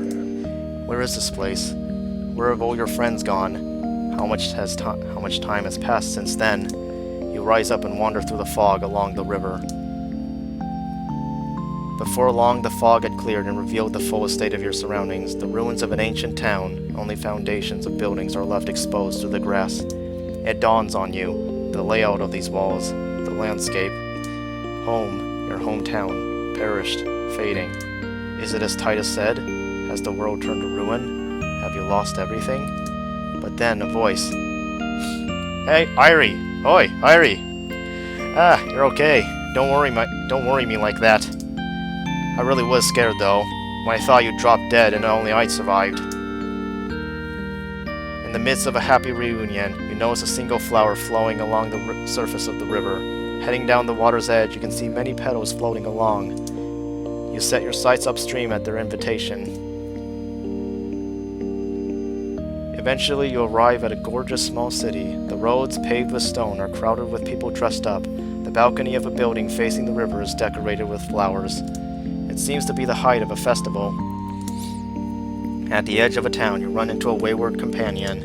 Irie, what a relief to find you here. Hey, here, over here! You made it too, huh? At any rate, this is a wondrous town. Though the people and buildings are unfamiliar in appearance, there is a sense of familiarity somewhere here. The people's faces are almost like the ones back home. A laughing child running about. The streets feels like someone you've met before. The people in the streets feel dear to you somehow. They all take in the festival, smiling and laughing. What sort of festival is this, you wonder? This festival is in remembrance of the hero who saved our town. Long ago, when demons welled up from the bottom of the earth, we've come together to celebrate the heroes who took to the sky to defeat the king of demons. Festival music takes hold of you as white flowers and confetti fall like snow. You left the hustle and bustle of the festival and went down to the riverside.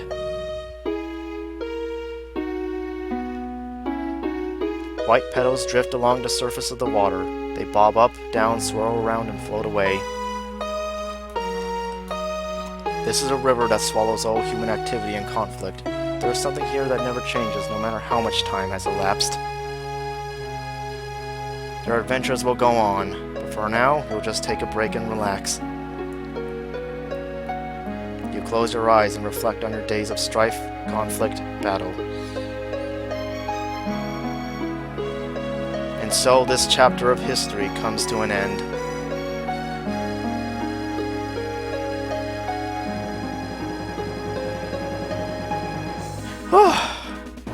There we go.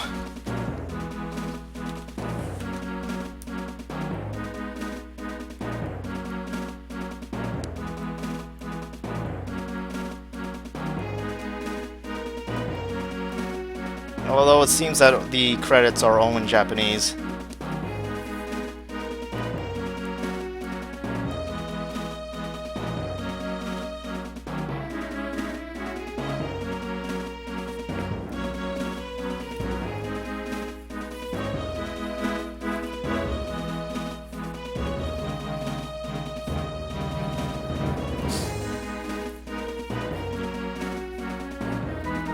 However, there is still something I want to do, after the credits are over. Because recall, there was a reason why I did not want to finish the battle too quickly.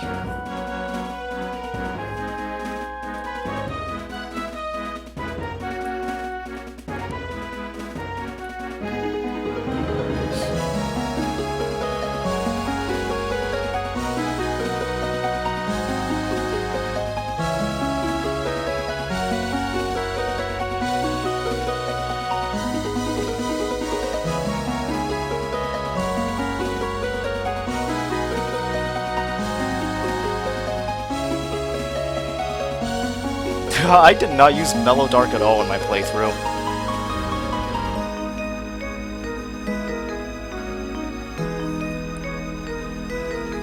Even though, like, you know, his skills are not redundant, it's just, I just never felt a need to use them.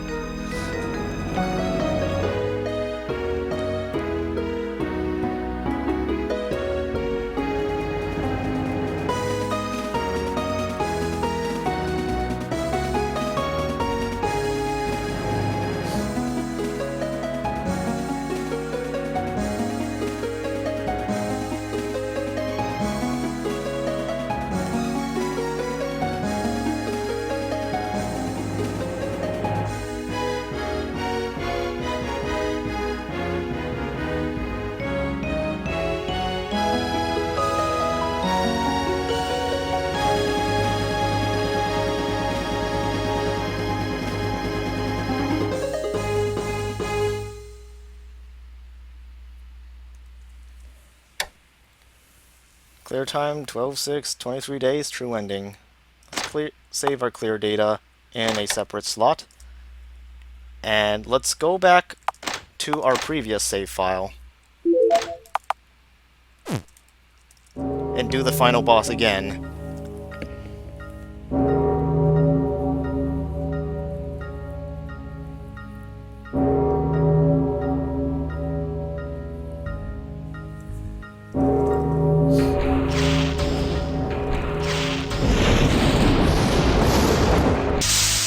Alright, this time we're going to prepare the most,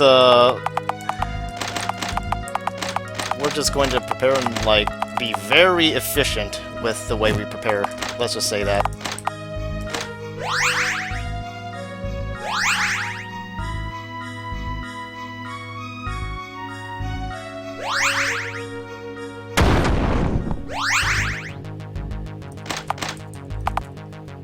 Yep, he's gonna use the world turn thing on this turn, I believe.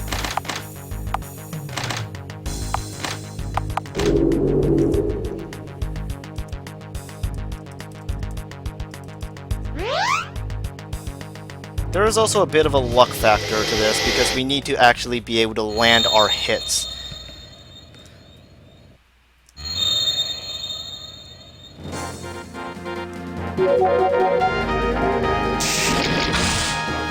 Furthermore, we're gonna have to be really, really, like, reckless here. So yeah, we're doing this again.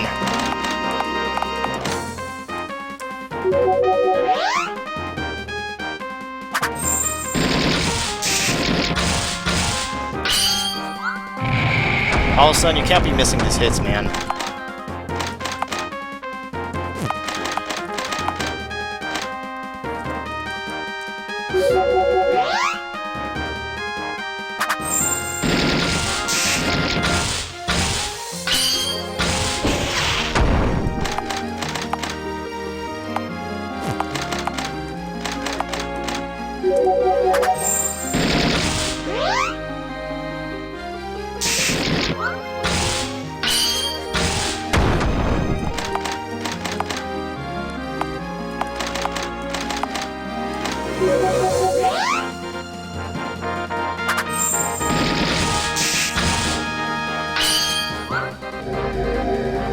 I'm like, doesn't matter. We have to keep going.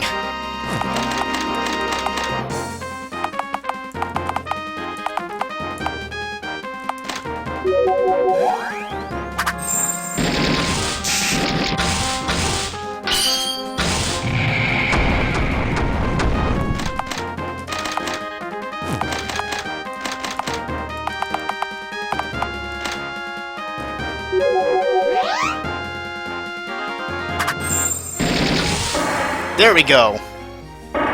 Okay, Lambda, are you ready to see the other thing I wanted to show?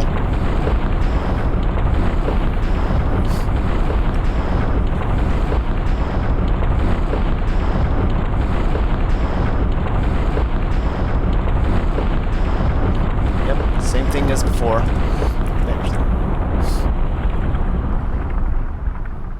Irie, my scion, my foolish child. What I have established is the very essence of mankind. Though my flame may be extinguished, nothing will change.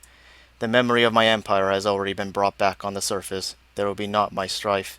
Though this consciousness may cease to be, my existence is firmly stamped throughout history. You should continue your existence, you, one solitary person, and you should continue to resist the cruel hands of time. I know now for the first time what it means to have lost. Farewell, world, for I truly loved you. The disc-shaped spiritual nucleus along the center line of Titus's body shatters in successive bursts and is annihilated.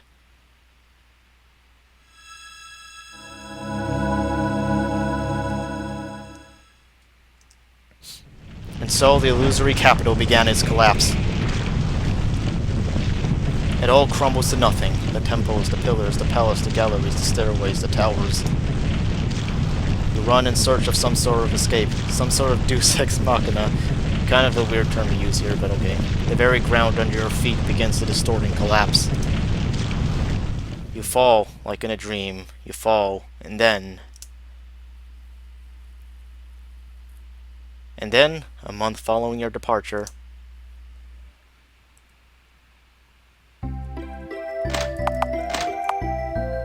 What's going on here? We're all alone now.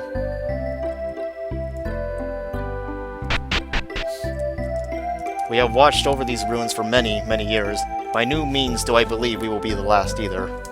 But this isn't an ideal setup. Emperor Titus of Archaea bestowed upon humanity both wisdom and a curse. Even with his fall, people will continue to be fascinated by this wisdom and inherit the curse. You all have done well. The ashes of war remain to be swept out, and I'm sure our problems are not over, but for a while at least, we can enjoy relative peace. Let's not undersell that. Enda swinging a broom like a spear. Ah, Irie, I'm helping. I'm super good at it. Tell me I'm doing a good job. That does not seem to be true. Chuna can tell you how to be helping too. She's very nice. I'm happy to help. Chuna looks worn out.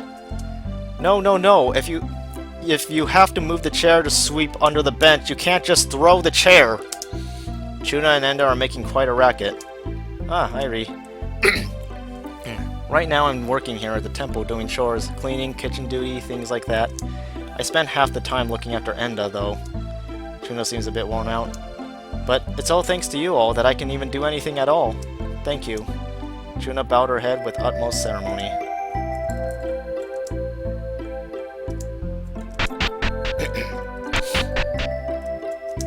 Thanks to you, everyone is saved. You don't know how happy this makes me.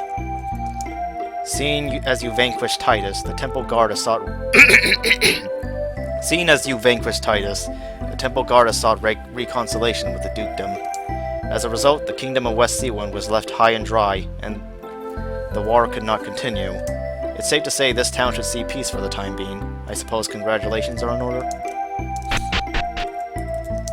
The number of refugees who have settled in the slums has gone down, but there are an increased number of migrant workers. It seems they're already becoming a fixture here. The old sage's retreat near the forest is completely burnt down. Yeah, that's still burnt down. No one's ever repaired that. Business is pretty slow. Wish someone would cause another uproar. What happened to the mages and dwarven blacksmiths after General Tier was done with them? If they were still here, they could help me operate the Iron Cavalry and take over the world! The ancient city craze continues on. That means that excavation and business will continue. However, even though there are still many monsters in the ruins, the number of people willing to act as escorts is decreasing. To have someone else rush in and grab the gold before you was heartbreaking. No, I wasn't talking about you. You're cool. I'm gonna be a great grandpappy. I want to tell you all about all sorts of things that come up with that. But I never really saw what all the fuss was with that kind of thing. I have to figure out how to spice it up a bit. There's no place for me here without war and intrigue. Rummaging through ruins and being an escort get kind of old. Feeling a yawn come on just thinking about it. Ah, easy money. Anything goes as long as you do it big. Paris was the same as ever. Irie, don't startle me like that. Yo, I'm bored though. Things got pretty cool for a while here, but now it's back to being the eternally lame. But you know, this is the first time anyone's ever fussed over me like I'm sort of grassroots hero. I thought maybe I'd become hired muscle, but Chuna nagged me out a bit. Well, if you guys are gonna get all bent out of shape over it, I'll be a good little boy for now. But man, I'm climbing the walls. I need another big score. Think I just came up with something. Think there's any opportunity at ruins still? Something like a personal discovery tour? We guide them through the ruins, then some of us pop out and startle them. It'll be great, don't you think? Sounds awesome! You really think so? Oh yeah, Irie, we're doing it. You and me working together. No one can stop us. We're gonna add a little excitement to this sleepy town. Paris joined the party.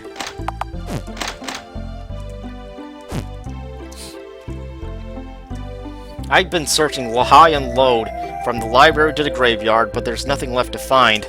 I wanted to learn all of Titus's magical secrets, but it seems that they've all been lost with him. Perhaps I just need to be patient. Maybe they even exist within this town. Also, how would one come back from a life of running from place to place, stealing rare books from castles? What? Oh, let me try to reread that. Also, how would one come back from a life of running from place to place, stealing rare books from castles? It's a dull existence, for sure. Are you calling me stupid? You want to go? Simmer down. If you don't know what to do, why not team up with me in my big awesome plan? What's that? Whispering. That's... you idiot. Do you really fool rabble with nonsense like that? It'll never work. Not unless everyone's just as stupid as you are. You would be playing the role of Devil King, who would ambush visitors. Devil King? Aha, that reaction was perfect. This'll work nicely. Well, I still think it's stupid, but I am intrigued. A waste of space has joined your party. Not really, he doesn't actually join.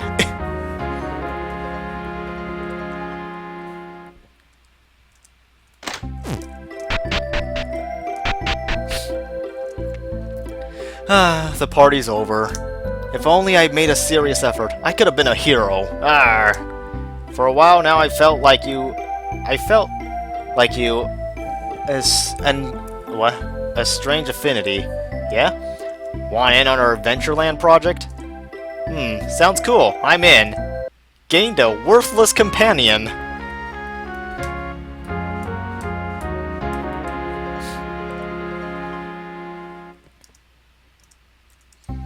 Ah, Irie. Welcome. What's up? Huh? Me? Well, not much more than it looks like. Just tending the store as usual. Working here was like a dream when it was hustle and bustle, but now it's completely peaceful. But there are many things I can't go back to the way they were. It seems that the searchers are all going home now that it's over. But that's just what happens. It just feels so lonely. It's like when they pack up at the end of a festival. It's time for me to be going again, unfortunately. It's surprisingly cozy here, so it's a shame to have to leave. But Titus destroyed, the turmoil done with. For me, it is now the crucial moment.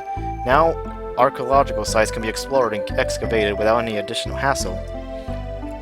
What has been discovered now is only the last 1,000 years of an empire. There should be older ruins below. The last 1,000 years... Oh dear. I also wish to clarify the mechanism by which an above-ground city moved underground, maintaining its shape. My guess is that originally there was a vast underground world here, and that city fell to the ground. I don't really get it, but it sounds fun. Would you cooperate with our own plans? Plans? Yes, you see, we'll be making the ruins into a tourist attraction. What? Hell yeah? What are you laughing at? I'm not laughing, I'm dumbfounded. You want to turn a valuable legacy into a playground? Would I cooperate? Not a chance. I see. Well, don't expect a cut later on if you get in our way. My husband was saved. So much has happened, and I'm looking forward to peace and tranquility now. Welcome! He's still selling fruits and vegetables. Some things never change. Ah, Irie. Great to see you. I have business back in the capital, so I want to discuss something important before then. The mystery of the petrified children has been solved and the monsters have been wiped out, but there's still a heap of issues. The Archduke is seriously ill, and his successor Tior has disappeared after doing away with the major lords. The Nest Dukedom is on the verge of civil war between the Imperial faction that supported Tior and the lords who wished for independence. Both sides lack leadership, so the forthcoming battle has not yet arrived, which is good, but if we don't solve our internal affairs quickly, West Sea may invade again. So, will I be able to make it to Nazari and reconcile the two factions? I will, of course, do my best. It seems that Tior had a child, so perhaps I can use that to our advantage. Not that I wish to use children per se. The end certainly does not justify the means. I worry how much of a difference someone like me can really make, but I don't want to lose my way. That being the case, I take my leave of this town. Thank you for all that you've done. Please continue to protect the people of this town from any future calamities. And so, Alson left town with his attendants. Now that Prince Tioro is gone, will Lord Alson be a suitable replacement? He seems a little... I don't know. I've been thinking about taking some time to consider the future now that things have died down. I want to check in on my hometown. I'm worried about my brother and want to find out where he's disappeared to. You mean, like, didn't we kill him? Oh, wait, that was in the... Oh, wait, no, that was in the other timeline. Shit, I don't know if her dialogue is any different if I brought her with me now. Until now, it was more important to attend to my duties here. Alternatively, he could have just not died, you know, back when we fought him, since he did just disappear after we beat him. But since our Lord's death, I'm not sure what my obligation is. I'd like to leave town for a bit and think it over. I came from the countryside to work for the local government. You can rely on me.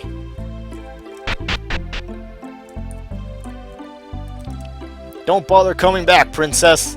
There's still plenty of demand here in this town, so I'll be keeping up with that. No thanks to you. Hey, I was just about to say goodbye. It's about time to leave this town. Why? Can't you stay a little longer? There's nothing left for me to do. Oh, here. I'm going out wandering again. The future holds many things. Find your own dream without getting swept away in the dreams of others. Well, see you around. Adios. And with that, Laban wandered off, seemingly aimlessly. The ruins boom is about to hit. Other companies are rolling in, and commerce is up, up, up.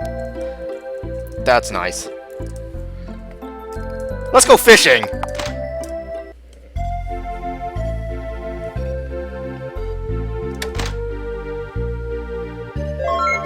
Cool, I caught a fish.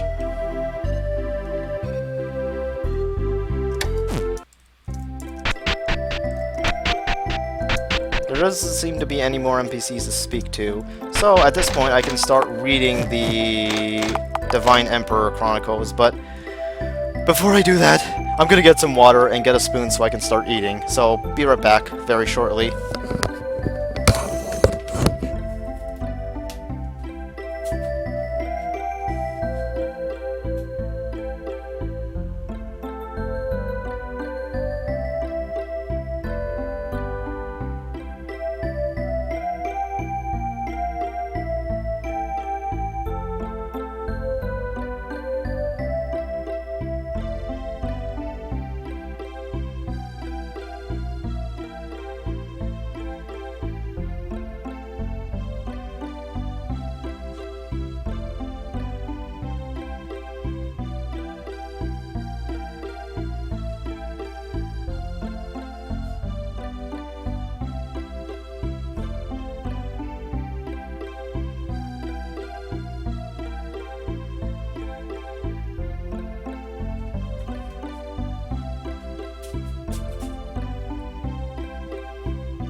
Oh, Land was BRBing too. Okay. I'll put this up then, and we'll wait until she gets back.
Okay.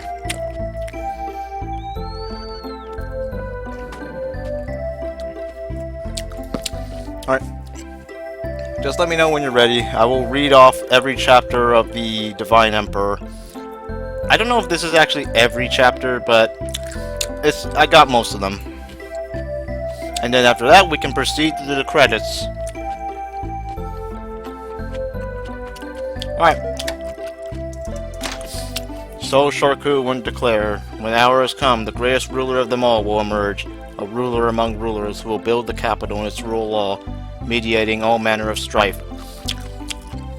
The great ruler of this prophecy is Titus. He has accomplished all that was foretold by Sharku. Let my testimony attest to his enterprise. He became ruler of Archaea. He unified the 8 cities. He delivered the people of Ruina from oppression. He conquered the savage tribes of the north. He formed an alliance with the dwarfs and destroyed those who would double-cross him. He subjugated Wu! Oh no!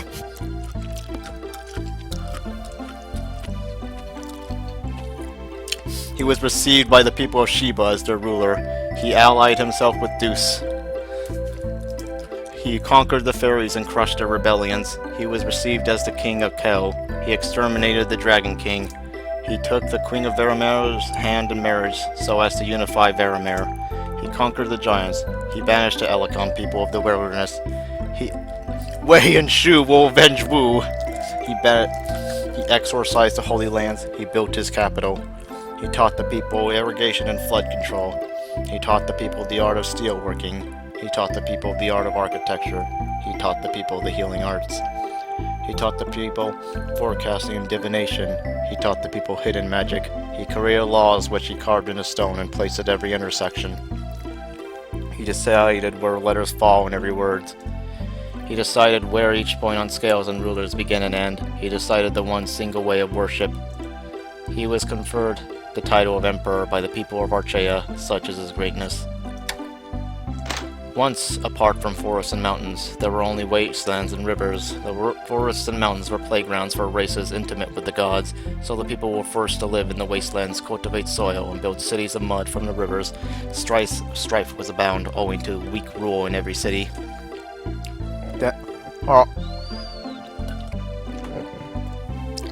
Then a child was born to the ruler of Archaea, but the baby had unusual features. So the ruler of Archaea, in his unrest, called for an oracle from the temple. This one will grow one day to become a great hero, but if he is ever to sit on the throne of Archaea, he will kill his father, declared the oracle. In his horror, Archaea's ruler placed the baby into a cradle and let it be washed away by the river. The river goddess offered her protection because she so loved children. Eventually, the child drifted onto a bank flush with reeds and was found by shepherds. The shepherds revered the child. It was just as their priest had once predicted, a light that shines on the path along the river. On that goodliest day of their arrival, the roes have already sung their song. We will come meet him in reverence. And so he was raised among the shepherds at the age of 9. At the age of 9, he had killed a lion in the wilderness. By the time he was 13, he had become wiser than the priest and was well versed in the principles of heaven and earth. His reputation had begun to reach the Archaean capital, and the boy became employed there as a clerk.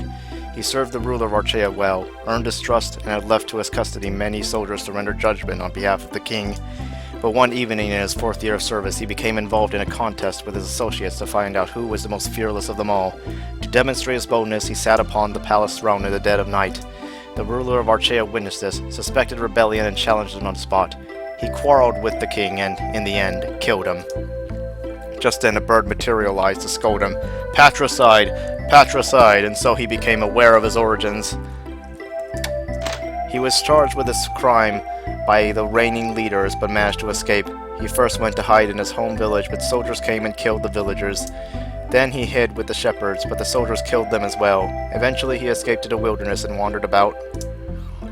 He wandered for 4 years, and after gaining much wisdom, he ventured to the edge of the great river. There he had a chance encounter with the river goddess and learned of her own arrangement. He took the goddess as his wife. He lived there with the goddess, but as time went by and an omen came, he resolved to depart and reobtain his kingdom for himself. I go now to build a metropolis for my people, he said. Don't go, you will forget me. You will forget me, the goddess replied. But realizing his determination, the goddess bequeathed to him the star of Etereal, linked to an ancient light, bestowed infinite power and knowledge upon its beholder. Though through Etereal he gained the sagacity required to become acquainted with magic. He took his people back to the land of Archaea, where he slew his enemies and ascended the throne. He built his great capital in the land of Archaea, where he reigned for 44 years and brought much wisdom to his people. How to build levees, smithing, how to read the stars, how to raise wheat, the art of the lyre, how to cure wounds, how to manipulate demonic beings, and much more. Eventually, as the population increase and the country had matured, he decided to clear the forest and irrigate the prairies to expand the nation. However, the four races, loved by the gods long before humanity, were envious of his abilities and refused to capitulate. That is, the fairies of the fields and forests, the dwarves who covet treasure underground, the giants who knew the ancient times, and the dragons living among the world's roots. He decided he would lead his soldiers into battle and vanquish his enemies. However, he suffered a loss at the Battle of the Valley of Gossul, and the Star of Etereal was shattered into 5 pieces. Fleeing to the end of the world, he utilized 4 of these fragments to craft 4 magical treasures inside a kiln deep in the Land of Fire. Nil's Garnet, giving rise to the Valor of Strife, Silha's Jade, bestowing wings to its owner, Aria's Amber, for the unwavering of heart, Fia's Lazarite, with mysterious radiance.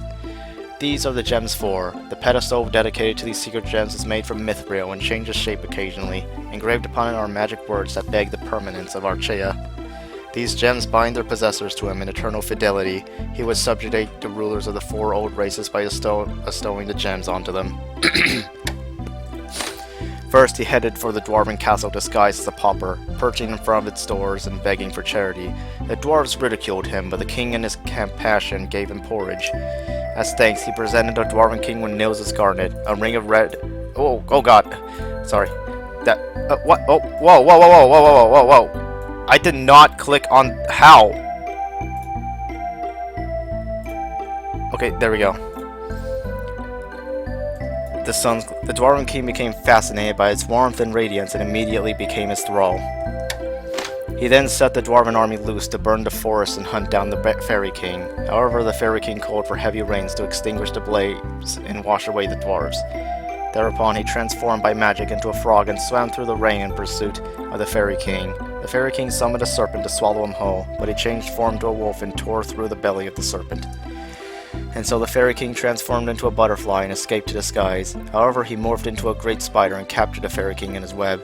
He did not kill the fairy king, instead putting him to sleep with poison and sealing his forehead with Silha's jade. Third, he paid a visit to the giant king. The giant king wished only for peace, so he gave his promise to avoid bloodshed. Aria's Amber was presented as symbol of his word. And then, we read the one about the Dragon King.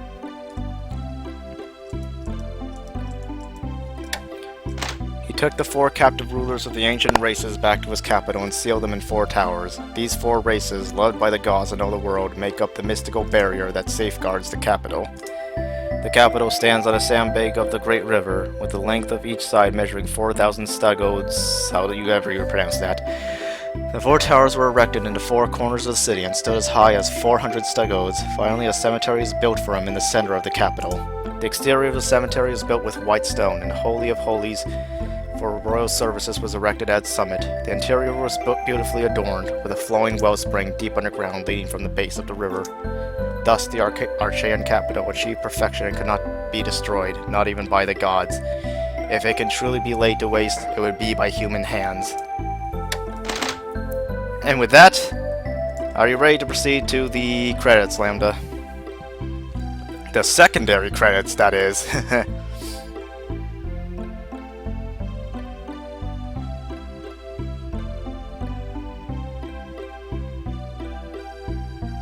Alright, let's do it. Death is the sole usurper of human life. Not all heroes have happy endings. But this tale ends happily. Let this tale end here in a moment of triumph. And so the tale ends, but adventure will never die.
Yep, that's the good ending.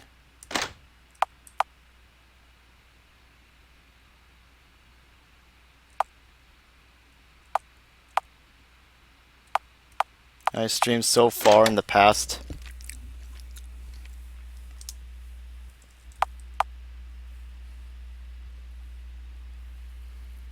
Which one? Also, I'm going to show one more thing.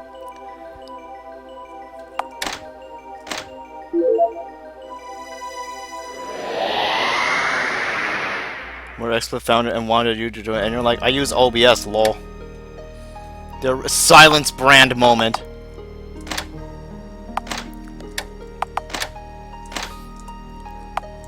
Oh, I'll just do that.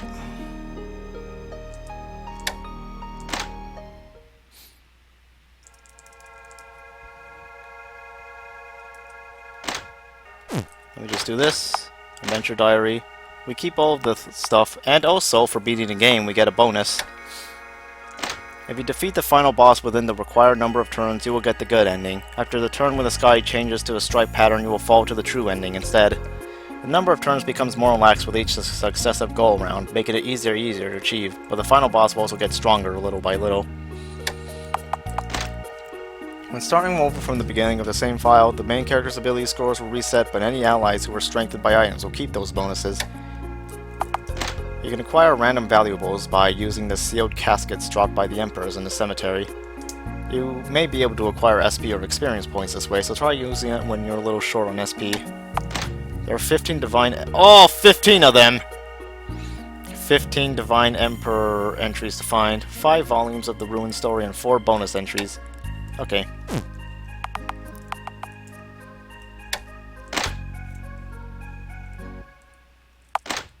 But yeah.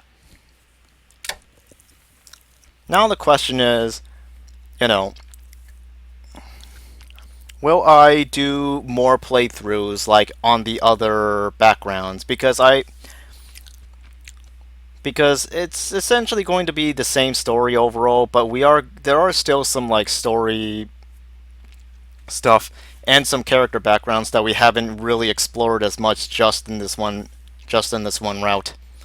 And you know, I am still curious about the other parts of the game. Revisiting streams. All right. So I guess I will save it until later.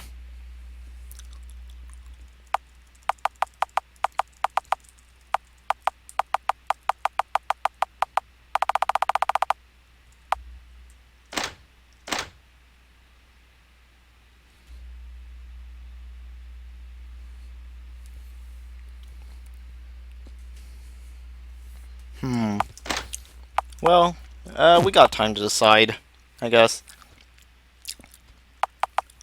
So, next time I stream, we may be starting a new game. We may just simply be starting a new file on this game.